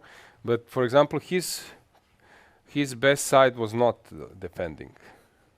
So Gukesh is way better defender, but Vichy had some other qualities which are superb, and actually when you check Vichy's career, fabulous things. Really, really big champion. So the game will take some time. Now we will again get into this hibernating mode. Is it a moment that we show you the interview of David Anton, Hikaru, our today's winner as well. We have here with us David Anton, who won his game against Arvin. Such a beautiful game. We have so many questions, so let's directly jump into the analysis. And if you can tell us a little bit about the opening. Well, opening, I think, got good position. Usually this, we transpose to a Queen's Gambit aseptic with the pawn on a4, which supposed to be nothing for white, so I think I equalize more or less easy. I had one game already, I think, with this. And okay, I think he played rook e1, h3, some waiting move. Yeah, I think they should be okay, but here I started to spend a lot of time, and yeah, decided to play this strange line that I don't know if it is good. I think probably it's not good because during the game I didn't feel like I had a good position. So yeah, maybe this is not the best. After e4, I decided to play rook d8 and knight h5, which is a bit risky because everything works just by one tempo. But yeah, I think it's just very complicated, but probably it's good for white. After e5, knight g3, queen c2, knight b4, queen b3. Well, maybe I have some move, but I couldn't find. I really wanted to make work b5, it is b5 and bishop b7. This was my main idea, but then I realized he can take, and after bishop f3, he has knight b5. This is what I missed at first. And then, yeah, it's unclear if he can take on f3 with the queen because I have knight c2, but it starts to get very messy and I didn't like it. So yeah, when I saw b5 was not working, I had to play b6, and yeah, I have the feeling this position is better for white. But yeah, then I think he just started to play very fast, and yeah, after some moves, I think I got good position. Bishop f4, knight f5, knight e4, bishop b7. This still looks very good for white. I had to take on e4 because otherwise I was worried about knight d6. But here he played a couple of fast moves, g4 and bishop g3, and I think he missed this idea with knight d6, knight a5. And I think after this I'm a bit better. And yeah, I think a few moves later I have big advantage. I just take the pawn on a4 and I take the bishop on c4. So it's just a pawn up and very good position. Yeah, then yeah, maybe he can defend better, but of course the position is much better for black, and I think practically it's winning more or less. In this game and also in the other games, we have noticed that you like to put a lot of time into the positions. If you can tell us what is that happening, and also how come that you're not uncomfortable with like seconds or minutes on the clock in that positions? Yeah, well, of course, it's not ideal. It's something I'm trying to correct. Actually, I think I improve at that. Lately, I don't spend that much time in the opening, but I don't know, there was a couple of games here. The positions were very complicated against Jorden and today. And yeah, I just had to spend time. And yeah, I mean, it was maybe not a good decision because playing the game with 20 minutes on the clock is very tough. But yeah, it worked out well. Of course, if you play fast, usually you don't play the best moves. So yeah, you always have to balance that. It's not easy. And yeah, hopefully I can play a bit faster. Well, it is so important to go into the rest day with a victory, with such a positive feeling. Do you already have some plans how you're going to spend your day off? Well, probably I will go with my wife to the center. I came with her, so yeah, I think it would be nice to just walk around Prague, That's the plan, and yeah, just to rest a bit. Right now I feel very tired. These last games were very tough. So yeah, basically rest, some walk, and yeah. Some nice food as well. Yeah, that too. Well, I wish you a really good rest day together with your wife, and hopefully to see you again in our studio. Thank you. Thank you. It's always nice to hear some thoughts of the winners, and it's understandable that people who have lost the game, they are not so eager and excited to share their insights, but this game is quite an unclear now. We again got into time trouble. Gukesh is playing on an increment, and it seems that he's holding. Karel Janecek, one of the biggest sponsors of this event, is watching the games. He has also this chess passion, participated at the VIP business tournament yesterday.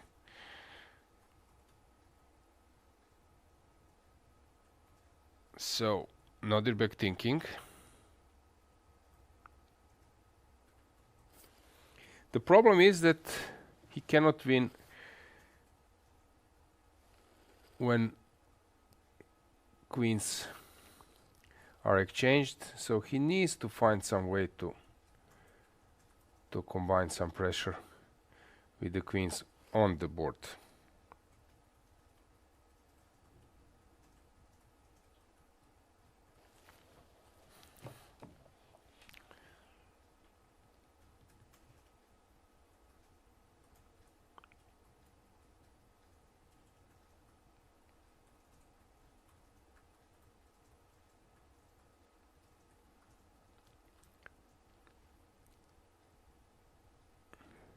Moment of tension.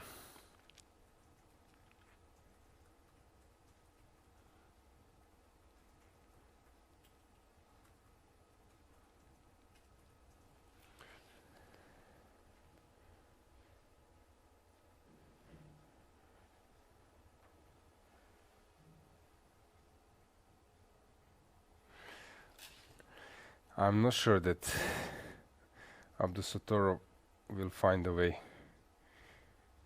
Now it looks to me that there is no chance to make a breakthrough.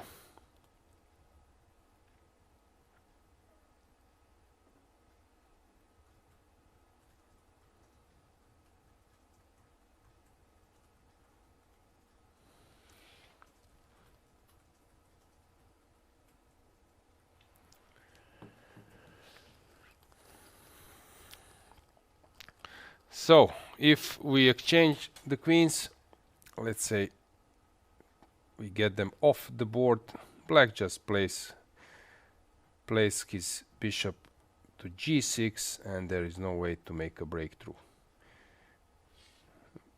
I think that the game will end up in a draw, because now there is enough counterplay.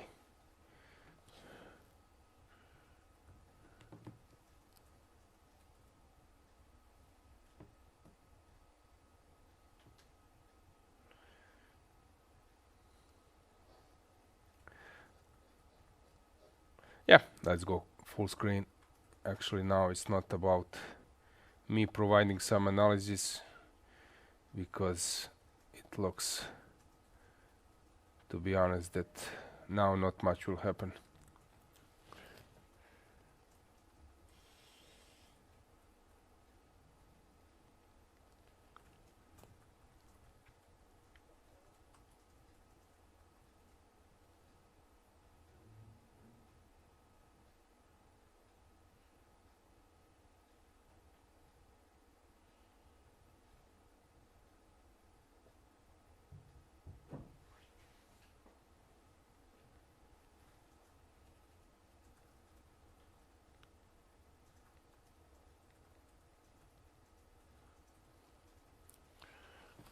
Maybe we can little bit go around the playing hall with our cameras so that you grasp the atmosphere.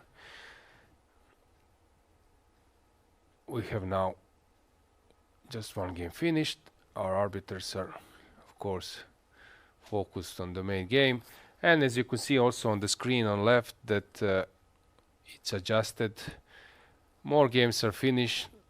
One board will be increased so that people could see. So this is how it looks like. A lot of people sitting, but the thing is, that's why they're trying with those headphones. Even 20 years ago there was a famous cube which was carried around this, it was I think Morelia and Brazil and Linares, or Bilbao, and because the point was to put players somewhere on some square. There was a cube, they were playing inside, soundproof, and with lightnings that they cannot see outside.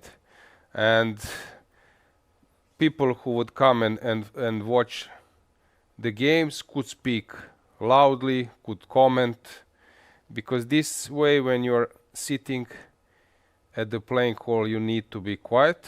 Although now there was this speedchess.com final in London and people were sort of screaming after each move, but players would accept it for blitz and rapid, but for classical chess people would complain.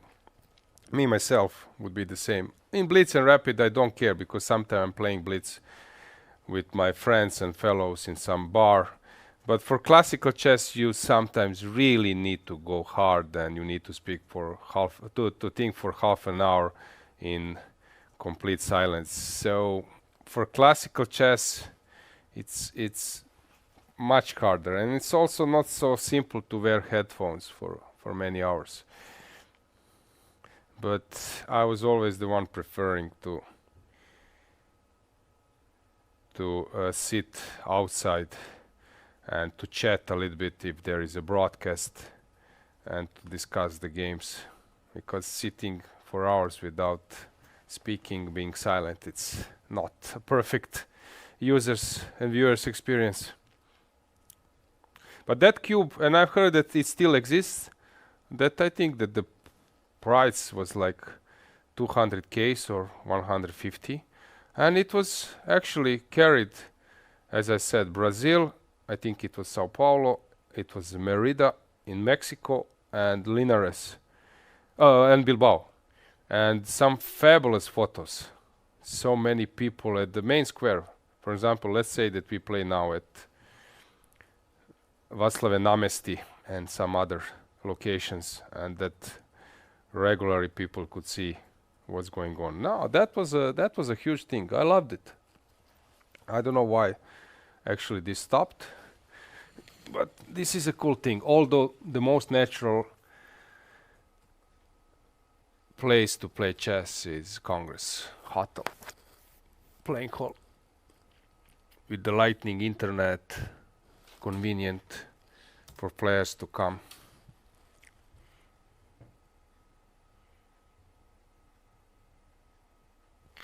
So Gukesh will now wait, and white Abdusattorov will try to include his king somehow, but I don't see how this will happen.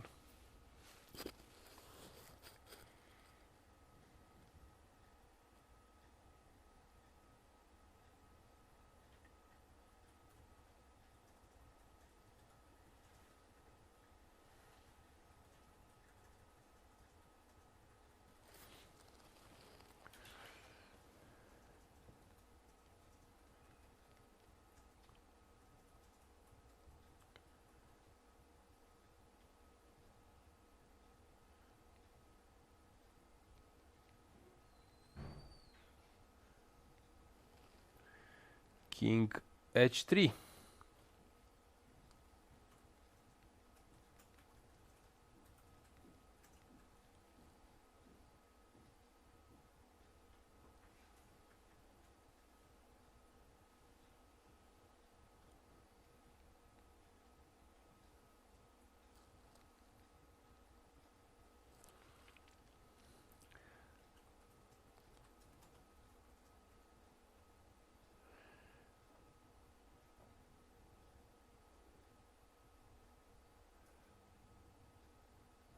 Abdusattorov is thinking how to make a progress. But frankly speaking, I don't see now any chance. Okay, he's trying, he's pushing, but Gukesh will place his bishop on e4. If it's necessary at some point, not allowing this g4, g6 stuff. But maybe the idea is to dream about pushing this g6 at the right moment.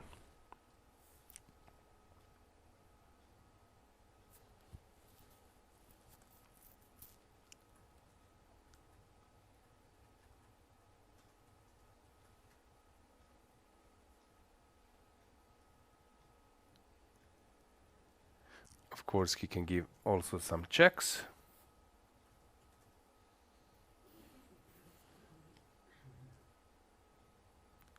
Queen g2, king h4 forced.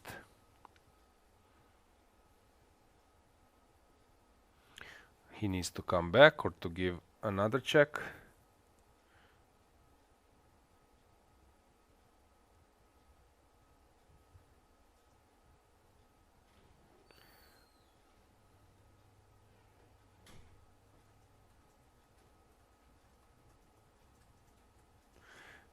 And queen f2 in the end, giving a check.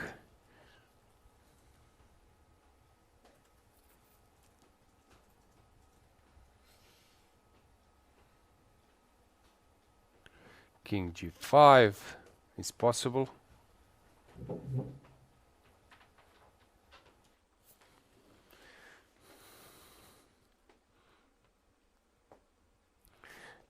Yeah, Abdusattorov is thinking.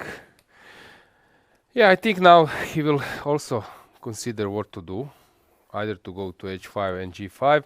I think that we can show you one more interview, and not much will change. We will have enough time. So Kathy just did one interview with future Czech star.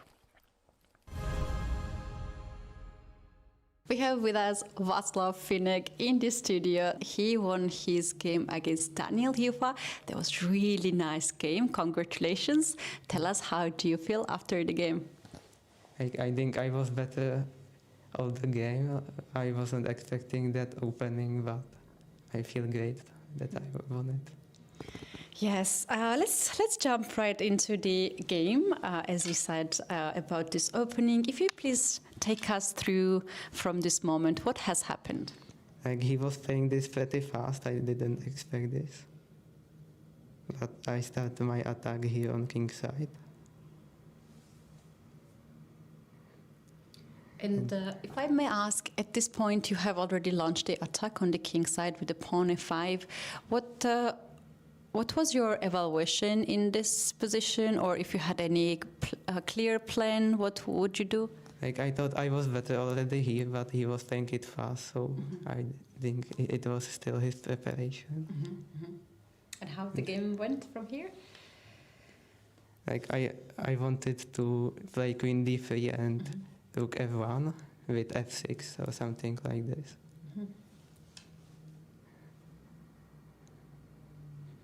I had to protect this pawn, and I developed my queen, so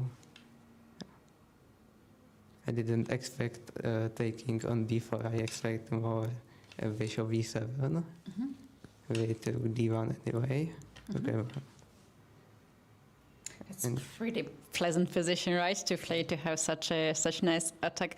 Would you consider this position like your advantage, or it's still many moves to go? Like, I have weakness on c3 and c4, but I think the attack was better here than the... Can we see how you launch the attack on the king side? Okay.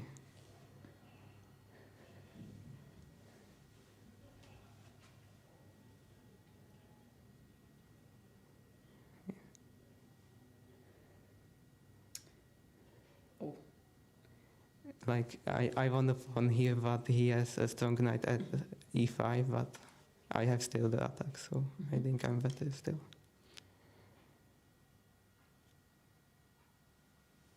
Well, you like to move the queen a lot, right? Queen a4, queen back.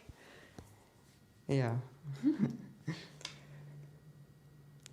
Like I want to play g5, f6 and queen h4 or something, and attack on h7.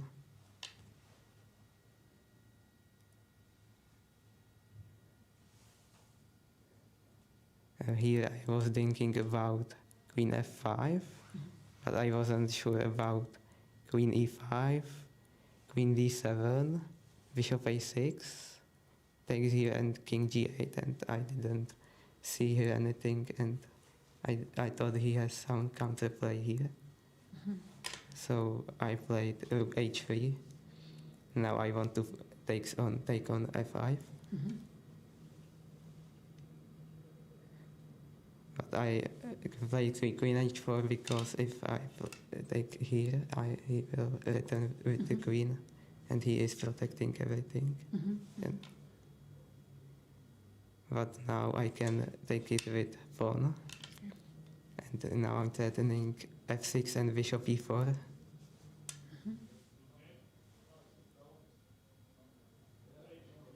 Now I want rook h6 and g6. Wow. So he has to play rook e5. But now I saw queen d7. I think it's maybe only move because now I'm trapping the bishop on a6. And now it was just winning to the end, I think.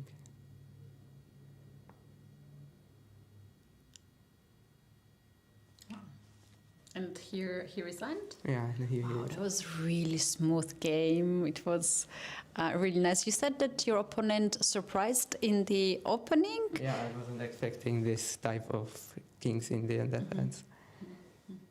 Can you please tell us how does it feel to have such a tournament, very strong tournament here in your country? There are so many people coming, visiting, asking you for photos and signatures. Does this give you any extra power, support? Like I'm always enjoying playing this tournament. I played challenges like already for a year, I think. And I just like it here. Yeah, I hope next year will be the Masters. We're going to see that. Wish you best of the luck for that. I will not keep you here long. I'm sure you want to have some rest and prepare for the remaining games. So congratulations once again and hope to see you in our studio again. Thank you. And we are back.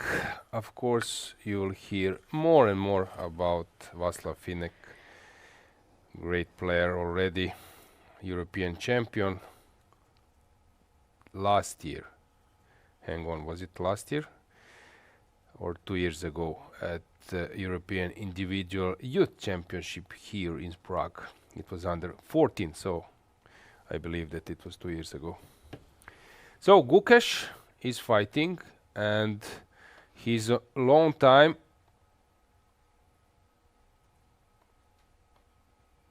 as for the last 30 moves.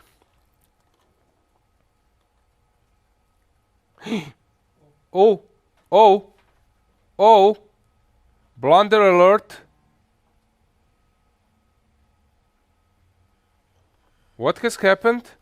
Katie, have you seen what was the... What was the final move? So here there was a huge mistake, so queen f7 loses. So probably what was needed? Crazy. So queen d6 was the only move. Okay, which is not so simple. You don't want to give a pawn. So he went queen f7 and now g5 came. And it seems that he is losing. What a great concept by Abdusattorov. You know what? Your next move is queen c7, trading queens and g6. G6. Yeah, actually I was saying that white could dream of that coming, but I didn't expect it so fast. And the bishop cannot do anything. Gukesh is so confused. Yeah, just takes. But then you go bishop e4 back. G6. So first g6 is a move, and then And he's What going for a it. turnaround. Wow. Oh, because as I said, Gukesh is the best defender, but against Jorden Van Foreest, having a almost drawn position here. Wow, he is in disbelief. He has no Yeah, time to what a digest what tough has tournament happened. for him. Queen cannot take it because it's a checkmate. I He's really, totally upset. yeah, It's a feel bad for handshake. him, but Oh my fantastic goodness. achievement by Abdusattorov. This is Oh, really wow. fabulous Look stuff. at him. Gukesh. What a has loss! lost painfully. All five results. I was praising him. I was really expecting that he will hold this, but Abdusattorov is in a fantastic shape. This is 2 wins in a row against Gukesh Yeah. in 1 month time frame. Abdusattorov should be very much All proud five of himself. decisive results. So Crazy this day. tournament is fabulous, and it's not one round; it's all the rounds here. So big kudos. That's really fabulous. Wow. Crazy. And here we have the results of the round 5. Jorden Van Foreest won his game against Hans Niemann and keeps the leader's position. He's the sole leader of the Prague International Chess Festival after round 5. Then David Navara feels happy to be at home and to play here alongside to rest of the top players, and he has won his game against Yakuboev in a brilliant way. Then the final game of today was Nodirbek Abdusattorov against Gukesh Dommaraju.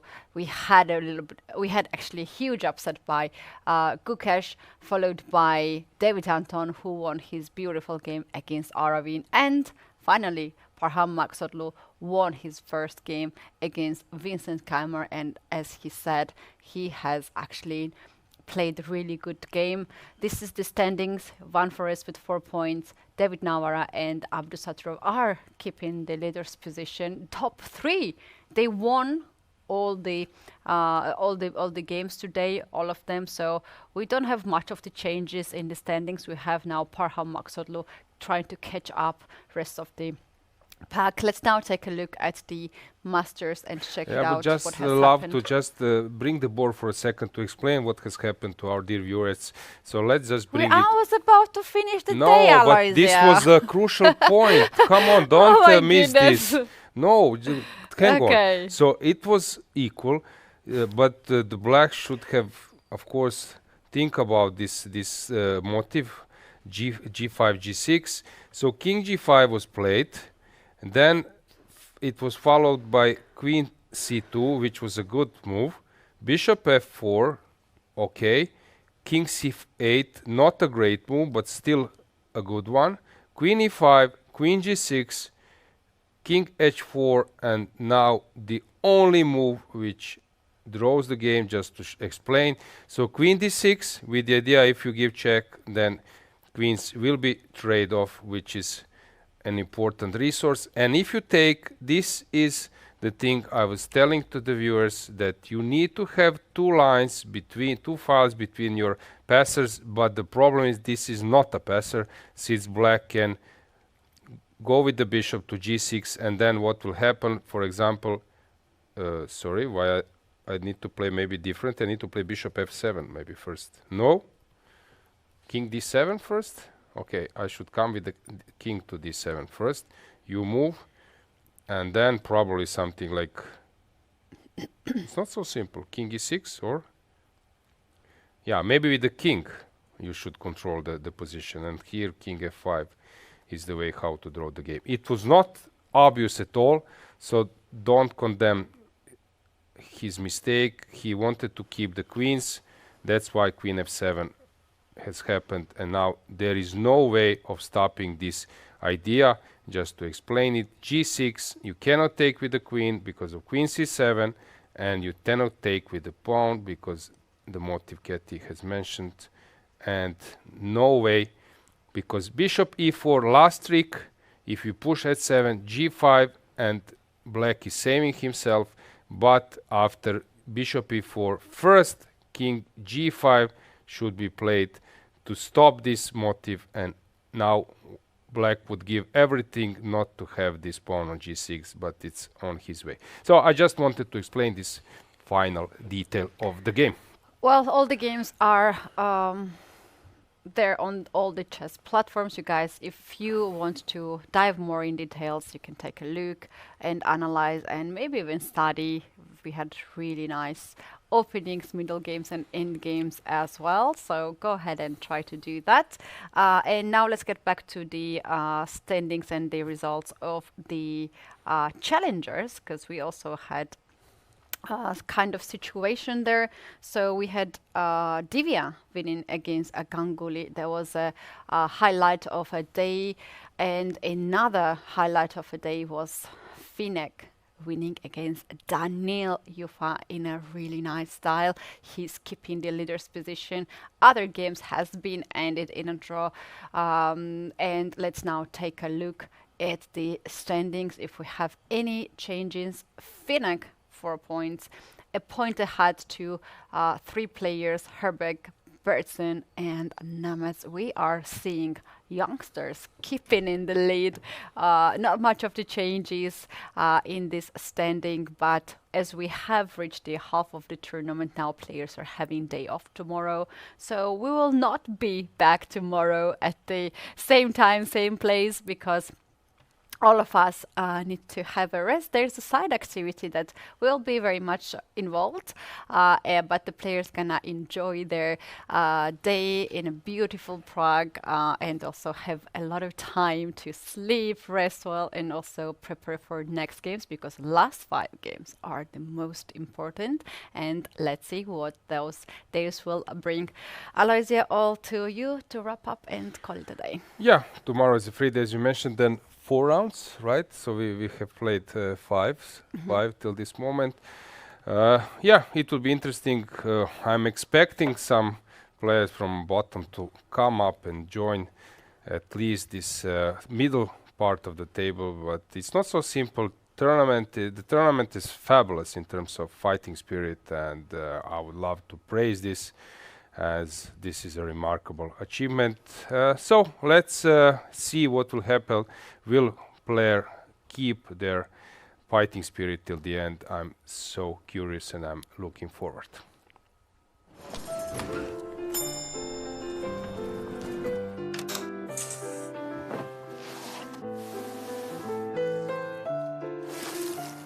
Check-in Hotels. Vždy s pocitem hvězdy navíc.